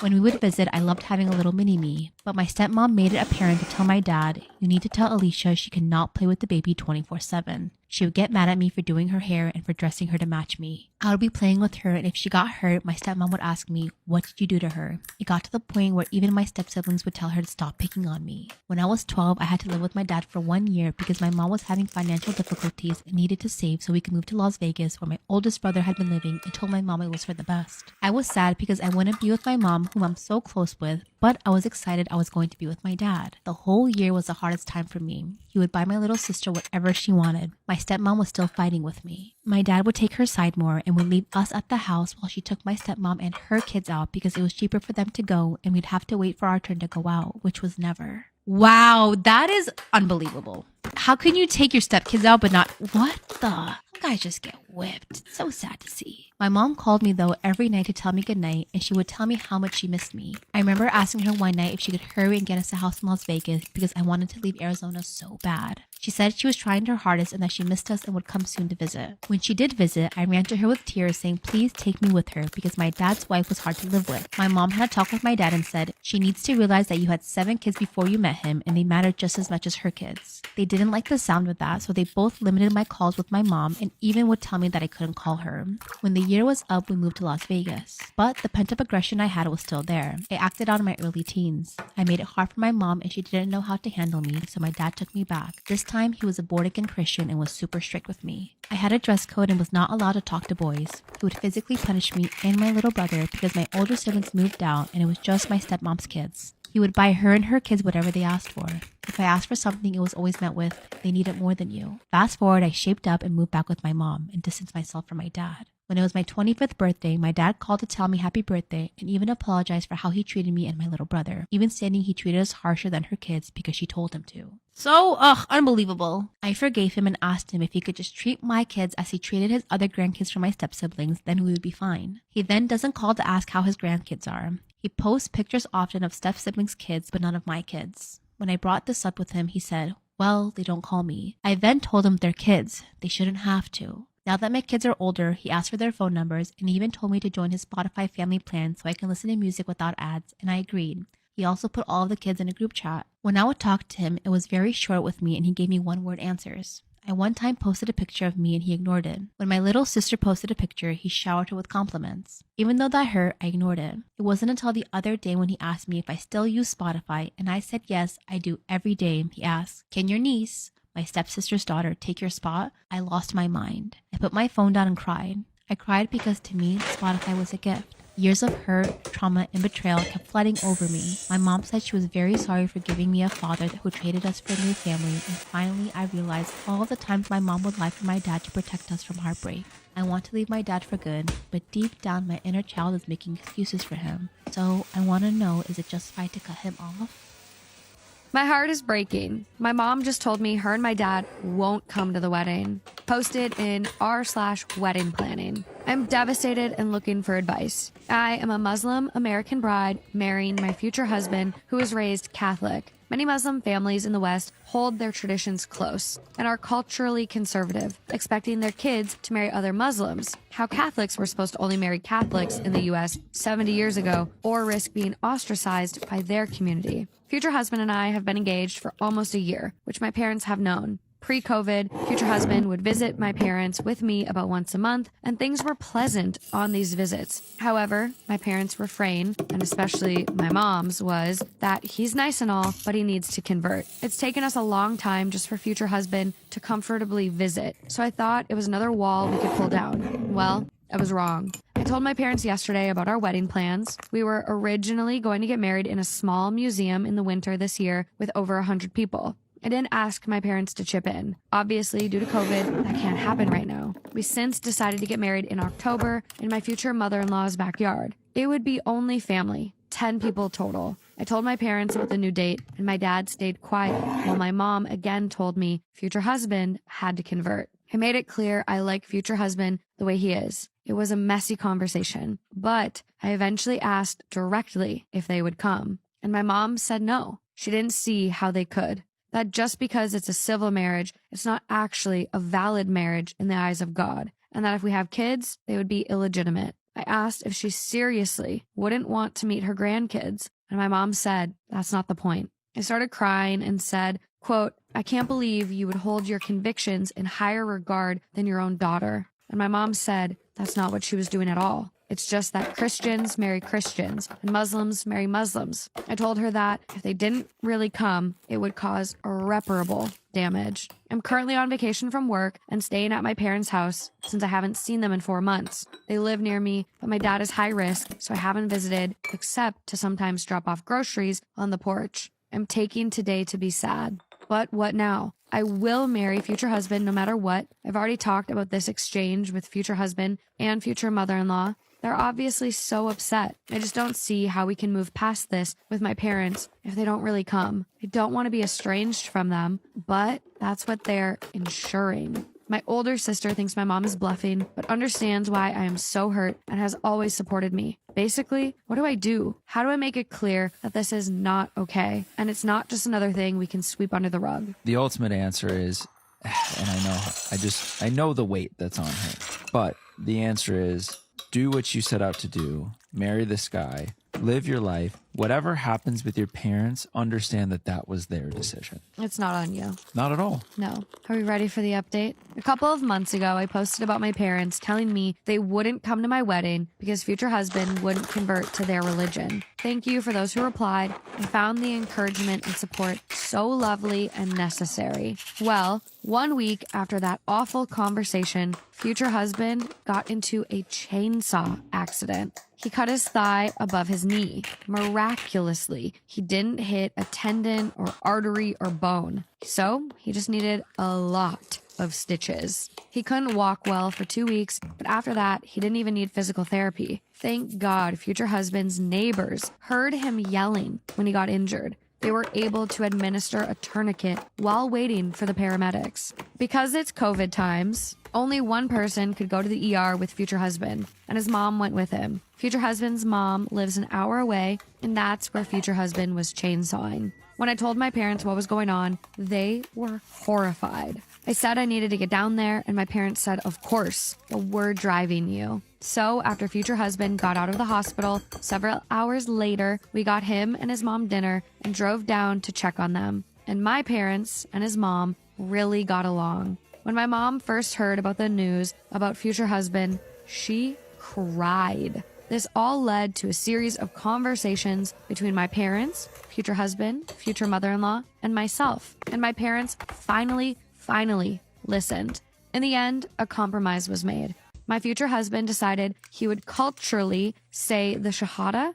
It's a sentence you say to become a Muslim, but with the intention of it only being cultural. My parents understand that it's just for them and that he doesn't consider himself Muslim. It's really so that when we visit family in Egypt, it's not scandalous, which again, future husband is okay with. What makes it a compromise is this. My parents are finally acknowledging that future husband is who he is, and it is not really a Muslim, that it's to honor them and their traditions. So, the moral of the story is, people's minds change when a terrifying, possibly life-threatening accident happens? That's true. In any event, I'm so glad that the past 3 months are over, and I'm so incredibly happy and excited to be marrying my best friend this Saturday. My parents will be coming, and they'll even be bringing the food. Am I the arsehole for laughing at my sister-in-law and telling her I have zero desire to raise her child? Story time. So a bit of backstory. My parents died in a very sudden car crash about 10 years ago. I have a younger sister who we will call Lucy, and Lucy has Down syndrome. And Steve and I are her legal guardians. When my parents passed, we took her in to look after her. And in my life at this time, I was running a business, looking after my own children. After a while, we just came to the conclusion that she needed more time and attention than we could offer her. Me and Steve discussed what would be best for Amy and decided to put her into a private adult's home. And this costs over £10,000 a month, and it comes from our own finances. We always go and visit her, we sign her out for holidays quite regularly, and it's just sort of a scenario that works for everyone involved. We never go more than 24 hours without seeing Lucy. So now on to the issue. My sister-in-law, who we will call Amy. She has recently just had her first child after years and years of trying. She believes that she invented motherhood and is very opinionated and openly talks about the things that she thinks other people fall short on. Now recently we hosted a barbecue at my house. This day Lucy had a trip planned to the zoo with the home and had asked if she was okay to go. And of course we said okay, that's not a problem. Now whilst we are all eating, Amy turns to me and asks where Lucy is. It wasn't like a genuine question, it had an accusationary tone. It was giving where's Lucy? I'll take my Oscar now. I just could not be bothered to get into it with Amy today. So I was like, oh, Lucy's decided to stay at home. This is when Amy turns to her husband and says, see, this is why it won't ever happen. What won't ever happen, babe? And Amy says, all snarky to the whole table, we were doing our will last week and we knew that those two wouldn't be suitable as guardians for our baby. She goes on to say, they tossed her sister into a home rather than keeping her as part of the real family, and I will not let that happen to my child. Now I wanted to do some very unthinkable things to this woman. I was incredibly hurt by this comment. I had just no idea why she would say this. So instead of yelling, I just laughed in her face, said, well, that is great news because I have zero desire to raise your child. Amy left my house calling me all sorts of names. think I might have overdone it on the blusher. Oh my god, she was swearing at me. Yes, and I might have said a few choice words back. It has now been over a month since all of this happened, and Steve is still getting the most horrific texts from his sister asking me to apologise. My mother-in-law, so Amy's mum, knows that she overstepped with the comment, is asking me to be the bigger person, and she wants me to say sorry to keep the peace. Of course, I refuse.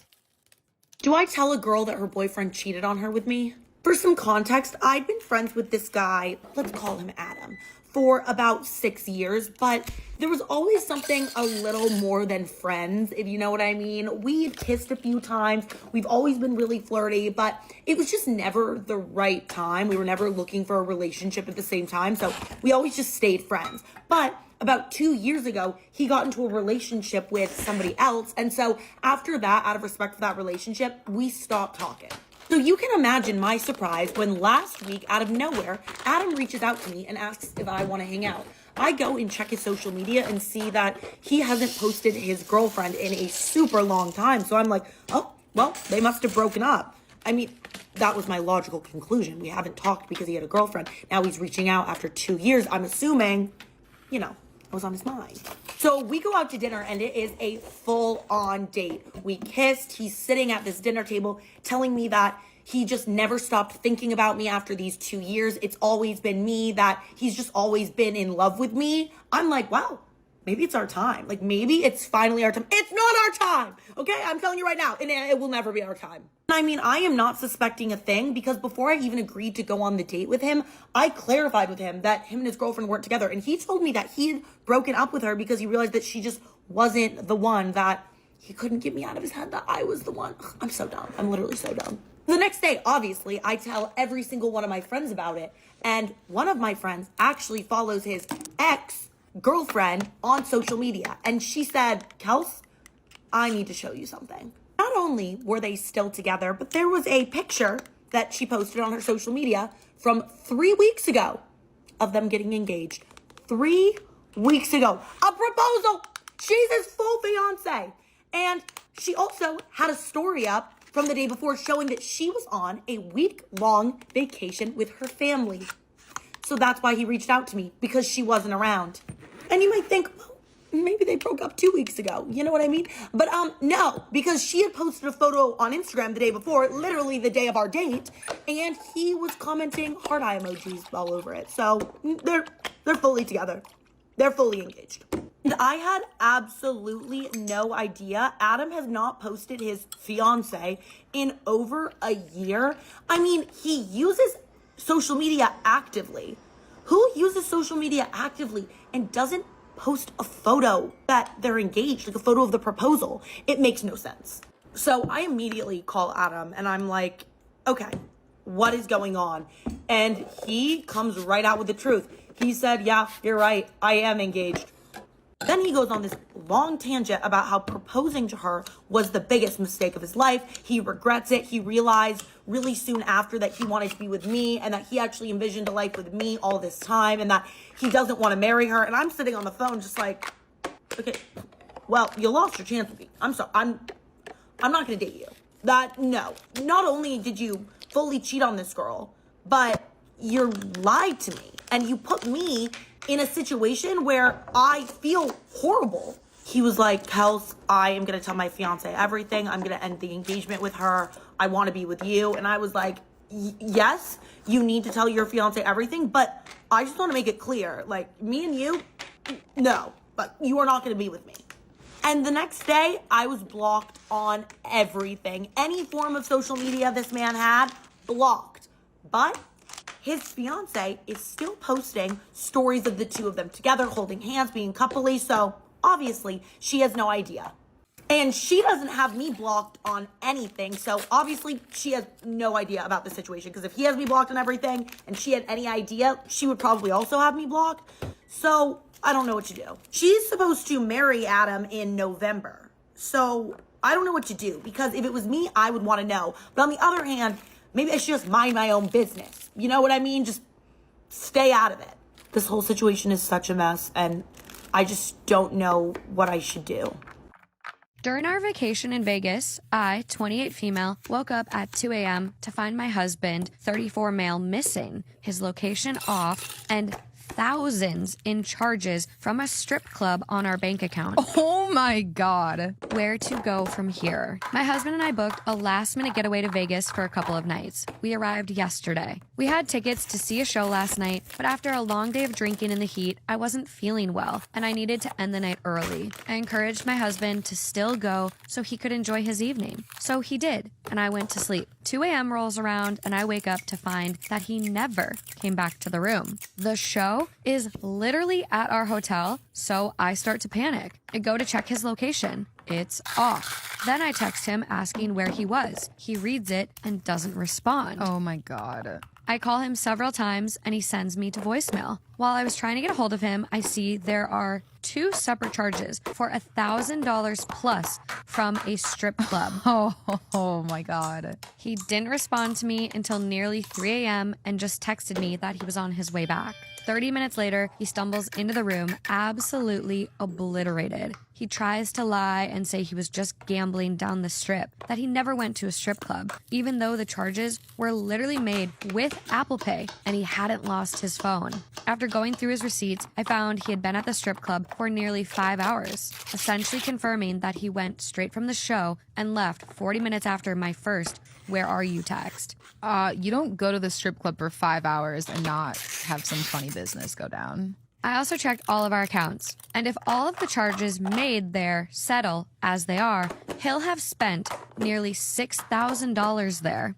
He swears he didn't cheat on me and says nothing sexual happened, though I can only imagine the situations you find yourself in after 5 hours in a strip club, especially when you're intoxicated beyond comprehension. I feel like I'll never truly know what happened, and that alone is the most painful part. We flew home a day early, and I just have no idea where to go from here. We've been together for 7 years, married for 4 years in just a couple of months. As far as I was aware, we're in a great place in our marriage, and there haven't been any issues with infidelity in the past. This is completely out of character. I'm absolutely crushed and deeply disappointed. He was reckless with our money, with my trust, with our marriage, and it really fucking hurts. The fact that we were on a solo trip together, and instead of coming back to me or doing literally anything else, he chose to go to a strip club. I would love any insight and advice from those who have gone through something similar with their partners. Thank you for reading. He sucks. I'm pissed. What is he doing there for so long?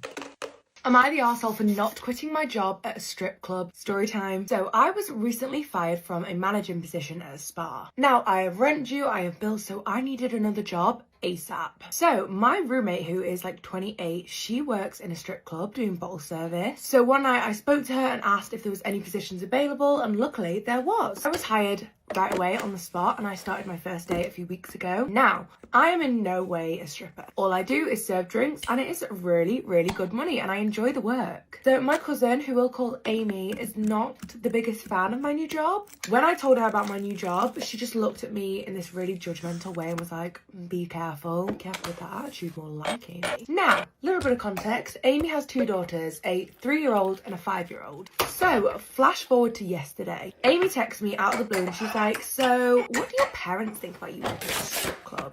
And I was like, oh listen, I haven't actually told them yet. I'm actually more scared to tell them that I was fired.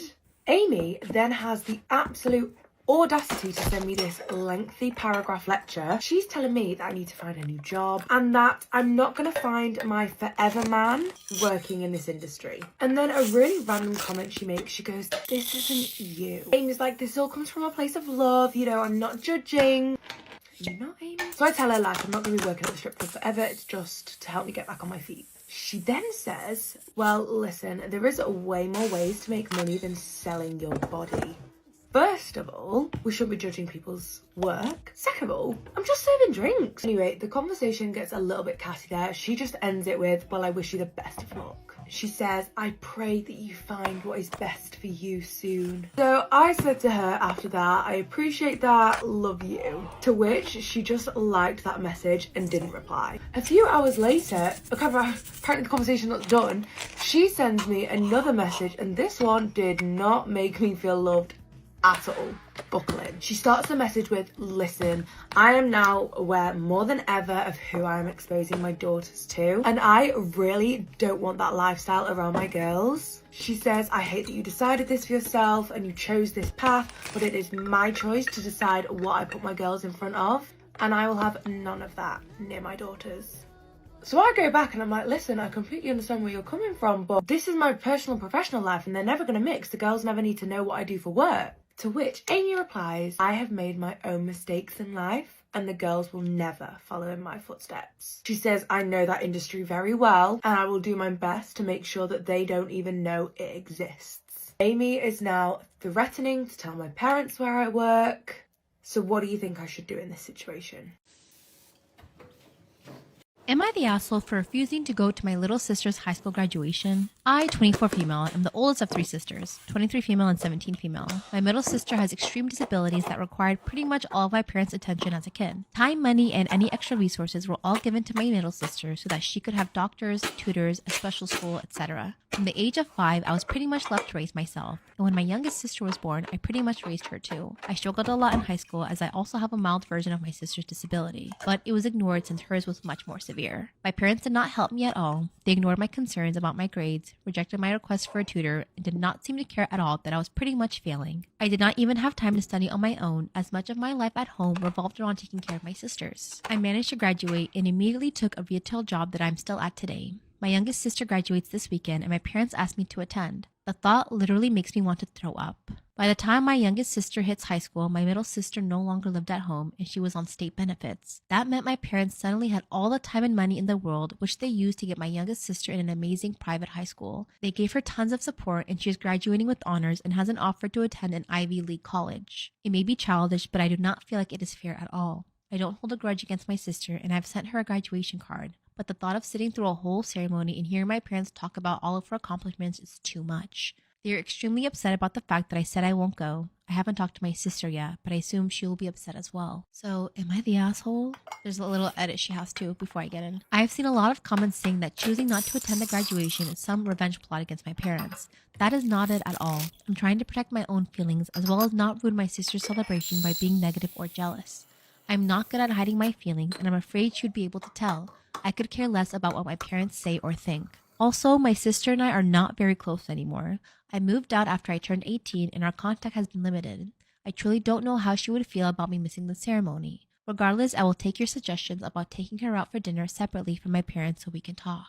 You know what it is? I think therapy would greatly improve your life, but of course that shit's expensive, so I get why people can't do it. You were failed by your parents. And I really hope you're able to heal your inner child because, like, I understand exactly how you feel. It's like they're like over here boasting about their third daughter where it's like you weren't even given that opportunity to thrive, right? She was able to, you can't help but compare and say, well, if I was given the same circumstances as my sister, maybe I wouldn't be where I am today. I could have been in an Ivy League college. I could have been somewhere else in my life instead of trying to make ends meet, you know?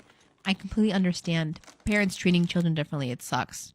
And it's not your fault. It's on them. I think you need to do whatever it takes to be mentally healthy and stable and recover for what they caused you. And if that means not going to your sister's graduation, then so be it.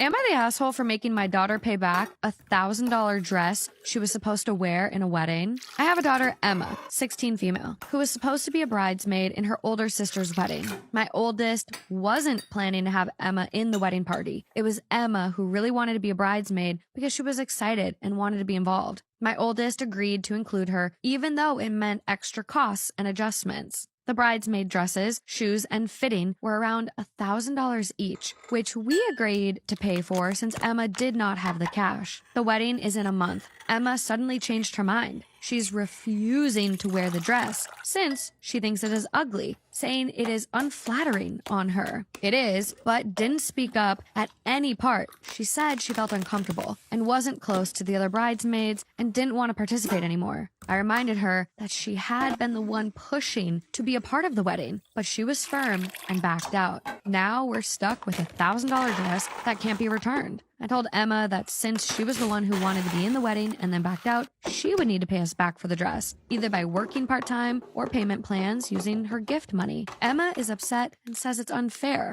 claiming we're punishing her for not wanting to do something she wasn't comfortable with anymore. Multiple family members think I'm being too harsh. Am I the asshole? I think it's justified. It's kind of one of those consequences. Like, you begged to be in the wedding. You inserted yourself. It's not about you, Emma. You either wear the dress, be in the wedding, or you pay your parents back and understand the meaning of money. Yeah. Am I wrong for CCing all of the family, friends, and coworker after my husband divorced me via email? I, 47 female, woke up yesterday morning to an email from my husband of 21 years, 50 male, entitled Working Things Out. Very deceptive title because instead of arranging a meeting or even a phone call, my husband goes on all 4 paragraphs soapbox speech about how marriage is supposed to be, for the most part, an in-person commitment, and that it pains him to say this, but this cannot go on anymore. He goes on in a very clinical, detached tone to describe how us not speaking for a week before our big fight and then not hearing from me for the week afterwards is abandonment for him, so he's filing for divorce. I mean, he could have talked to you too. He then asked me to tell me what things of mine I wanted him to ship and that he wants to do things fairly via mediation. Also said he'd only be responding to calls regarding our daughter and to contact his lawyer for everything else. This is the straw that broke the camel's back for me, because leading up to Thanksgiving, he's already been complaining that he's spending the holidays alone and it's all my fault. For a little context, I moved with my daughter, 16 female, from Kentucky to Atlanta 3 years ago because she wants to get into acting and singing. She's now attending a performing arts high school and trying to make a living acting. My husband was supportive at first. He sent in 60 applications to jobs in Atlanta, but even though he's been a manager at a motel for 13 years here, he only got entry-level interviews. My husband initially said there's FaceTime and he has airline points, but soon I saw how inflexible he was. Every conversation was unbearable because if I picked his brain, I knew I'd be running into a brick wall. Instead of learning to enjoy long distance, it was like, fulfilling marriage, long distance, nope. He asked us to move back during the actor's strike. At that time, we had already agreed that he could sleep with others as long as he fulfilled his other obligations. Hey yo! He agreed to our arrangement, but dumped the woman after a month and got more petty, saying the woman he wants wouldn't be into married men. Our final fight happened when I said we were going to have a virtual Thanksgiving with my mom and wish her recovery from her surgery. He said, why don't you come back and tell her in person? He also said instead of giving input over Christmas decorations to come back and do it in person. He said he had more intimacy with the escort than me because it was in person, and I called him a hospitality manager stereotype, unable to adapt to any change and stuck in his path. The fury boiled over after his email, and I replied and CC'd the extended family, friends who only hear from him and his side, and his coworker and friends of the family, just to tell them that the man who says he's the peacemaker is divorcing me over email and that he's been seeing other women and saying that his 1 month fling with an escort was more fulfilling. Am I wrong? My only regret is that a friend's kid got a hold of the email and I've had to shield my daughter and explain that her dad is divorcing me. Am I the asshole for leaving my girlfriend after she told me she was pregnant? I, 25 male, have been with my girlfriend, 25 female, for 7 years. A few years ago, we discussed having children, and I made it vehemently clear that I didn't want any at all. She didn't necessarily share my sentiments, and y'all should have broke the fuck up. Y'all should have broke up. She didn't necessarily share my sentiments, but said she understood, and she was just happy to be with me. We used protection, and I know for a fact that she was on birth control. So you can imagine my shock when she came to me with multiple pregnancy tests a few days ago, happily proclaiming that she's pregnant. I asked her what she was talking about. Then she admitted that she had been thinking about kids again, and the thought of having my child brought her so much joy that a few months ago, she stopped taking her birth control pills.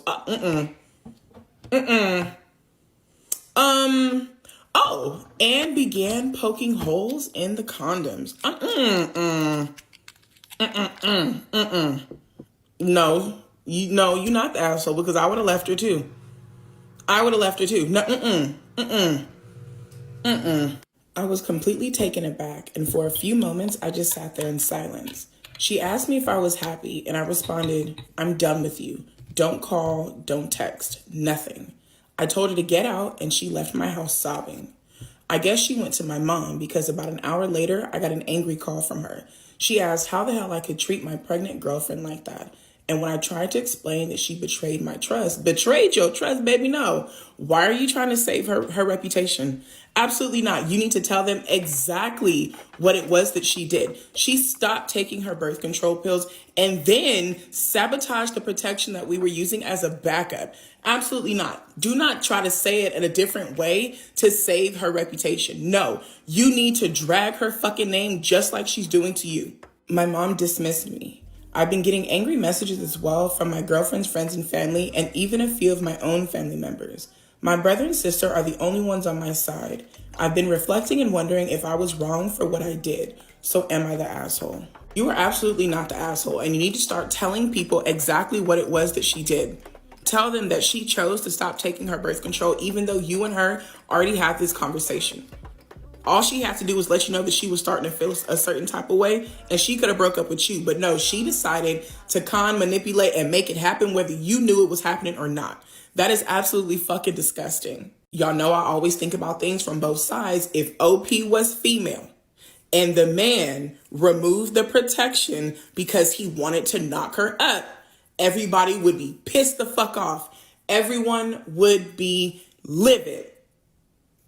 It's the same fucking thing just because OP's a male. It is the same fucking thing. We need to be just as fucking angry for him as we would be for her, because she essentially did the same goddamn thing. She chose to stop taking her birth control, then tampered with their backup to make sure she got the results that she wanted. Absolutely not. This bitch is a predator. She's a fucking predator. She needs to be at the top of somebody's motherfucking list, because this is not okay. This is not okay. And OP is the victim here. He's not even the asshole in the situation at all, because they had this conversation from the beginning of the relationship. I don't want kids. I don't want fucking kids. I personally feel like they should have broke up, but hey, sometimes that shit just works out. But they had this conversation. When she changed her mind, she needed to open her fucking mouth and come to him and let him know that she was starting to feel some type of way. But no, no. OP, I am so sorry, dear, but I truly do not think you are the asshole at all. Storytime about how my boyfriend's ex is threatening to have me raped. This girl is so crazy, I'm actually scared of her. My boyfriend and I started dating 3 months ago. Everything started when we made it official on Instagram. But here's the thing, my boyfriend never told me that he had a crazy ass ex. He just told me that she was intense. But as soon as he posted about me on his Instagram, she followed me on 3 separate accounts and started stalking my Instagram. That very same day, I started getting these weird, ominous text messages. For 2 weeks straight, this girl pretended to be another guy. And this guy was basically saying that he knew where I lived, and that he knew what car I drove, where I worked, and that he wanted to see me in person so that he could profess his love to me. After about a week of getting those messages, I showed him to my boyfriend. And that's when this man tells me that he needs to confess something. That his ex-girlfriend before me is crazy, and that she has been stalking him for 6 months. And that the person behind those messages was probably her. He told me to ignore the messages and that she would eventually stop. But then I started getting messages from another account. And these messages were way more aggressive. They sent me a picture of me walking my dog in the park, and that they wanted to kidnap me. Of course I went to the police. Part 2 is up. Storytime about how my boyfriend's crazy ex is threatening to have me raped. After 2 weeks of her pretending to be other people and sending me crazy messages, I finally went to the police. That's when the police told me that there was no way of actually knowing if she was the one that sent the messages, and that there was no actual crime committed because she hadn't hurt me physically. Okay. That's when I forced my boyfriend to tell me what had happened between them. So apparently my boyfriend and her had dated for 2 years on and off. She wanted to get married, and my boyfriend said yes eventually, but she took that as him saying yes, and she even started planning a wedding. When she started planning the wedding, my boyfriend told her that she was crazy. And yes, he used the word crazy. He broke up with her and abandoned her. So I see why she would be really upset. But why is she taking it out on me? That's when I told my boyfriend he needed to tell her to leave me alone. He called her right there in front of me, and she acted like she had done nothing. She completely denied that she was the one sending the messages. 20 minutes after they hung up, I got an email. And the email was filled with disturbing images of women being essayed. And at the bottom of the email it said, "This is gonna happen to you." I was terrified. Part 3. Storytime about how my boyfriend's crazy ex is threatening to have me raped. That's when I saw the email that was filled with disturbing images of women being essayed. And at the bottom it said that it would happen to me. Of course I showed my boyfriend the email. Then he told me to put on my shoes because we were gonna go to his ex's house. I was terrified. We get to his ex's house and knock on her door. She opens the door and instantly hugs us. Then she proceeds to act like a friend. He showed her the emails and all the messages and she flat out denied it. And get this, then she says that someone is trying to set her up and that she's not crazy enough to do something like that. We finally left her house and for a few days I didn't get any messages until the messages started up, and even worse this time. It was from that same account before. The messages said that they would kidnap me and do stuff to me in their car and that I would never know who it was because they'd be wearing a mask. For the next 5 days, the messages continued. It got to the point where I wasn't even leaving my house. My boyfriend and family had to accompany me everywhere. My boyfriend and family are both scared. I want to expose her so badly, but what if she does something to me? What if she hired some strange guy to follow me and kidnap me and do stuff to me? Or what if she does something to me herself? I'm terrified. What should I do? Storytime about my psycho boyfriend and backstabbing best friend. So a little background information, I was 17 and in 12th grade, and we're going to call my best friend Sheila. And she had just met this guy who was, quote, the love of her life on this vegan Facebook page. Well, the one day while they're on FaceTime, his best friend Brad saw what I looked like and he wanted my phone number. Fast forward, she gives it to him and I start talking and we hit it off instantly. I definitely thought that he was boyfriend material because even though we lived like 5 hours away from each other, we would Skype for like 9 hours a day, every day. Fast forward to my birthday, we make things official and he wanted to see me for my birthday, so he decided to get a hotel room for us. So finally, him and I meet in person and you know, we end up doing the nasty and it was terrible, but he was my boyfriend, so you know. Well, after this, he ends up becoming weirdly obsessed with me. He starts saying things like the next time that he comes and sees me, we're gonna get married. After talking to Sheila about it, I decided to break things off with him because things were moving way too fast and it freaked me out. After I told him this, he started sobbing. He was like, I wish I would have got you pregnant so that way you couldn't leave me. And I'm in shock because, dude, it has been 3 months. You need to calm down. Like for part 2. Part 2 about my psycho ex and my backstabbing best friend. So like I said, Sheila convinced me to break up with him, and I did. Fast forward, Sheila becomes super distant with me, and she's posting stuff on her Facebook like, oh, when your new boo gives you his hoodie. And her man had broke up, so I texted her asking who it was about, because I'm her best friend, duh. Finally, a few days later, after she was done avoiding me, she decides to answer with, we need to talk. I slept with Brad, and now him and I are in love with each other. And I'm like, what the hell happened to girl code? Like, yeah, I didn't want him, but at the same time, you're a snake. Like, ew. Anyway, so then she starts saying things like he's the best boyfriend, and the reason why I'm single is because I wasn't appreciative of him. I ended up messaging her ex and telling him what happened, and to get our get back, we slept together. Fast forward, a month goes by, and then I get a text from Sheila and Brad on the same day saying that they broke up because both of them cheated on each other. And it was quite comical because Brad's like, yeah, you were the best girlfriend I ever had, and then Sheila's like, yeah, you were my best friend. I don't know why I would do that to you. I told both of them to F off, and then I told her ex what happened. So him and I laugh about it, and then 2 days later, I get a text from him saying that him and Sheila are getting married. Yeah. I pooped in a Toys R Us. I pooped in a Toys R Us when I was a kid. Oh, that's not that bad. You were a kid. No, by kid, I was like probably like 10 or like maybe 11. That's still fine. No, I shit myself bad.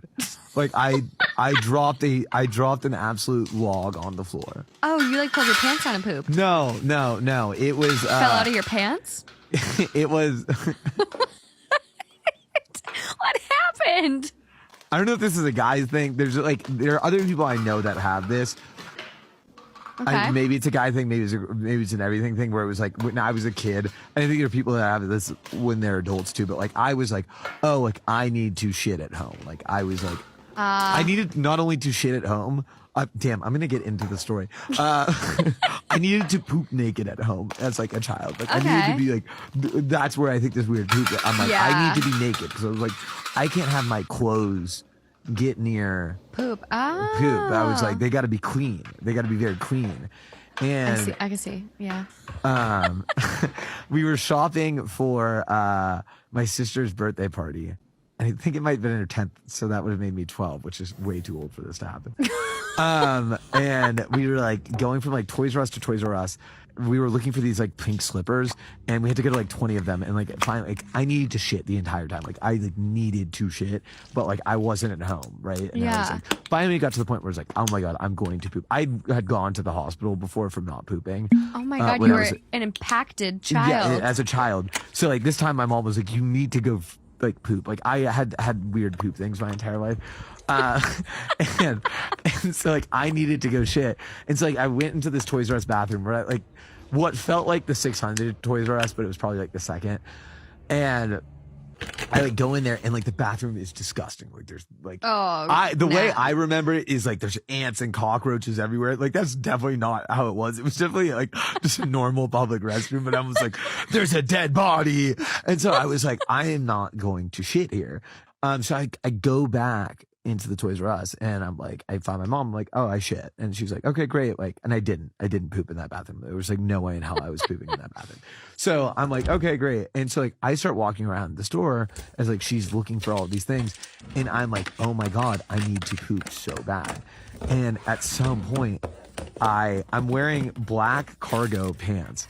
And God, you remember it like it was yesterday. Oh yeah, I do, because I just end up shitting my pants, and it wasn't it was just like, it was like a log. Yeah, but no, this is very graphic. It People was are gonna hate solid. this. You ate a lot of fiber. I ate a lot of fiber. It was solid, and it ended up like just trying to play it off, and like it ended up just like rolling down my leg and then like falling out.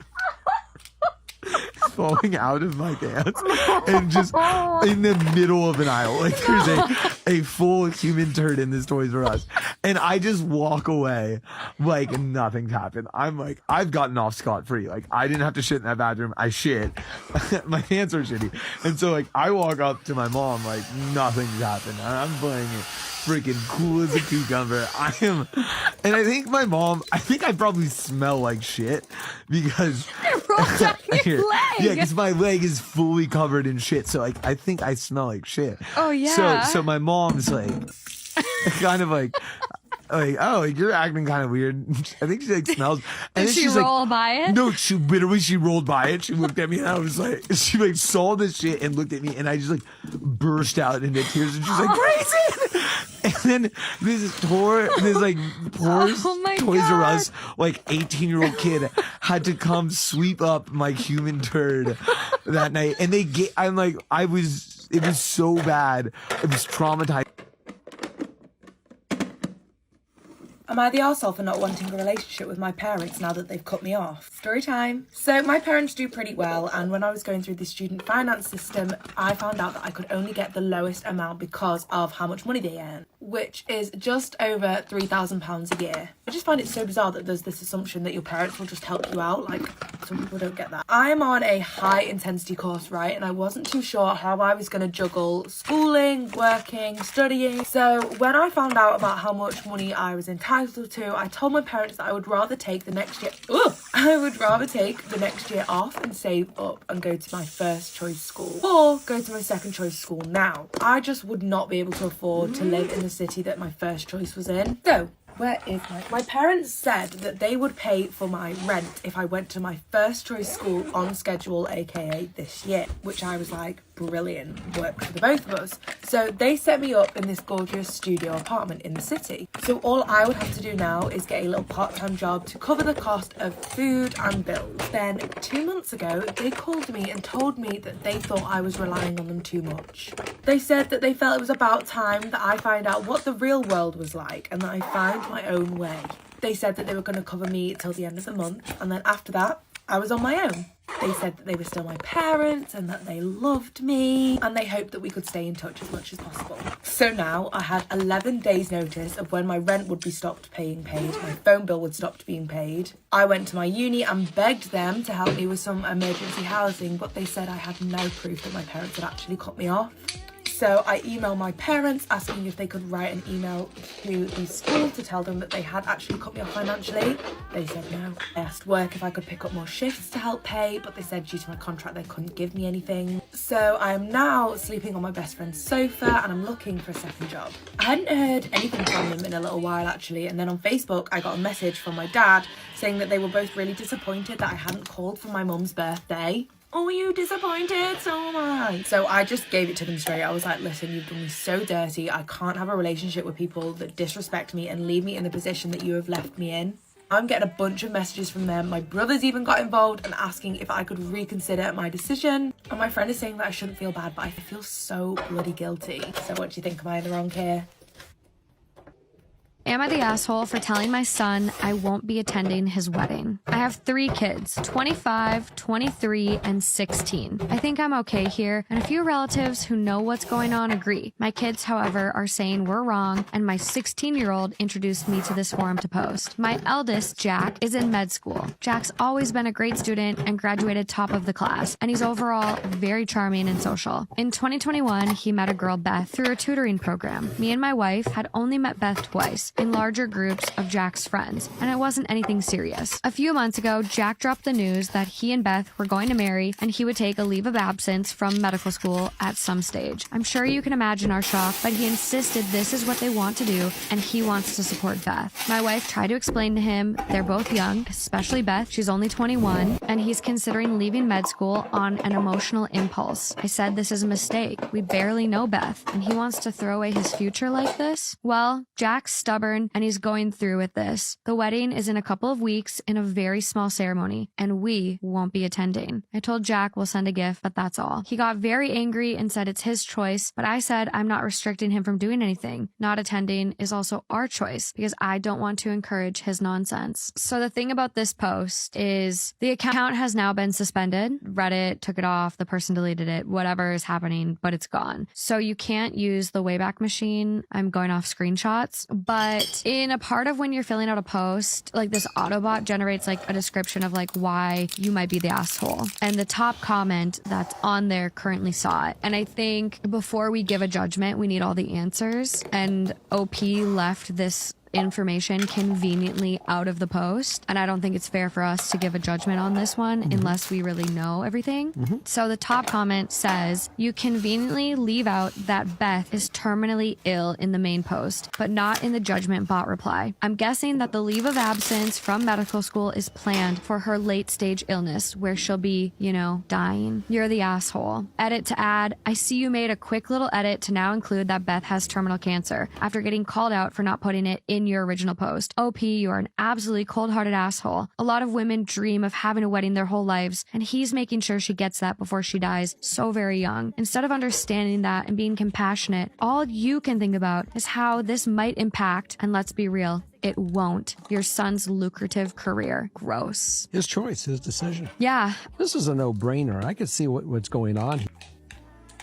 I hooked up with my stepbrother and now he's blackmailing me. What should I do? Disclaimers and all my Storytime on Sunny on Instagram. Yes, I admit it. I'm an absolutely vile human being for hooking up with my stepbrother. Okay, but he's really, really hot. We're both 18, but this all went down when we were 17. A little backstory. My parents got divorced 5 years ago, and this affected me severely. I was so angry at them for separating us. I began to have a lot of anxiety about it. My dad was the one to move out of the house. So my mom and I tried to make the best of it. Not 2 months after their divorce was finalized, my mom met another guy, and he was the perfect man. He was really good looking and the CEO of a huge company. My mom's 45 and he's actually 10 years older than her. Being the angry teen that I was, I didn't want to accept it. She invited him over so that we could meet, but I was pretty much an asshole the entire time. To be honest, after the dinner, I actually ended up liking him. He was really funny, he made my mom laugh, and he understood my humor. All of this, of course, made my mom really happy. A few days later, this man calls me and tells me that he wants to propose to my mom. So he essentially wanted to get my permission first. So I said yes. That's when he moved in with his son. Part 2 is up. I hooked up with my stepbrother and now he's blackmailing me. That's when my mom's new fiance and his son were moving into our house. I decided that I would try to make the best of it. I was always so angry that I just needed to give myself a break.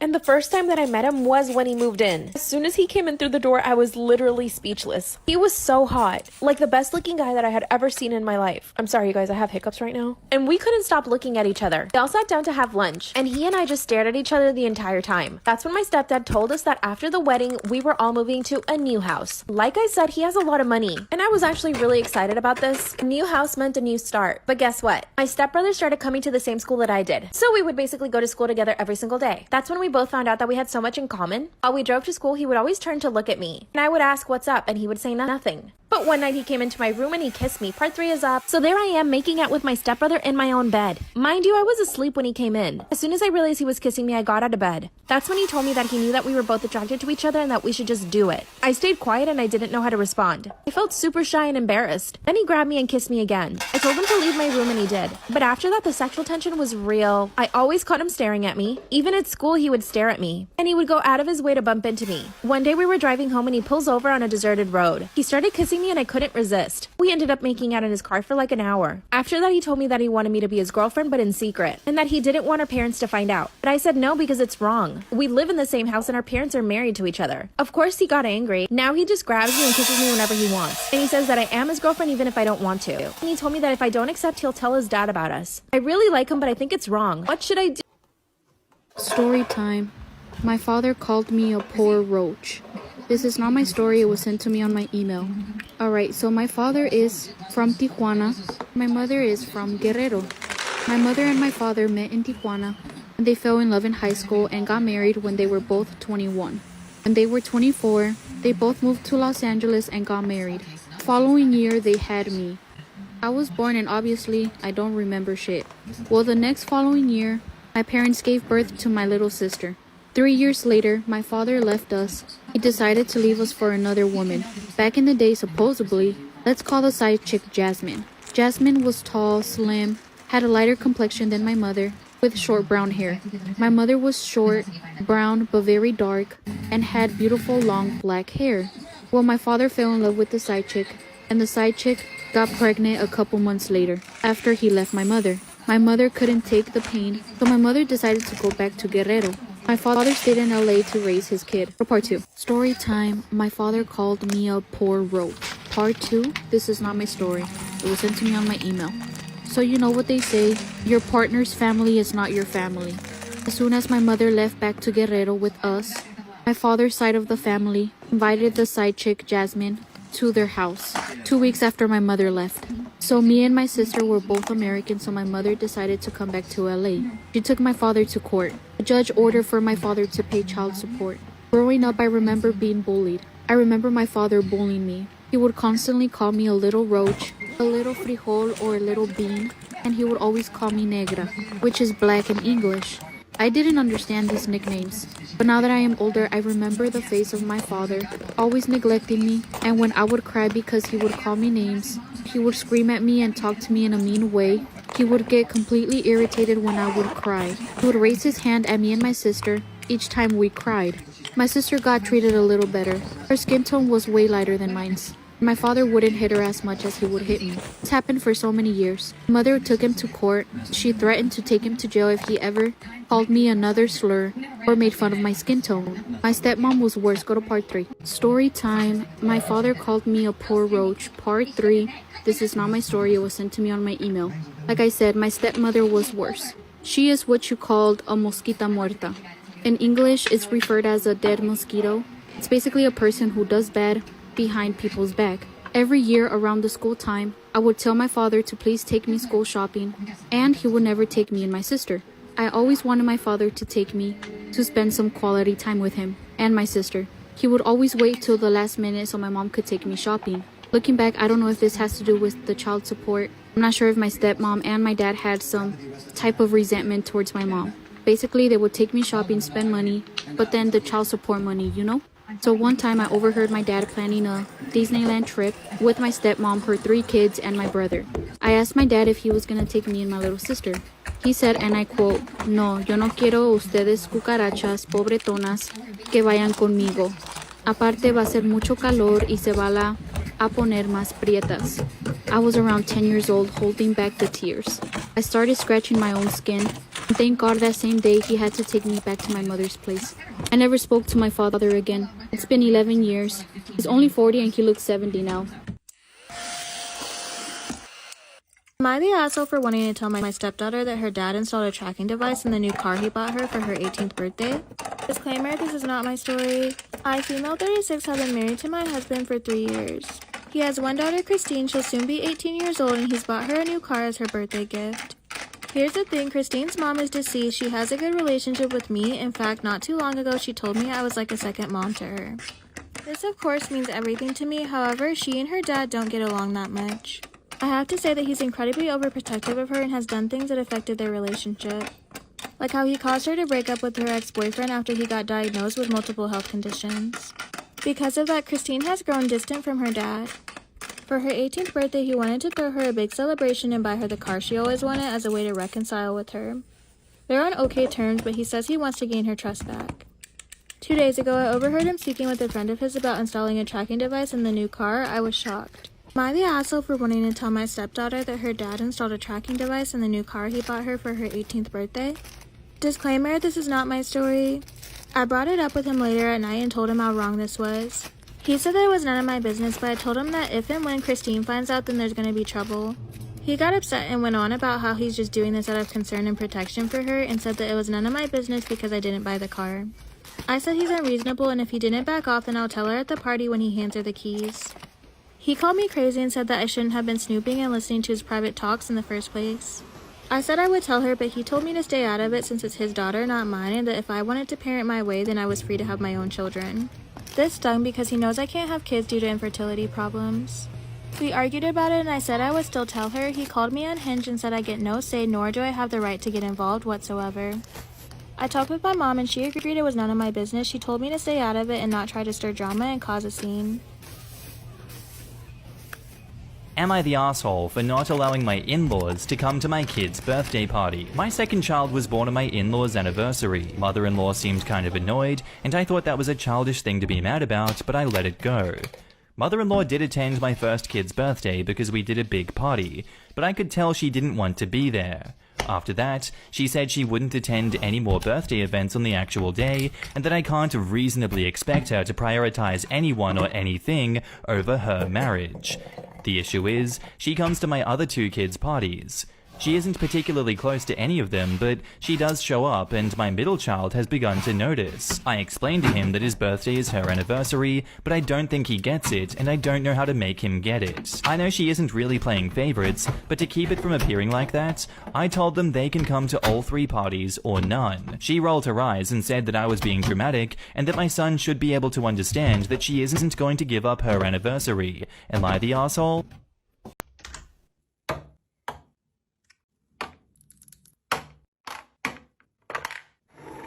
My wife is addicted to the gym, and it's ruining our marriage. Strap in, because this is a juicy one. Okay. Trigger warnings for infidelity, physical violence, anger management issues. The original post was February 1st, 2024. My wife is 30 years old, and she's worked out and been in shape, but lately, I feel like it's becoming excessive. She used to regularly work out at a gym when she was in college. At some point, she stopped going to the gym. I think lately, just due to her schedule, and preferred to work out at home or go for runs outside. About 18 months ago, she announced she was going to get back into the habit of going to the gym. She now had a job where she's able to make more time for it. It started off normal, but slowly became more and more frequent. She signed up for classes on the weekend, both days. She started going to the gym every day. Then it became the morning before work, and then again later in the evening. Every single day. If she's stressed, she goes to the gym. Experience some sort of life crisis, goes to the gym. We have an argument, she runs to the gym. She's 4 months pregnant right now. I'm kind of surprised we even had time to make a kid. I understand that it's safe for her to work out, especially since she was already in the habit of doing it before she got pregnant, but the intensity is not slowing down. If she misses one of her normal gym sessions, she becomes irritable, like a junkie not getting her fix. It's just bizarre. Truly a case of too much of a good thing. Of course, she gets upset when I voice that I feel it's becoming an unhealthy obsession and that I miss spending time with her because she's there so much. She has all of these friends and a whole circle of people that she seems to prefer spending time with over me. Why don't we work out together at the gym? The gym is her time, she says. This isn't a case of me feeling insecure because she's in great physical shape and I'm a fat slob. I work out too, and I'm in shape. My job really requires me to stay in shape, so I can't let myself go even if I wanted to. I genuinely feel her gym habits are unhealthy now. She's over-exercising for one. There is such a thing. But worse than that, I feel it's becoming a way for her to escape everything else in life. She never actually fixed anything that goes wrong in her life. She just runs off to the gym to get some sort of mood boost and that's it. She also never gets anything done in a practical sense because how can she when she's at the gym so often? It's to the point where I have to do every chore, and if food is being made, I'm going to have to do it. I don't expect her to do all of those things, but it should be at least a shared effort. People we know have commented about it to me. They've said things about how she seems different, how she sure is at the gym a lot, and many of her friends and family barely see her anymore. Some have even suggested she's having an affair with somebody there. Please tell me that this doesn't sound normal to you too. She insists that this is perfectly normal. I have an update for you. Okay. 10 days later, February 11th, 2024. I posted not very long ago about my wife's addiction to the gym. A compulsion, if you will. She spends most of her free time there. She often goes twice a day, and sometimes even 3 times a day if we have a fight at night and she needs to run off instead of actually talking to me. Wow. And she won't let me go with her to the gym and refuses to go to mine. Her gym is her place. My gym is my place. That's just the way it has to be according to her. I'd love to have her come along with me. I've invited her multiple times. She's about 18 weeks pregnant right now. This is our first baby. She's worked out like crazy prior to the pregnancy, and she continues to do just as hard now. I truly didn't think she was cheating on me. People suggested it in the last thread and I laughed. You can tell she's at the gym a lot. She's in great shape. So she's obviously going there. I feel really confident about the cheating issue, and when I posted 9 days ago, I wasn't even considering cheating. I'm embarrassed to admit that after reading a lot of the comments in my last post, I thought maybe I was being overly confident about her fidelity. She usually always has her phone on her, but she left it on the kitchen counter, and as stupid as I felt, I decided to do a quick swipe through her text. She had a current text conversation going with a guy. I recognize the name. The same name of the guy from the gym she mentions a lot. She's friends with a lot of people there. Went to one of their weddings last fall. I wasn't too terribly concerned until I started reading the text. Never wanted to know what a guy's dick looked like, but now I know. She was only out of the room for literally a minute or two, so I had to scroll fast. I was furious. I asked her what the fuck that conversation was about. She started yelling at me for looking through her phone. I told her she's acting so weird and the gym obsession is really bothering me, so I just decided to look, and was ashamed that I did, but that I thought I'd find nothing. She said, it's nothing. Didn't look like nothing to me. She sure seemed pretty interested in this nothing. I wanted to know if she's been fucking him, and for how long. She kept saying no. I left the house because I was furious, but not before I slammed her phone on the ground and shattered it. She was calling me all sorts of names for breaking her phone. She hit me on the back as hard as she could, and I left. Went to my brother's house. My brother and sister-in-law were shocked, although my sister-in-law was one of the most vocal ones about my wife's gym session being weird and bringing it up to me constantly. I went home, and she was in bed crying. She obviously couldn't call me or anything else for that matter. She was laying it on thick. I didn't know if you'd ever come home. Give me a break. I took her phone to get it repaired tonight. She doesn't deserve it, but I feel like an ass breaking her phone. I still don't know how deep it goes. She won't admit to anything beyond what I saw. Was it sexting? That's bad enough. Or was it more? I'm convinced it was a lot more, but she refuses to hand her phone over and now is trying to act like I'm this terrible monster who is abusing her because I broke her phone. Not my proudest moment, but I honestly wanted to body slam her after she punched me. I have never and would never actually touch her like that. Jesus. Whoa. Want another update? Yeah. Next day, Feb 12th. Today, my wife asked me to stay home from work so that we could talk. She laid in bed all day yesterday trying to get me to feel sorry for her, but I paid absolutely no attention to her and ended up leaving the house to go to my friend's Super Bowl party. I wasn't in the mood to go, but I wasn't going to sit at home with her. It really bothered her that I left. She kept texting me things like, "Who just leaves like that when something like this is happening? Who is that cold and callous that they would just leave to go to a party?" I stayed home today to talk to her, and she was full of tears. She's, quote, so sorry. According to her, she really was going to the gym twice a day because she likes going there, and that's where her friends are. It makes her feel good. It's fun for her. She met this guy there, and he started flirting with her. Everyone likes him. He's one of the most popular guys there. I didn't realize there were popular people at the gym. She admitted she flirted back, but didn't mean anything by it. She didn't reciprocate very much at first, but he gave her butterflies, and she just found herself flirting back without thinking. She said it felt like when she had a crush on somebody that she was in school when she was younger. They started texting. At first, it was just friendly and nothing sexual for months, but she felt giddy every time she got a message from him. She was really attracted to him, but told him that she was married and there could actually never be anything between them. According to her, he kept flirting with her anyway and said, "Sure, we won't cross that line," until they did cross the line. She said she had tried to resist it for a while, but then one day they kissed. She admitted to enjoying it, but also feeling it was wrong. She must not have felt that bad because she slept with him for the first time later that night. She described it like falling in love with somebody for the first time. All she could think about was him. Is she in love with him? She doesn't know. Is the baby mine? She thinks so, but there's always a small chance that it could be his. He always used a condom, so she doesn't think that the baby is his, but they were sleeping together at the time she got pregnant. But she loves me. She can't help that. There's just this huge spark between the two of them.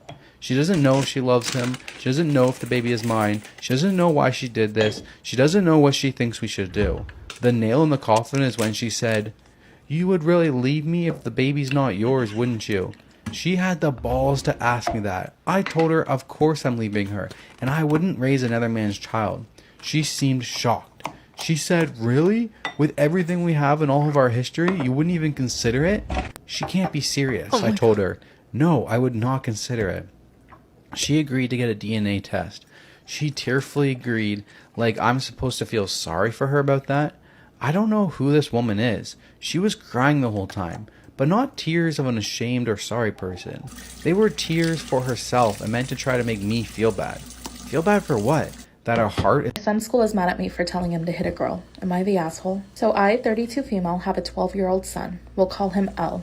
For the past 2 years, L has been coming home from school crying because he was always getting bullied. L has always been a gentle kid and very sensitive.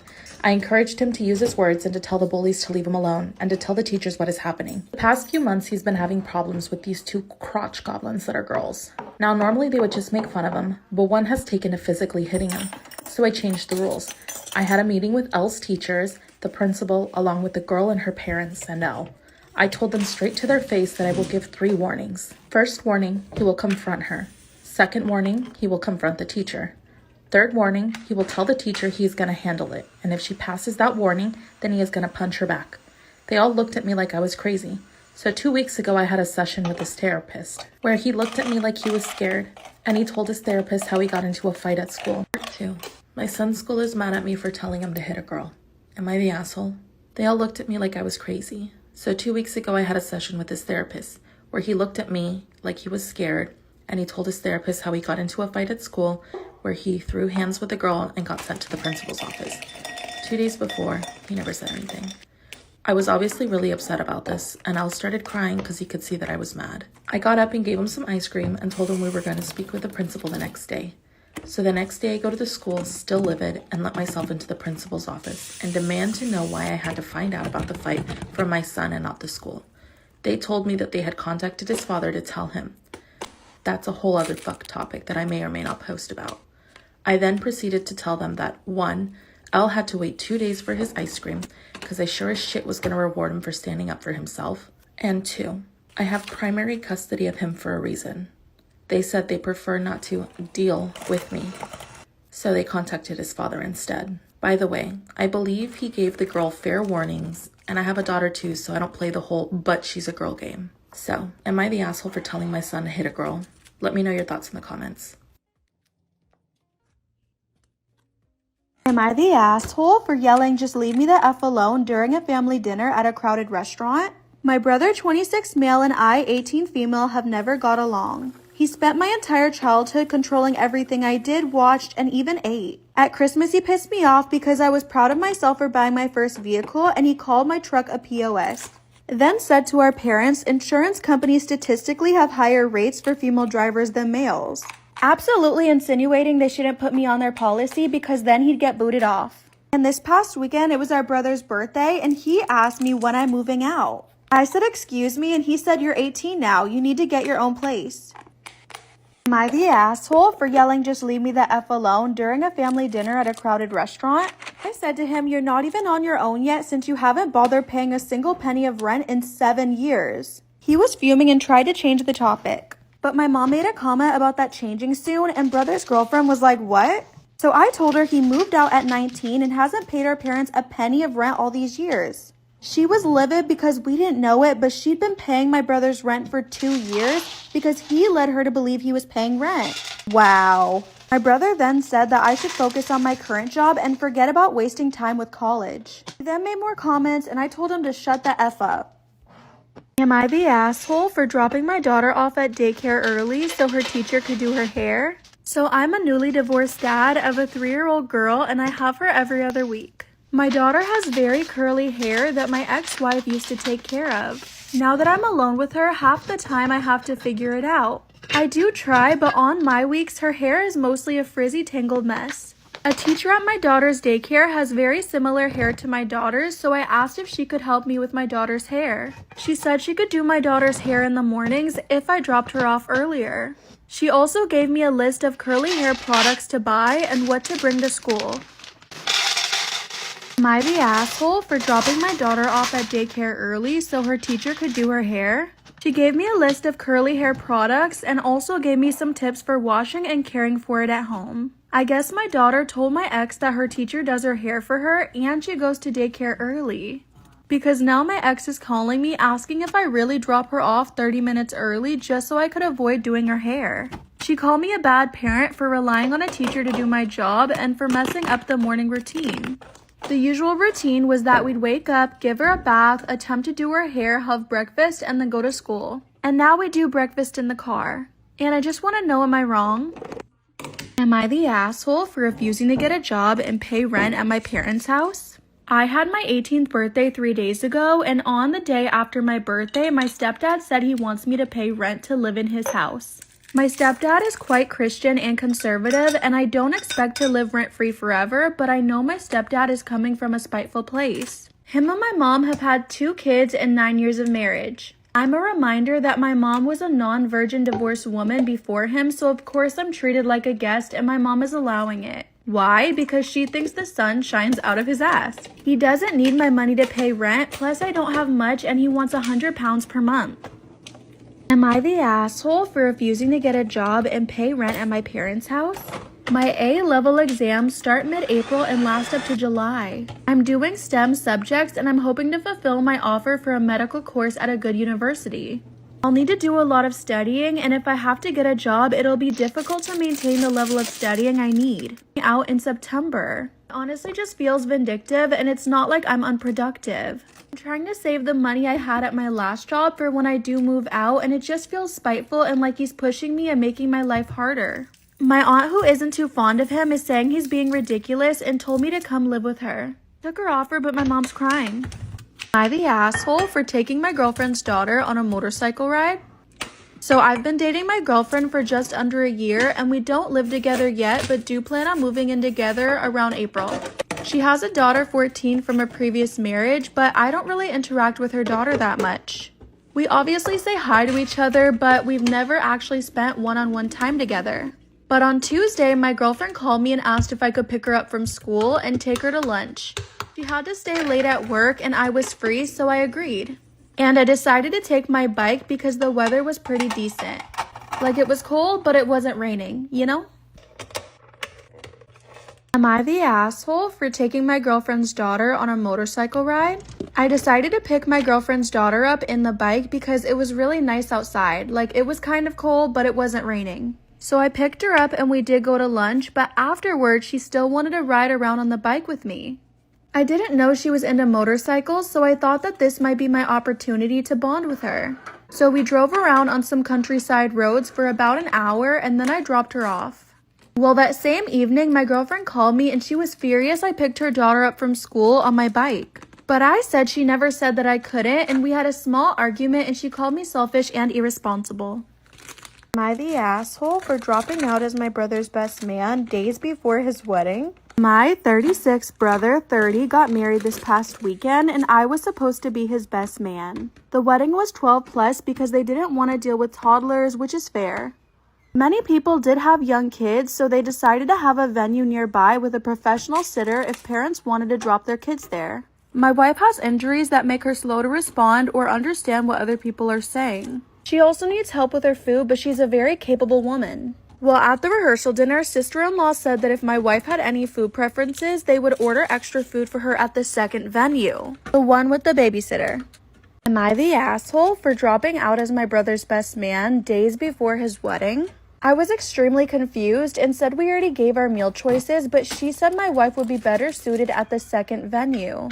I remember just kind of staring at her. She said it's not like they're just looking out for my wife and I don't have to feed her or anything and can have fun at the wedding. My brother came over and I told him I've literally never heard anything like that and they think my wife is a child. Brother said it's for the best and I can go over and check on her. I said if this is how they want to treat my wife, I have no desire to be part of their shit show and dropped out as a best man. And no, I didn't go either.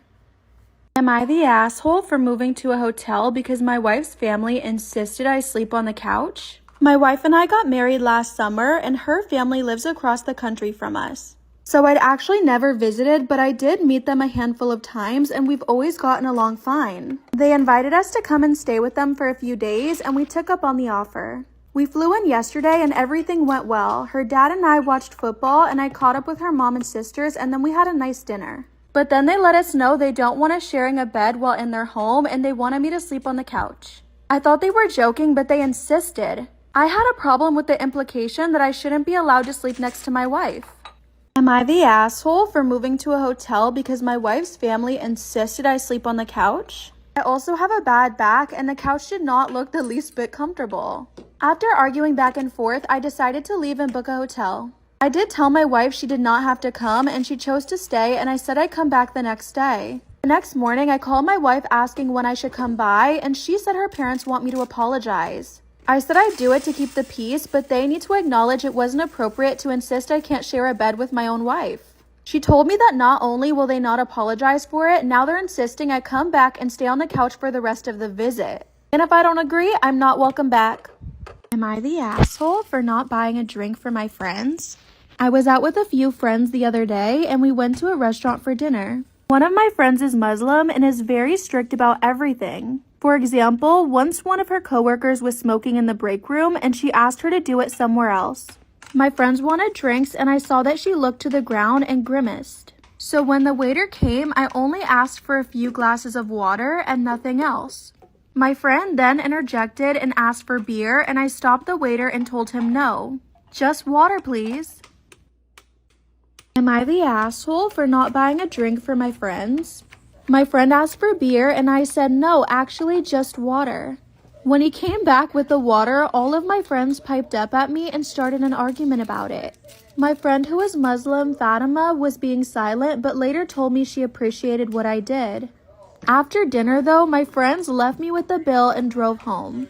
So, am I wrong? I should really add that these were my friends, not hers, and they met her once and asked her to come. Top comment says Fatima is allowed to practice her religion but has no right to project her beliefs onto other people. I agree, but it was more of OP doing it.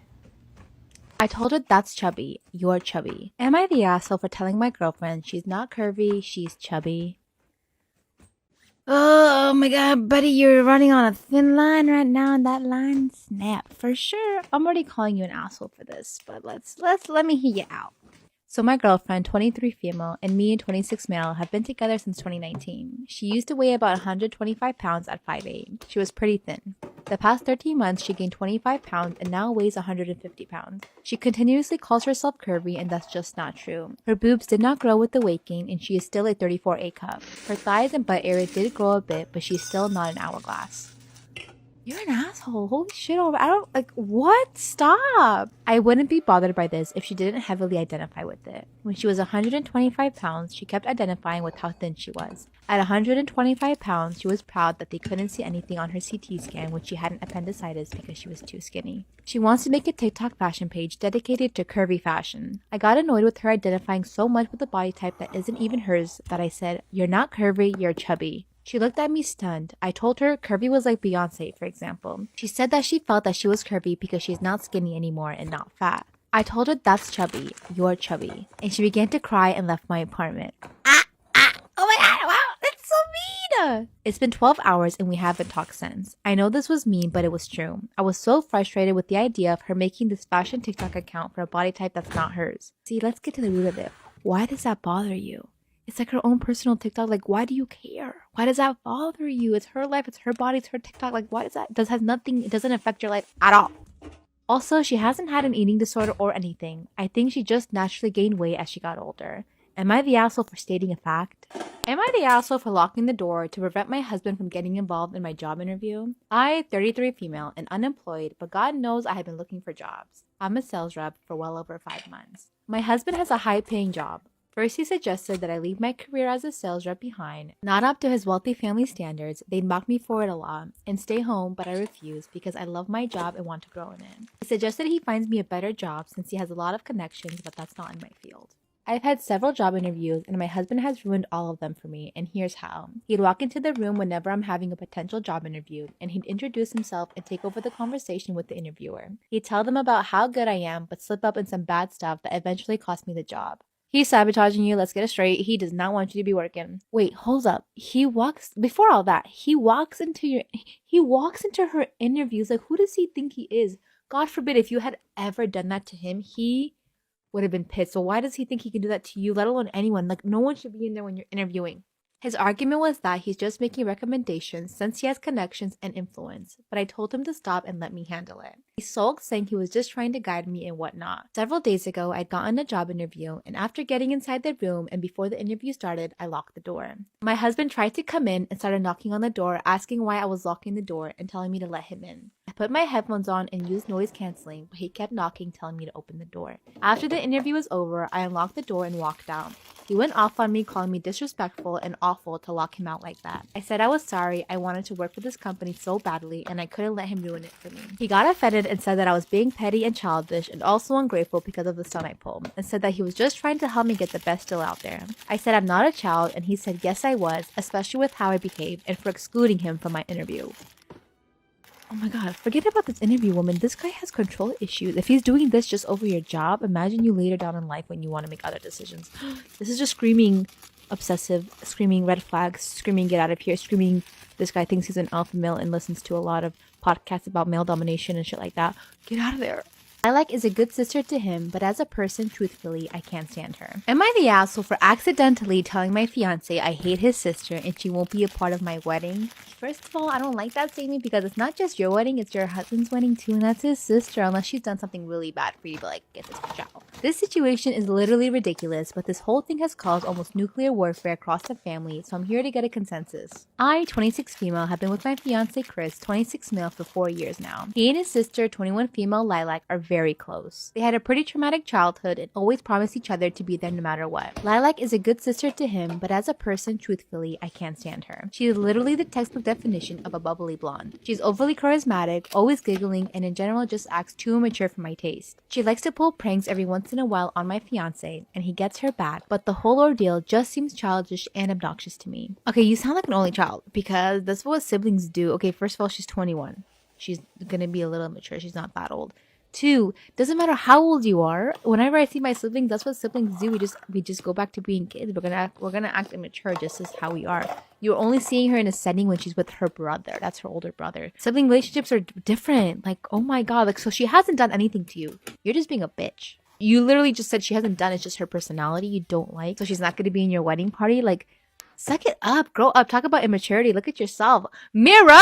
Ever since we got engaged, I knew I didn't want her in my wedding party because that means I'd have to spend time with her at my bachelorette and other parties. Fast forward to last night, and my fiance asked me when I plan on asking Lilac to be a bridesmaid. I got quiet and truthfully said I didn't plan on doing so. This upset him because he said he wants his sister to be a part of the most important day of his life and that if I didn't do it, he was going to make her a groomswoman to make sure she's included. I can't lie, this set me off. I went off about how I want to feel respected by him and to be able to enjoy my wedding day. He said he also wants to enjoy his day, which to be fair, I understand. This is where I may be the asshole. I told him that I have always disliked his sister and wish he would just not include her for once on a day that isn't even about her. He got quiet and went into our guest room to be alone. A couple of minutes later, I got a text from Lilac that she completely respects my decision to not want her in the wedding party, but she's hurt to know what I actually feel about her. I didn't want her to find out at all, and now he's told his whole family about our argument.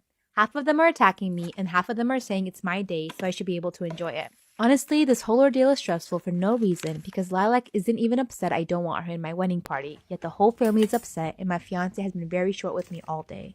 So, am I the asshole? You are literally hating on this little girl for nothing. She's 21. Oh my god. You could have a photo of their dead daddy? Am I the asshole for telling my husband to stop trying to parent my kids through their dead dad? He's probably like, your father wouldn't like this. Your father is disappointed in you.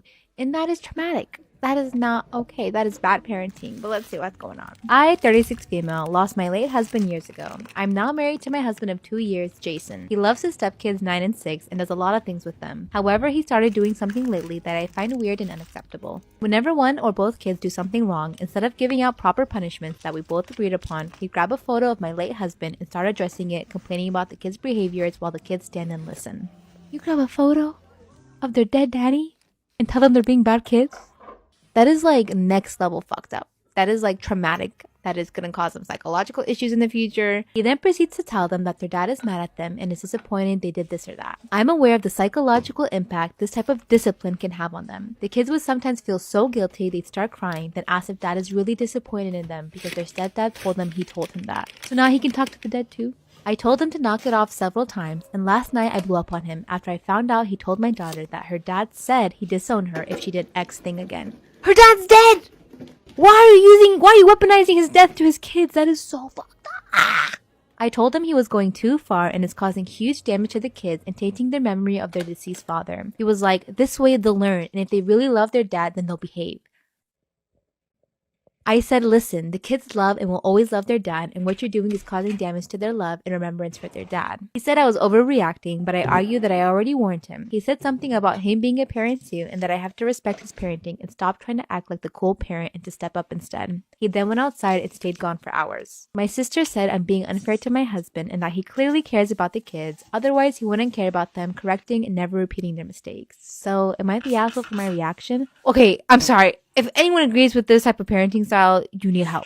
This is not okay. If someone did that to me, if my dad was dead, I'm 26. If someone was like, Malala, this is your father, and he's disappointed in you, I would cry. I would cry. I would feel like shit in that I'm an adult. These kids aren't even fully developed and you're giving them that type of trauma. I decided with my wife's agreement that because we now have a biological son, it is better to give the firstborn bio son the family name. Am I the asshole for changing my adopted son's name back to his original birth name after my bio son was born? Pregnancy and birth was kind of a miracle. So for background, my name is August Clementine V. My name goes back 5 generations now and has always been my plan to make my son August Clementine VI.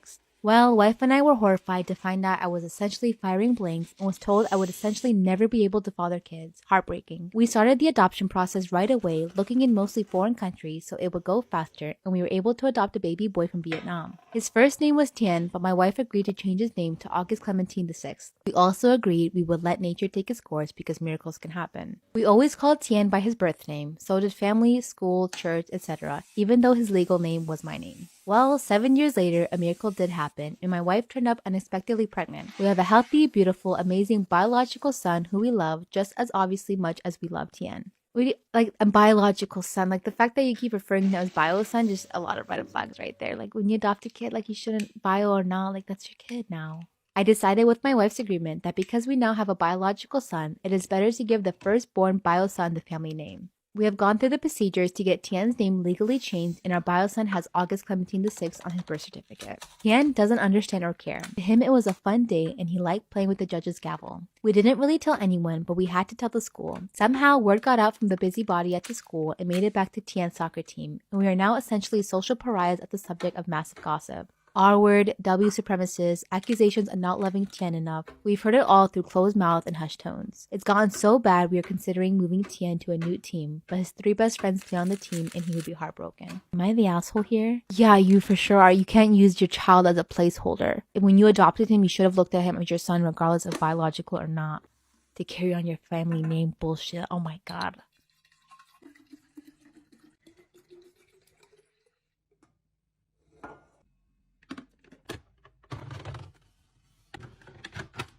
Am I the asshole for kicking my daughter out of my house for being pregnant? I, 45 female, have a 27-year-old daughter. She has 6 kids between the ages of 10 years and 11 months. There are 3 different fathers, and she received child support from 2 of them. She is still with the 3rd one, and they have been together for 5 years. My daughter works part-time, and her fiancé is a chef full-time. They have lived with us for the past 1.5 years due to getting evicted from their last home. The kids and them have the upstairs bedrooms. There's 2, but that's still crowded for 6 children. They are constantly asking me for help with phone bills. My husband husband and I have asked for no rent so they'd be able to save up money to get a home, which I do not believe they were doing. I have put up with loud voices throughout all hours and waking up at different hours to cater to children because I love my grandchildren. I never complain to my daughter because I believe family is very important. It's just that my children are all grown up. My youngest moved out 4 years ago, and my husband and I have hopes to remodel. We didn't expect them to be living here this long. Christmas Eve, my daughter gathered us all around and announced that they were pregnant with baby number 7. Everyone was all excited, but I felt dread.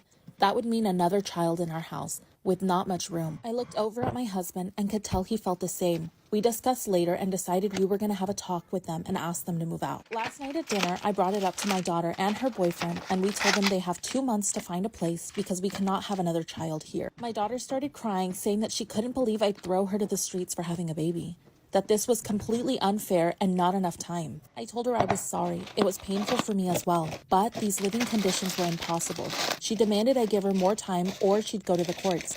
And I told her, newsflash, the courts only give you 30 days. She then said my grandchildren were going to be homeless because I was selfish. She made a Facebook post asking for rooms for rent because she's pregnant and has nowhere to go, and her family doesn't give a shit about her. So am I the asshole? Am I wrong for not wanting my sister at my wedding since she is in a wheelchair and will take up all the spotlight? My sister, 26, has been in and out of the hospital, and I'm gonna call her Anna. Anna got cancer when she was 15 and was able to beat it, but ever since she's been having growths, and anytime one appears, we're so worried about the cancer coming back. My issue is that she always makes these announcements that she needs to go to the doctors again at the worst possible times. At the beginning, I thought it was just bad timing, but it's happened so many times when I hit a milestone. My graduations, my birthdays, my engagement party, and anytime she makes an announcement she needs to go back to the hospital, my whole family flocks to her. I have had my birthday dinner turn into my relatives flocking to her for the whole night. So I had a dinner party to announce my wedding date for my relatives, and it was going so great and so fun until Anna told my mom she has to go to the hospital. Soon, everybody forgot about the reason for the dinner party and it was quiet. My aunt even stepped in to do a prayer for Anna. So again, another event was taken over. As a result, I went low contact. But she was invited to the wedding. That's in 2 weeks. I learned today that she's been on and off a wheelchair, so she will need to take it just in case for the wedding. After asking if our family was aware and them telling me no because they didn't want them to worry, I let them know they need to inform them. But again, they said no, they don't want them to worry and would not do that.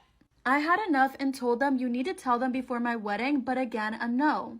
I then informed them that Anna is not invited. This triggered a whole argument about how I'm wrong, but my point is I'm sick of her stealing the spotlight. And that would definitely happen if she rolls in with a wheelchair. Edited to add that I'm going to do a mass blast to all my relatives saying she's in a wheelchair and unsure if she'll be able to make it to my wedding. And to keep my sister in their thoughts and prayers because I do want to stay ahead of this. Am I wrong? Am I wrong for refusing to pay for dental fees after a kid broke his teeth on a macadamia nut at my house? My friend 39 female June brought her 8-year-old son Steven over to my house today. June and I were just chatting over a cup of tea when there was a huge scream from the kitchen and we rushed to find that Steven had tried to eat a whole macadamia nut with the shell. For some context, the nut is a white nut surrounded by the hardest and most smooth chocolate-looking shell you've ever seen. So he'd obviously thought it was chocolate and tried to eat it from a closed Tupperware container on the kitchen island. They were there because I had the intention of cracking them later with a hammer. My friend first got on Steven for eating something obviously not meant for him and took him to the emergency dental. That's where she learned that he had cracked one of his molars and it was apparently quite bad. Apparently, as it's still his first set of teeth, they'll just be pulling it out, but she wants me to pay half. Her reasoning is that it was my macadamia and it was on the kitchen island and very accessible. There is just no way. I would never let this person back over to my house. Now, mind you, I do feel like child-proofing the house a little bit because you do care about your friend, you care about their kid, obviously, is nice and considerate. Like, make sure that there's no, scissors out, make sure there's no knives on the table, of course, like common sense things. But I do feel like no one's thinking about macadamia nuts, especially not somebody that doesn't have a child. From the story, I don't think they do.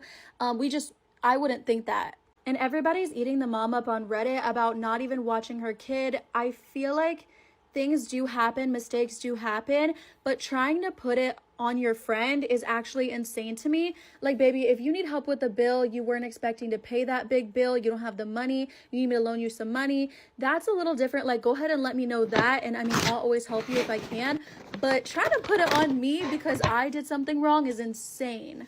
I would be more embarrassed that I wasn't watching my kid to my friend.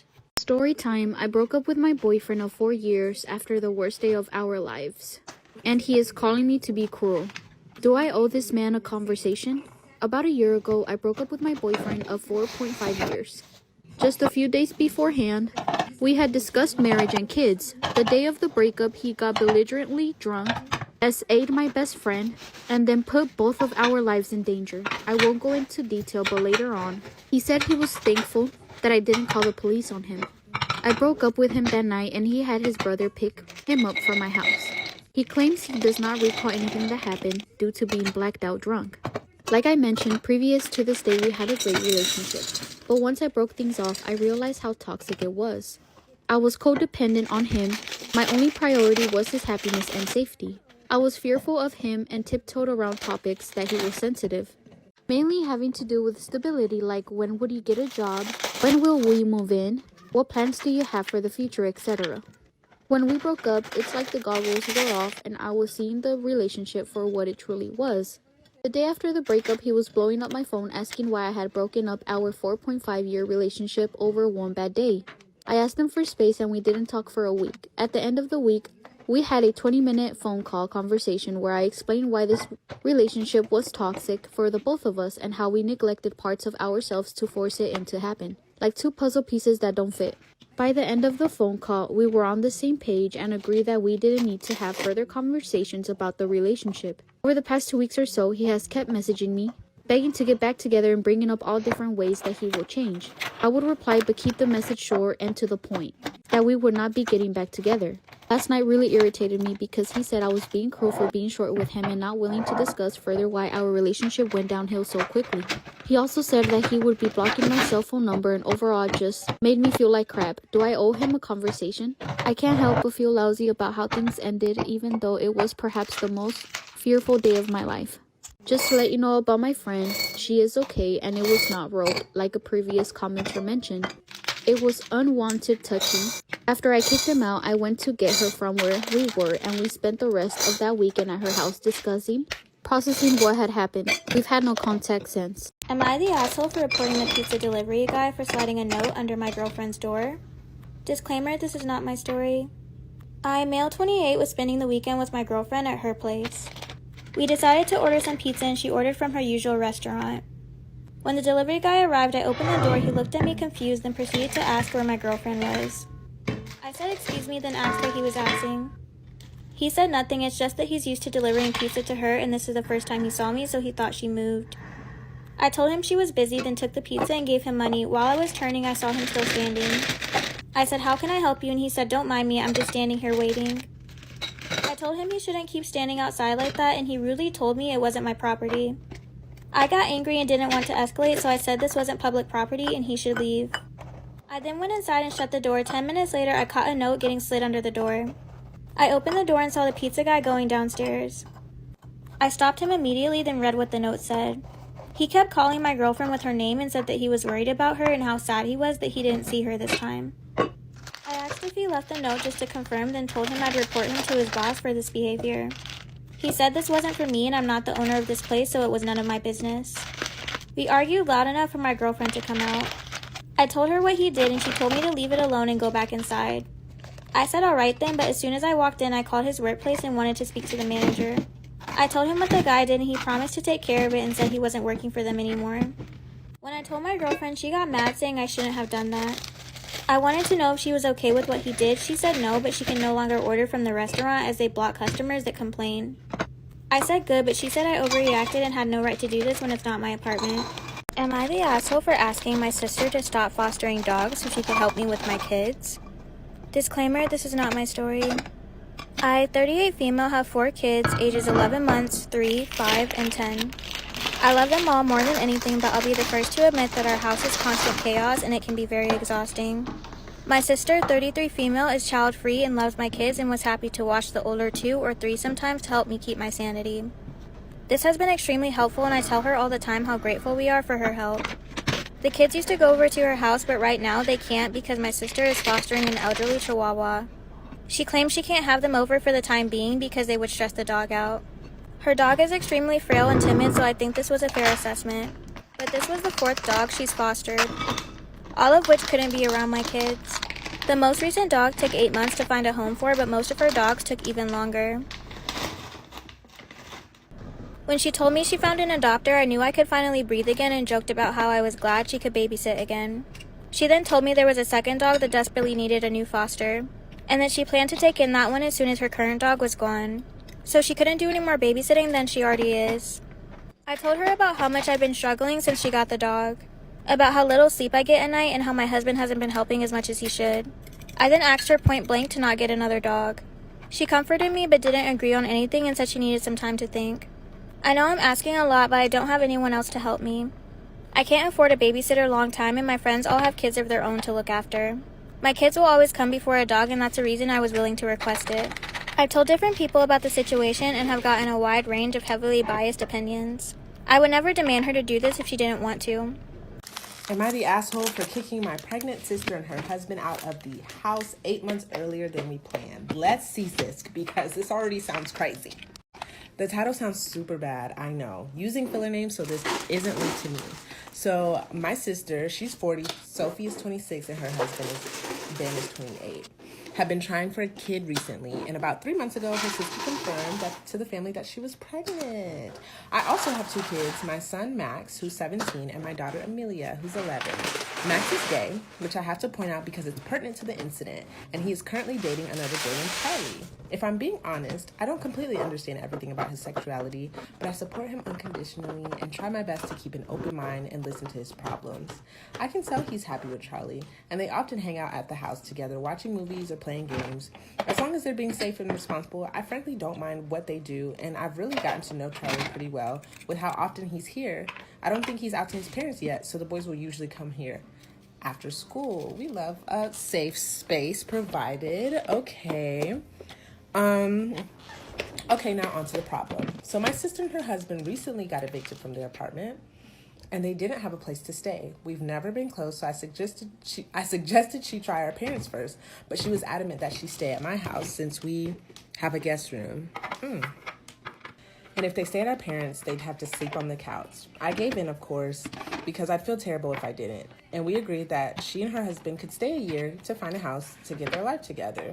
About 2 months in, I'm honestly surprised she didn't find out earlier since they weren't being subtle about it. Sophie saw Charlie and Max kiss in the living room while she was in the kitchen with her husband, and immediately gave me a disapproving glare. She had never acted overtly homophobic to anyone, so I was surprised when she went full-on freak out. She said something along the lines of, "Why are you letting them do that? That isn't normal." And went on that stereotypical boys are for girls and boys shouldn't be together, blah, blah, blah. And basically super hateful and mean. My son really liked Sophie, and I could tell what she was saying was really hurting him. Oh. And this is where I may be the asshole. I got pissed and told her that she had the rest of the day to pack her shit and get out of my house. They left to stay with a friend of Sophie's, but now I'm getting phone calls and texts telling me I'm heartless and that she's pregnant and and how could I? Should I have let her stay? Honestly, I don't know what to do, but Max looks absolutely heartbroken right now. I don't think he was expecting her to act like that. Am I the asshole? I don't think so, because I feel like you gotta protect your children, period. Like, I'm sorry, but she cannot be doing that in his household. Like, that's his safe space. What do y'all think in the comments? Because, child, Sophie gotta go. Am I in the wrong for insisting that my niece pays for my daughter's surgery? My niece, Andy, 19, baby, 15 months, grabbed a hold of my daughter's, Kayla, 13, earring at Christmas and ripped it out completely. The earlobe will require plastic surgery to fix to look nice again. It is said to be around $2,000 in the ER, but the nurse said that she can't give me the exact quote and gave me some recommendations for plastic surgeons. The ER trip was a nightmare on Christmas, and it was a 2-hour wait while my daughter was in pain. The whole time I was waiting there, my sister or Andy didn't even bother texting my daughter or me to apologize or to even see how she was. My husband, me, and my daughter are so mad at them, and I want to take Andy to court if she doesn't pay for the surgery. The surgery would be considered elective because our insurance is labeled as cosmetic and it would come out of our pockets. Andy said that she can't afford to pay for the surgery even though her baby just walked up to my daughter unexpectedly and ripped her earrings out of her ear. They said it was an accident and things like that happen. I have 3 children, and none of them have ever done something like that, and I would be embarrassed if they did, and I would apologize and offer to pay. My sister called me a bitch for even suggesting that Andy pay because Andy is saving up to move out. I don't think my request for money is unreasonable, but Andy and my sister have blocked me from texting them, and my husband is insisting that if we're forced to go to small claims, he wants pain and suffering added to the surgery bill because my daughter's ear hurts so much and Andy never once expressed concerns over Kate's injury. There's been a recent update on the girl in the freezer's mysterious death. On September 8, 2017, a young 19-year-old girl named Kanika Jenkins told her mother that she was going bowling and to the movies with some friends to celebrate her new job at a nursing home. She borrowed her mother's car and left the house around 11 p.m. This would be the last time Teresa Martin would see her daughter alive. It turns out that Jenkins went to a hotel party on the 9th floor of the Crown Plaza Chicago O'Hare Hotel in Rosemont, Illinois. Security footage showed the group entering from the side entrance around 1 a.m. During the party, Jenkins' friends are sharing videos on Snapchat and some of them are even live on Facebook. But it was clear that the girls were not happy. Males were aggressively flirting with the girls even after being told to back off. Around 1:30 a.m., Jenkins sends a text to her sister. This was the last time any of her family members would ever hear from her again. Around 3 a.m., the girls decided to leave the party. In the hotel lobby, Jenkins realized that she left her belongings like her keys and cell phone back in the room. Some sources claim that her friends left her alone in the hotel lobby, while others say that they left her in the hallway on the 9th floor by the elevator. Either way, all of her friends supposedly went to grab her belongings from the party, leaving her all alone for about 10 to 20 minutes. When the group returned, Jenkins had vanished. They searched the hotel trying to find her but had no luck. Between 4 to 4:30 in the morning, they decided to finally call her mother, who quickly made her way to the hotel. She pleaded for help from the hotel's front desk, but they refused. She then requested to see security footage or for security to help her find her daughter, but they told her that only police could look at the tapes. At 7:15 in the morning, Martin called 911 about her missing daughter. The dispatcher told her that her friends could be lying and Jenkins was probably passed out drunk in a random hotel room. He told Martin to go home and relax and wait a few more hours for her to show up. The next day, though, Jenkins was officially reported missing and police began their investigation around 1:15 p.m. on September 9th. Hotel staff claimed that they looked at the security footage and didn't see anything. Police searched the hotel and surrounding areas, but again, nothing. Around 10 p.m., an officer decided to look back through the tapes just in case he missed something and discovered a clip of Jenkins stumbling around the hallways of the hotel lobby around 3:20 in the morning. She appeared to be extremely intoxicated, confused, and stumbling into walls. This is when they quickly launched a team to trace her last steps. Crime Fanatic Friday Part 2, The Girl in the Freezer.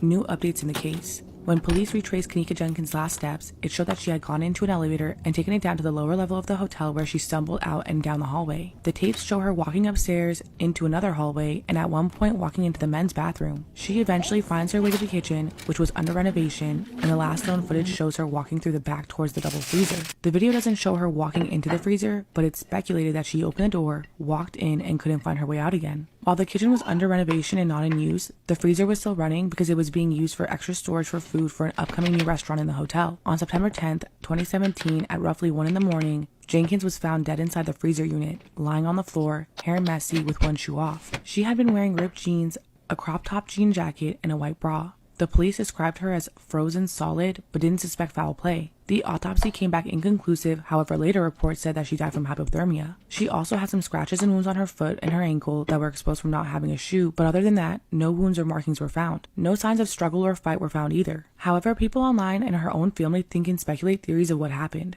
as there was video footage from the party and her friends making comments that were suspicious, but there's no compelling evidence to back up that they had anything to do with it. Others say that the hotel tampered with the footage and had something to do with her death. Either way, in 2018, Jenkins' family filed a $50 million lawsuit against the Crown Plaza Hotel for her death. The suit claimed that the hotel was negligent for not properly securing the renovated freezer area and locking it off from the public. Jenkins' mother also stated that if they had looked at the security tape sooner when she was urging them to, they might have found her sooner and alive. In October 2023, Teresa Martin, Kanika Jenkins' mother, reached a settlement of $10 million.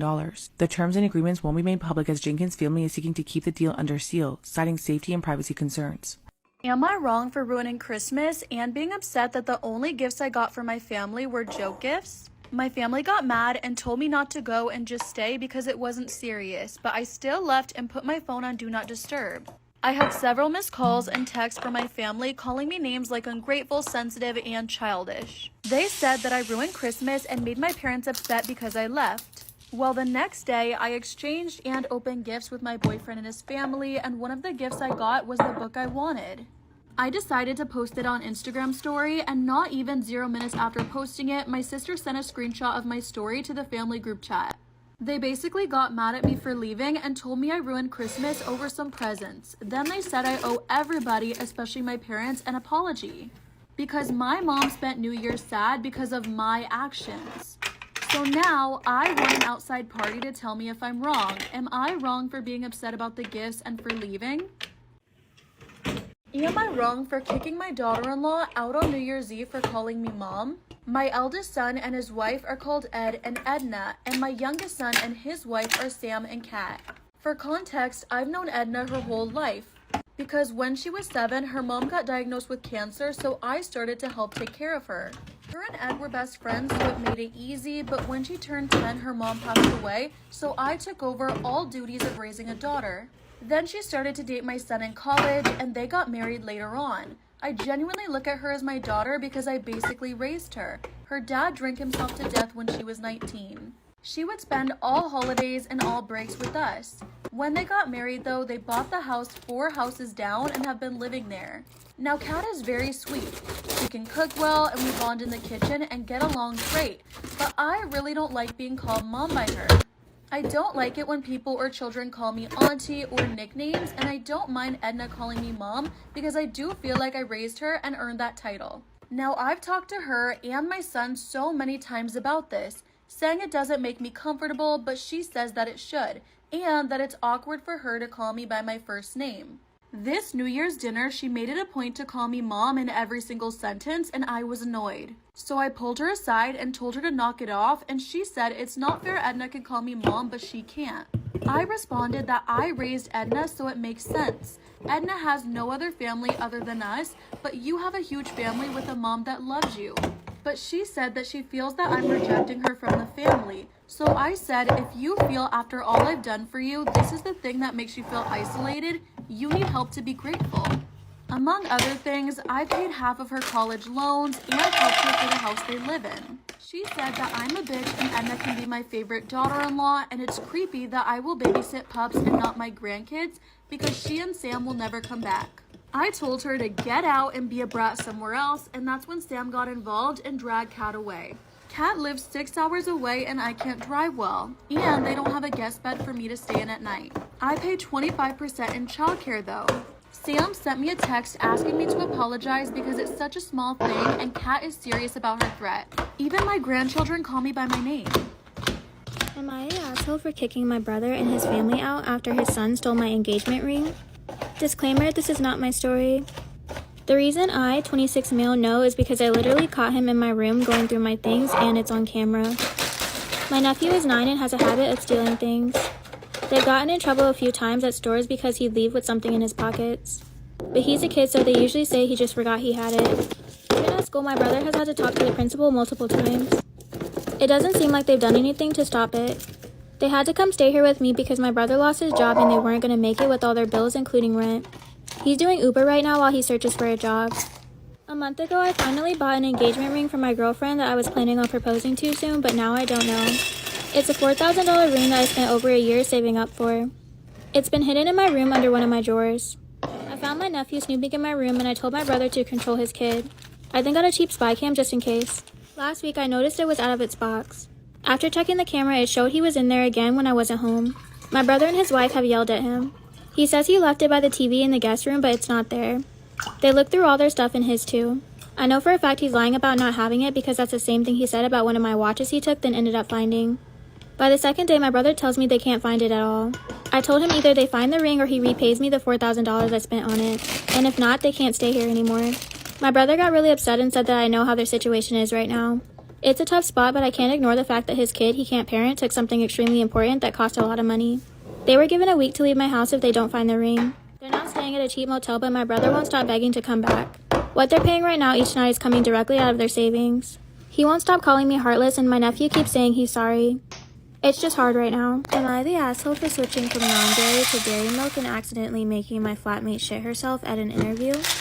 Disclaimer, this is not my story. I'm not lactose intolerant. I buy hazelnut milk because I like to have hazelnut syrup in my coffee. and adding hazelnut milk makes it even more nutty.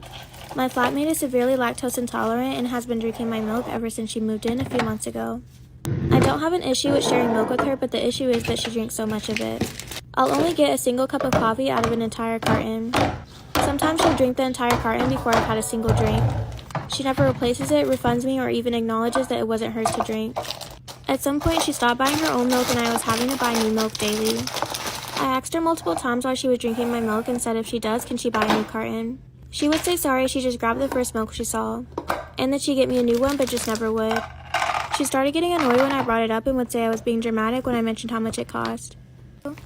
Last week I got sick of it and decided to go back to drinking dairy milk thinking she would buy her own milk, and I thought wrong. The dairy milk was clearly labeled, but she still helped herself. Unfortunately, the day she decided to drink dairy milk was the day she had a new job interview. The effects of dairy-laced coffee she took with her kicked in and she was in the middle of it and she didn't make it in time. She came home absolutely furious and laid on to me about how I ruined her life. How this job was an opportunity that she needed and I destroyed it for her by being selfish. Also that I did it deliberately because I didn't want to share. She thinks I'm in the wrong because I knew she was lactose intolerant. So by switching to dairy milk when I knew she was drinking my milk and might potentially drink it again, I was putting her at risk. Also that milk sharing isn't a big deal and that I'm selfish. She thinks I was overreacting and I should have spoken to her about it instead of secretly changing milks. She has also threatened to report me to the police. My husband suddenly decided that he doesn't want any more children. She is 30 and he is 36. Let's get into it. My husband has one young son who I have raised and considered my own. When we were dating and all through our relationship, he said he wanted at least 2 more children to give our son some siblings.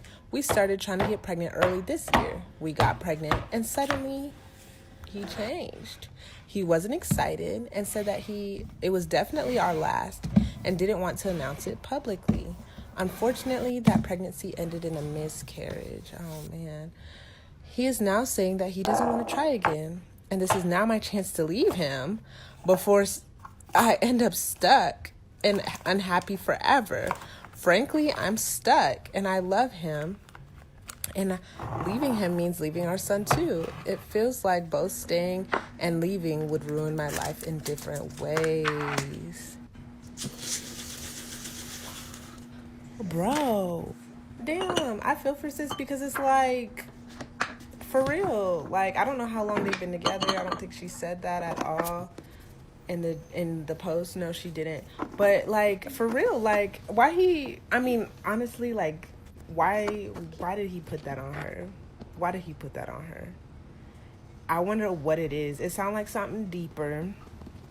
It's definitely some things that he is not saying, because what changed? What happened? You know what I'm saying? But also, I feel for sis because, like, why would you just be like, oh, well, you can get out of my life if, like, now? Not to say that he said that like that, but he did.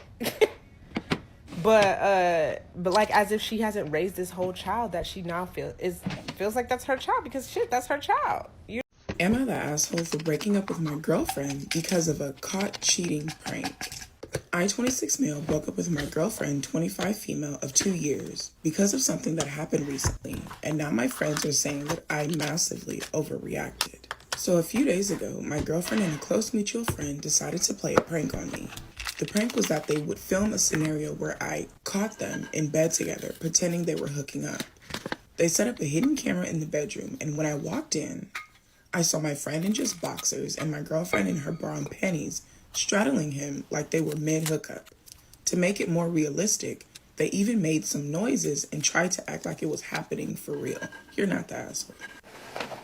You're not the asshole. This is not okay. Pranks are meant to be fucking funny. This is not funny because, one, no matter how close I am to the mutual friends that baby and I have, I would never be so comfortable to strip down to my underclothes and straddle that person and pretend to make noises. Absolutely not. That is stepping over a massive fucking line. I was shocked, furious, and immediately confronted them as I thought it was real at first, like an actual betrayal. Then I walked out of the room and started to leave the house. They followed me screaming that it was just a prank and then showed me the video they had been recording.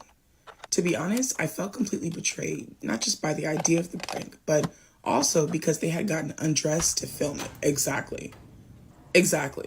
That's exactly my whole fucking point. You strip down to your underclothes and I'm supposed to be okay with this? That's absolutely not right. You don't do that, especially if you're in a fucking relationship. No, why are you guys so fucking close that you're that goddamn comfortable to strip down to your underclothes, straddling him, making fucking noises? No. Hell no. I know it's meant to be funny for some people, but for me, it felt disrespectful, and I was hurt. Therefore, it's no longer a joke. It's no longer a joke. It's not just a prank. It was offensive. Therefore, the first and only thing they should have done was apologized and given you fucking space to decide what it is you wanted to do next. The whole thing felt like a violation of trust, even though I know they weren't actually cheating. I told her I couldn't be in a relationship with someone who could do something like that, and I ended things right there. She was devastated, and our friends have been telling me that I overreacted.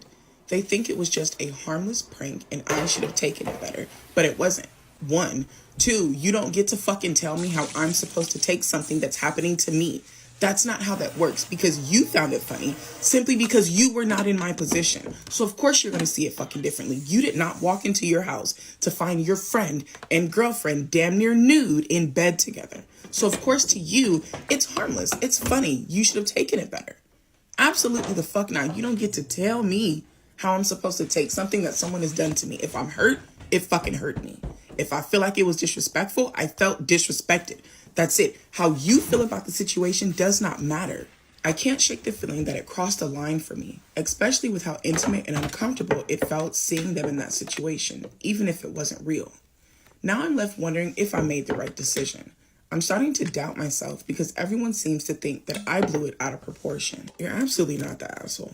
You're absolutely not the asshole. Your close friend and your girlfriend 100% are. This shit is not funny. This is not what the fuck you do. Like, these two grown-ass people stripped down to their underclothes, got into bed, were making noises to make it believable, and then they're upset at you because, well, it wasn't real. For a split second, for you, it was.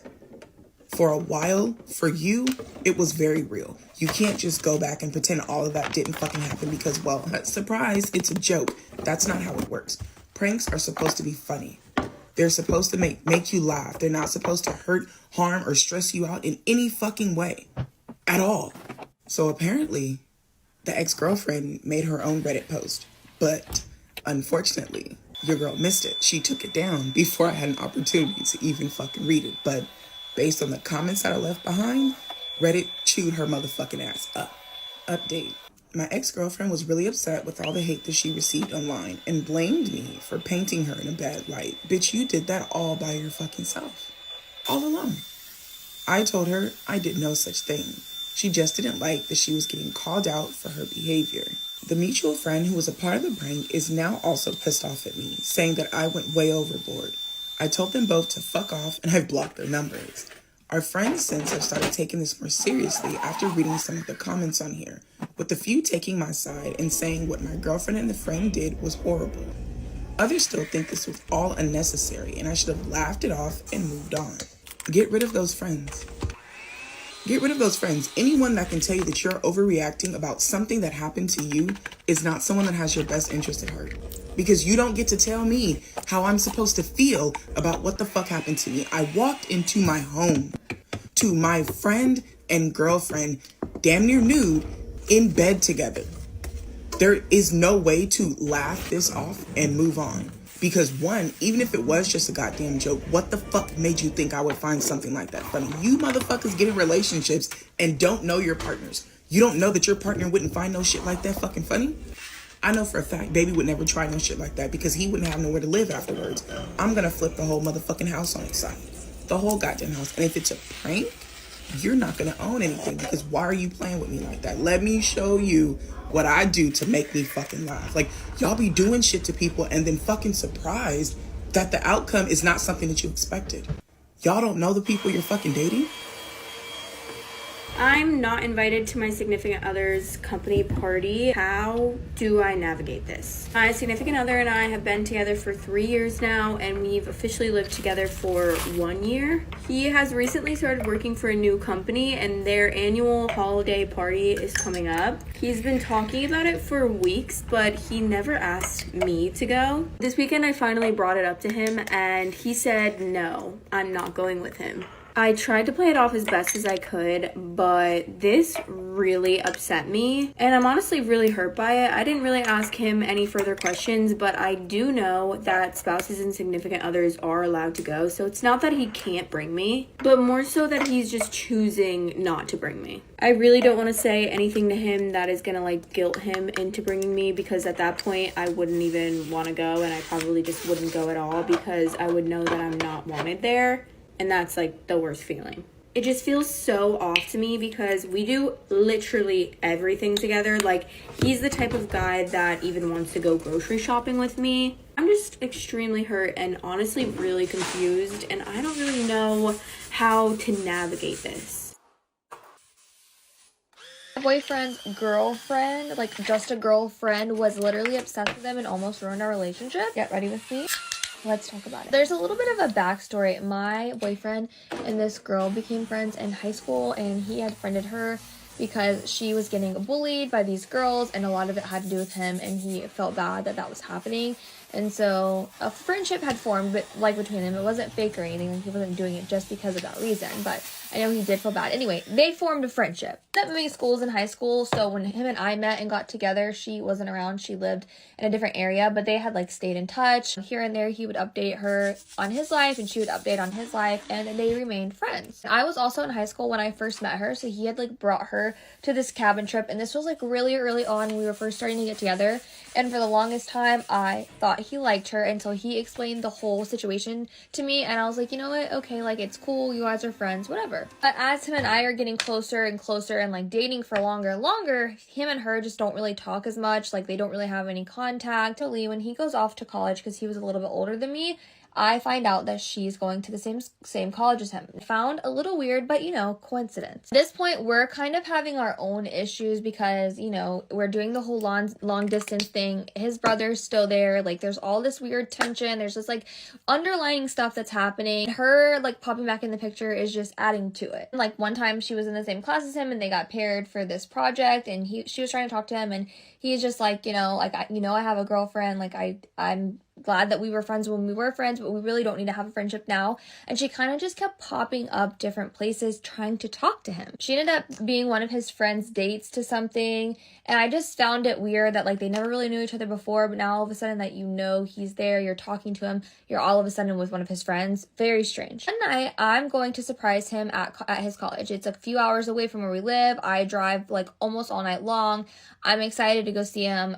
We have some stuff that we need to talk about, but like, I'm just literally excited to get there, see him. It had been a long week. His roommates opens the door for me, and I'm like, yeah, I'm gonna go surprise him. Like, he was sleeping, so I open his door and I like go to start climbing up on the bed. I'm like by the foot of his bed, kind of grabbing his foot. Wakes up, like yanks me up, not super hard, but enough to like get out of my room. He's like, what do you think you're doing in here? Like, why are you coming into my room? He hasn't realized it's me, and I'm like, hello, like, surprised. He registers that it's me. He's like, oh, I'm so glad it's you, like, thank you. And I'm like, wait, who did you think it was? He's like, I was gonna tell you in the morning, I was gonna call you, but we were out at this club, and we saw her, the girl he used to be friends with, and she looked like she was really drunk and out of it, and these guys were trying to like take advantage of her, and we were just trying to get her here and home safe. Like, we didn't know, she didn't have a phone on her friends weren't around anywhere, we didn't know what to do, so we put her in like the extra bed in there to keep her safe. A part of me is glad that he did that, because like, yeah, I don't ever want any girl to feel unsafe, but also at the same time, as we're having this conversation, she pokes her head out to say something. She does not look drunk at all, and from what he's telling me, this was only like an hour or two ago. If she was as drunk as he said she was, and she claimed she was, there's no way she'd be able to have a conversation right now. So I'm losing my shit. I'm like, you better get her out of here right now. She needs to go. She cannot be here. And that was the tip of the iceberg with this girl, because then My family was pressuring me to give my wedding venue to my bratty little sister. This update is more insane than I could have ever seen coming, so if you haven't seen the first videos in this story time, go watch those and then make sure to come back here because you will not want to miss this. Unfortunately, it did get to the point where I had to block the vast majority of my family members on my phone, all forms of social media, everything, because they were just constantly trying to guilt me into giving my little sister my wedding venue, and I had come to the conclusion that that was just absolutely not gonna happen, not in a million years. Of course, they did then start showing up at my house and banging on the door. I had to call the cops on my aunt at one point. That's a story for another day, but yeah, it was crazy. So when the day of my wedding came, the majority of my family was not in attendance, which was a huge bummer, but also gotta protect my peace. The thing that really bummed me out is that my parents weren't gonna be there, but my brother did offer to walk me down the aisle, so that was amazing. He has been so supportive in this whole experience. It was 100% on my side. The morning getting ready for my wedding was actually so peaceful. Everything was going perfectly. We were on time. I was pretty stress-free. I was starting to forget that all this drama was even happening. Yeah, not for long though. Not for long. As I'm walking to go do my first look, I see my younger cousin's car start to pull up. And this girl is my little sister's partner in crime, has been since they were kids. And who do I see right in the passenger seat? My little sister. Do you think she was there to congratulate me? Let bygones be bygones? No, she wanted to ruin my day. My little sister gets out of the passenger side of the car and she looks like a wreck, to be honest. I've never seen her look worse. She clearly had been sobbing all day. Her face is so red, and the minute she sees me, she starts screaming at me. She's screaming at me how I ruined her life, how this was supposed to be her day and her venue and her wedding, how I always get everything I want. And she's telling me that I'm the reason that her fiance left her. First time I was hearing that. He definitely left you because he found out how entitled you were and didn't want to live with that for the rest of his life, but okay, blame me all you want. At first I was pissed that she showed up, right? But then at some point, I just felt bad for her because she was a mess. She was an absolute mess. She actually looked like she was possessed. It wasn't my sister that night. It was the devil. But at some point I realized, oh no, she's not possessed. She's had a lot to drink. So I mention it. I'm like, girl, what are you doing? You're pregnant and you clearly have had a lot to drink. And that's when she's like, what? Do you want me to admit it? Fine. I wasn't pregnant. I just wanted to move the date up. She was literally never pregnant. She needs serious help for that one. Fully not pregnant. Was never pregnant. Lied to everyone. Even lied to her fiance that she was having his baby. What? I'm sorry. Get help.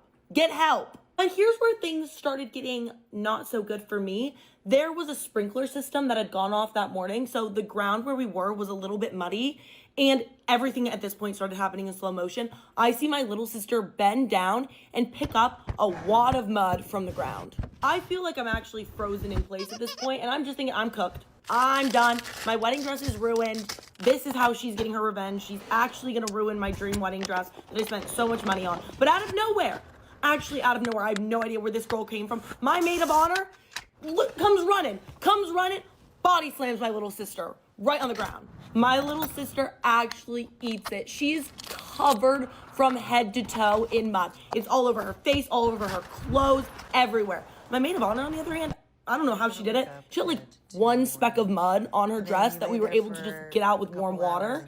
Actually insane. The girl is superhuman. And at that point, security did finally show up. Kind of late, honestly. Could have been there maybe a little bit sooner before the body slam incident. But they show up and they kick my little sister out of my wedding. And other than that, everything else that day went perfectly. There was no other drama other than, the little incident with my sister. But since then, everybody in my family has been trying nonstop to get a hold of me and trying to apologize because apparently I'm actually the first person my little sister told that she lied about the pregnancy. So now my whole family is trying to come back like, whoop. Yeah, I think we were wrong about this one. Which, you only think you're wrong now because you're finding out she lied? You were wrong the whole time, even if she really was pregnant. My parents told me that they do realize that she needs help, so they paid to send her to a 3-week-long yoga mindfulness retreat. No! She needs therapy. And now I actually think it's hitting my mom that I might be the only one of her daughters that ever gets married because who would ever put up with my little sister for an entire lifetime? And she missed the wedding because of her own selfish choices. So, sorry. Obviously, I do hope the dynamic changes in my family and things get better, but I'm married now and I get to start the family I want with my husband. If I have multiple kids, I'll make sure that there's no favoritism because I do not want a child ending up like my little sister. Am I the asshole for not selling my car even though my fiance refuses to sit in the front seat because my ex sat there? Well, I'm engaged to my fiance, and while we've been preparing for the wedding and planning everything, something recently came up that's left me a bit confused and conflicted. Basically, I just want to know if I'm in the wrong here and if her reaction is reasonable or not. The issue is that my fiance refuses to sit in the front seat of my car because she says that my ex sat there. She says that it makes her uncomfortable and makes her feel like she's taking what is someone else's. Instead, she insists on sitting in the back seat whenever we drive somewhere, and it just feels so weird to me. It's like I'm her chauffeur or something. But I finally told her that I would sell the car if she really was that uncomfortable with it and if she wanted me to. And she said that she didn't want me to sell the car because she doesn't want it to feel like she's forcing me to do something. But she still won't sit in the front seat, and she refuses to interact with anything that it has anything related to my past relationships. But this is all a part of a bigger pattern with her. She says that she doesn't want to do anything that me and my ex used to do, like cuddling on the couch or going to any of the places that we have visited in the past. And I've really tried to be understanding of her feelings, but I just feel like I'm being held accountable for my past, which I really can't change. It's also so confusing to me because she actually keeps in touch with her ex. Like, they talk sometimes and they text occasionally. And I have no issue with that because I trust her. Whenever these situations come up, she tends to withdraw emotionally. She will avoid physical affection. She'll be super distant. She won't say goodnight. It's so weird. I do love her and I really want to work through these problems, but it just feels like I'm constantly walking on eggshells when I'm around her, especially when they're tied to things that I can't control, like my past and my past relationships with other people other than her. So I just want to know if I'm the asshole here. I poured a bottle of wine on my boyfriend's mom one Thanksgiving. Get ready with me. Let's talk about it. I know you're thinking, Marissa, that's really crazy. Why would you do that? Well, when I explain everything to you, I promise you're gonna be on my side. So I had multiple jobs when I was in college, and one of the jobs was at this sports bar where they would have live music, and I actually met him there, and he was really charismatic and just very forward, asked me out, and I said no. And then not too long after that, I saw him at the country club that I worked at, only he was there as a guest. He was there with his mother and a couple other people and a girl that looked around our age. And he still was flirting with me, and his mom just automatically, I knew she was one of those Karens. I knew she was a bitch. And the people who worked there, my mom, she was like, no, she's come in, she is nasty, she's a rude woman, but it seems like her son really likes you because he was looking at me. Anyway, he ends up winning me over and we start dating, and automatically the differences in our financial situations are very apparent. And I'd like to say that doesn't matter in a relationship, but it did, because I didn't come from money, so I had to work really hard. And not to say that he was very lucky that he didn't have to, but you could just tell the way we would spend money, the way he would offer to do things for me, and I was very independent. That was just kind of one of our things in our relationship. Wasn't a deal breaker, but it was definitely apparent. His money was never something that I was really interested in. In fact, that was something we fought over a lot because I just wanted to be more independent, and he was like, no, let me take care of you. But his mom thought I was a gold digger. She thought it. She would make comments. She'd make little jabs. She's one of those people that are very good at making underlying comments and then playing it off what are you talking about? No, I didn't mean it. That ended up causing a lot of problems for us. His mom caused a lot of issues with us, and it caused a lot of issues for their relationship. He actually wasn't talking to her for a while right before Thanksgiving, but he extended the olive branch. They were finally talking again, and she invited us both to Thanksgiving. I'm so happy for him because I know his relationship with his mom is really important, and as much as I dislike her, I'd never be the type to make somebody cut their family members off no matter how awful they were to me. Well, I wake up really early Thanksgiving morning. I make this this cake from scratch, okay? I spend hours on this, okay? So keep that in mind. Get there on Thanksgiving, and automatically she's making comments about how he's dressed, how I'm dressed, saying, oh, I guess you guys didn't get the memo, and just making comments after comments, dig after dig at me. She makes fun of my cake. She finally takes it back, and he already is like, Mom, if you're gonna act like this, like, we're gonna have to leave. And then we go sit down. He has like place cards, okay? And she has this girl who I actually met the one time that he was there when I first met him at the country club. She has this girl, I guess it's a family friend, sitting next to him instead of me. And I'm like, no, that's not gonna happen. And he says like, no, Mom, I'm gonna sit next to my girlfriend. And she's like, well, you just don't understand in high society how it goes, blah, blah, blah, blah, blah. Like, just more cuts and cuts. He obviously sits next to me, and throughout the whole dinner, she's just making fun of me. Like, I picked up the wrong fork. She's making fun of me. She says something about my hair. Like, she just has things to say, and he's sticking up for me. He's like, Mom, please stop, please stop, please stop. Just like throughout the whole dinner. Finally comes time for dessert, and I'm like, oh, where's my cake? She's like, oh, I threw it in the trash. She threw the cake that I woke up all day in the trash. And that is when I lost it. And when I'm telling you, the remarks have been made, like, she was just being so rude to me the whole dinner, and that was when I just lost it. He's like, let's just go. We get up to go. I get up to leave, and she's like, oh, be a dear and fill my wine glass. You're used to that. That'll make you feel more at home. And at that point, I see red. And I do get up, and I do grab that wine bottle, and I dump it all over her head. I was wondering if you have any advice for jealousy / insecurities in a relationship. I find myself always comparing myself to other women, whether it's on social media or in person, and sometimes I let it affect my relationship. My boyfriend gives me no reasons not to trust him, and I'm trying to learn to be more secure with myself. I understand completely because I have been through this for so long. A few years ago, I was so terribly insecure with myself and let it affect my relationship so much, and constantly compared myself to other women, and like constantly thought that my boyfriend was gonna cheat on me with another woman, and we were also long distance, so it was like extra hard for me because I would just be anxious, overthinking the whole time. It would consume me, which is such a bad quality to have. That's when my boyfriend broke up with me. That really kickstarted my journey of self-love and healing. If you have access to it, I think therapy would be a great place to start for you. Not focusing too much on your relationship. And that might sound like a bad thing,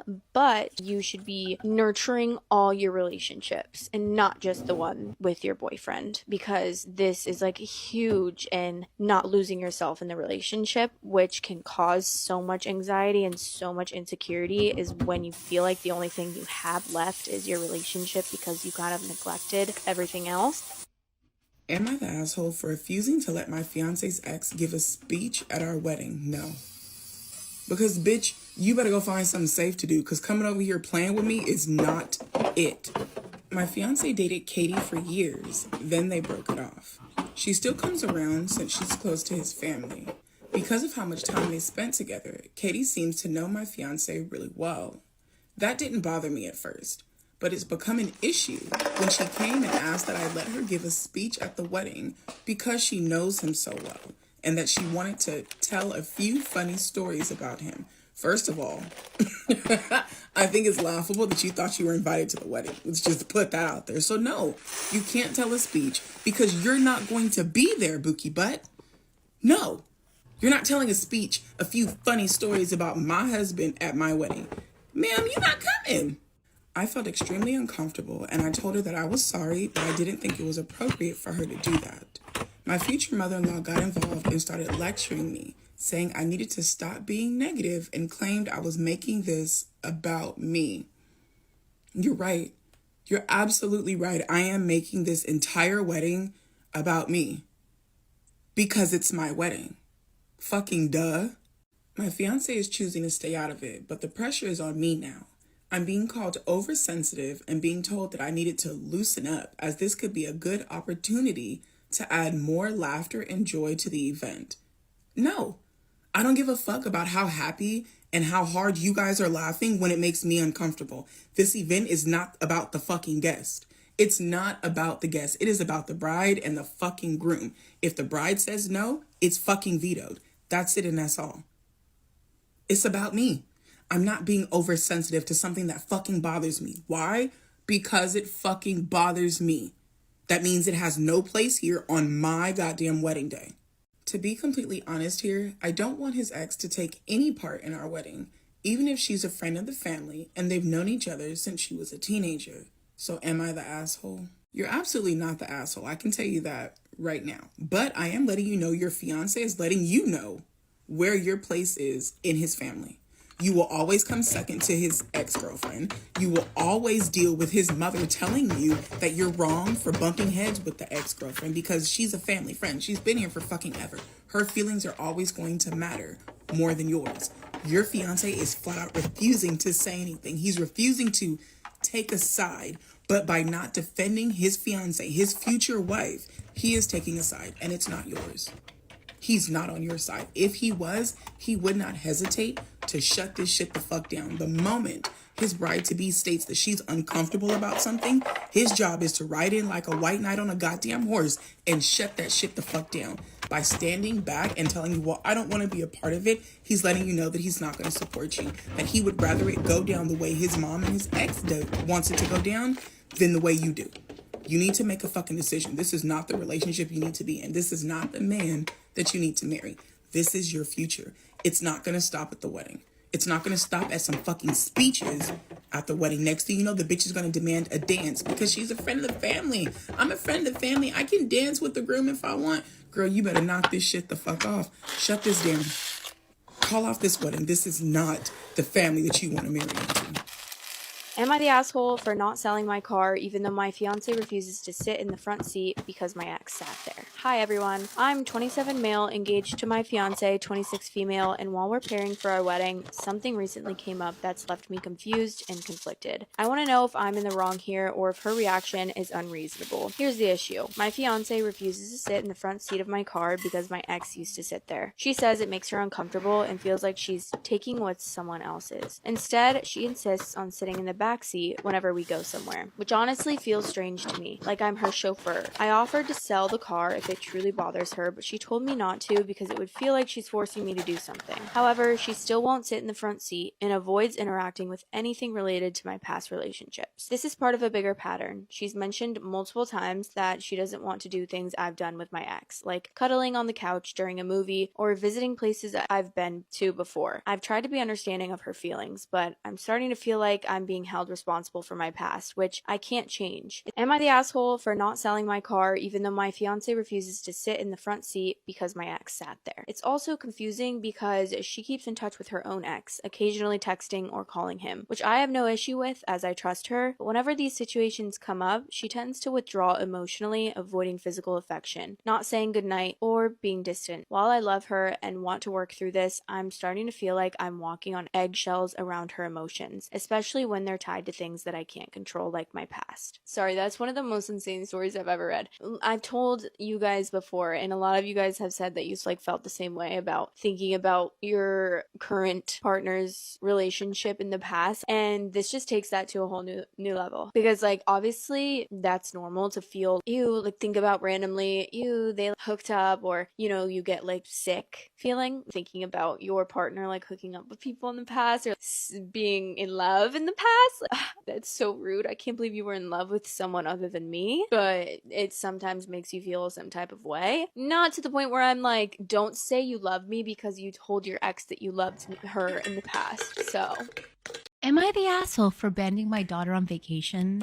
My wife and I have always dreamed of celebrating our 40th anniversary with a luxurious vacation. Just the two of us, reliving the romance of our early years. We had it all planned out for years now, and we're excited beyond words. Enter our adult daughter, Jane. Jane and her husband got wind of our plans and promptly invited themselves and their 2 children, 9 female, 5 male, along. I originally put my foot down and told them this trip was just for us, which upset her some. But my wife has a hard time saying no to Jane, as she is the youngest of our children and our only daughter, and she didn't want to hurt her feelings, so she reluctantly agreed to let them join. That's stupid on both accounts, okay? As a daughter, I'd be so happy that my parents are taking a 40th anniversary trip. That would make me so happy for them that their love and romance is still alive, that they want to do things together alone. Why would the daughter try to get on that trip? That's so very awkward to me. Unless it's hey guys, me and your mom want to take this trip, but we want you guys to come if you can. That's a family trip. But if they're saying, hey, we want to go for our anniversary trip, imagine if they try to jump on your anniversary trip. That's weird to me. And mom should have put her foot down too. But my mom's the same way. My mom would be no, if she wants to come, let her come. My mom would never say no. But I know better, and I wouldn't put her in that position to have to say no to me. You know what I mean? I wasn't thrilled about it at the time, but I wanted to make my family happy. And I knew my wife was also okay with the idea of a family trip, even if she was heartbroken we wouldn't get our romantic trip. If she's heartbroken about it like that, then no, put your foot down. We went along with it. The place we were originally going was not child friendly, so we changed course and decided on an all-inclusive family-friendly resort. I'm selfish. I would be like, no, you cannot go. I would yell at my sister, be like, what are you doing? Leave our parents alone. You have your own husband to go with. Why are you bothering our parents? Leave them alone. We paid for the resort and our grandchildren's plane tickets. Jane and her husband only had to pay for their own airfare. What the? Why? Here's where things get complicated. As the vacation got closer, I started having a change of heart. I realized that our 40th anniversary was a once-in-a-lifetime milestone, and I wanted to honor it in a way that was true to our original plans. As you should, father. My wife and I might not be able to afford a trip like this again for quite some time, and it's something we always wanted to do. Am I backwards? Because let me get this straight. If I was intruding on my parents' 40th anniversary trip, I would be like, hey parents, because there's just two of them. I would like, as a gift for you guys, I want to pay for your trip. That's how I would do it. At that age, like maybe it's like the cultural difference and stuff, but at my grown age right now, my parents don't pay for shit for me because I'm a grown adult. Anytime we go on vacations, anything, I pay for them because they have helped me get to a point in my life where I can do that for them. This is my way of thanking them for sacrificing their young years and letting me strive now as a young adult. But that's just how I think. Would you guys let your guys' parents pay for you guys at that age? I wouldn't feel comfortable. I'd be like, no. Your money goes to like mundane stuff. I will do big purchases for you. But also my parents are not fully loaded like that. So if my parents were like millionaires, I'd be like, okay. But that doesn't seem the case here either. My wife and I might not be able to afford a trip like this again for quite some time, and it's something we always wanted to do. So, without consulting anyone, I switched our tickets last minute to go to the romantic destination that my wife and I had originally planned for. I did not tell Jane or her husband. I didn't even tell my wife until the day before our flight left, which was the day before Jane's flight left for their vacation. It wasn't an easy decision, and I feel guilty about it. But I wanted our 40th anniversary to be the special, intimate celebration we had always hoped for. We called Jane after we landed to tell her, and she was extremely upset to say the least. She seemed of the idea that we were going to look after our grandkids so she and her husband could have some alone time, and now that I abandoned her, they would have to do it all themselves. I hung up on them when my son-in-law started shouting at my wife, and I enjoyed the rest of our trip. They came back the same day we did, but have not answered any of our texts, and Jane seemed to be ignoring me. My wife told me that she vastly preferred our trip to the family trip we would have taken, but she still doesn't like how Jane is mad at us and wants to apologize. I'm not sure I want to after learning Jane and her husband were using us for free babysitting and a free trip, but I feel like I should just to keep the peace. Am I the asshole for changing our trip destination last minute and leaving Jane and her family to fend for themselves? I think it's douchebaggery for you to change the ticket the day before and not tell anyone and change a plan, right? You made the bed, you lay in it. If you didn't want her to go, which I'm very pro of her not going, you should have stated that in the beginning and said, no, I'm not going. I could smell from a mile away that this girl wanted a free vacation with her husband so that you guys can watch the kids. I have problems with your daughter. Why would she? I just don't understand how people can like just be so entitled to like your money, your resources. Like your parents are older. Like these are your kids. You decided to have them. Why would you want to have babysitting on their anniversary trip? That's what bothers me. That she felt that she was entitled to your anniversary trip, to your time to watch her kids so she can hang out with her husband the same way that you wanted to hang out with your wife. I don't like that. Like her self-interest were at peak here, and that's not right. I'd be like, no parents, like you guys go. I just don't know. I don't like that you changed your ticket last minute. Am I happy you did it? Yes, of course. But if this was me in that situation and I was this daughter, I would be upset too. But I also would never do a lot of the stuff your daughter did. I'm glad you did it. Ish. Not really, kind of.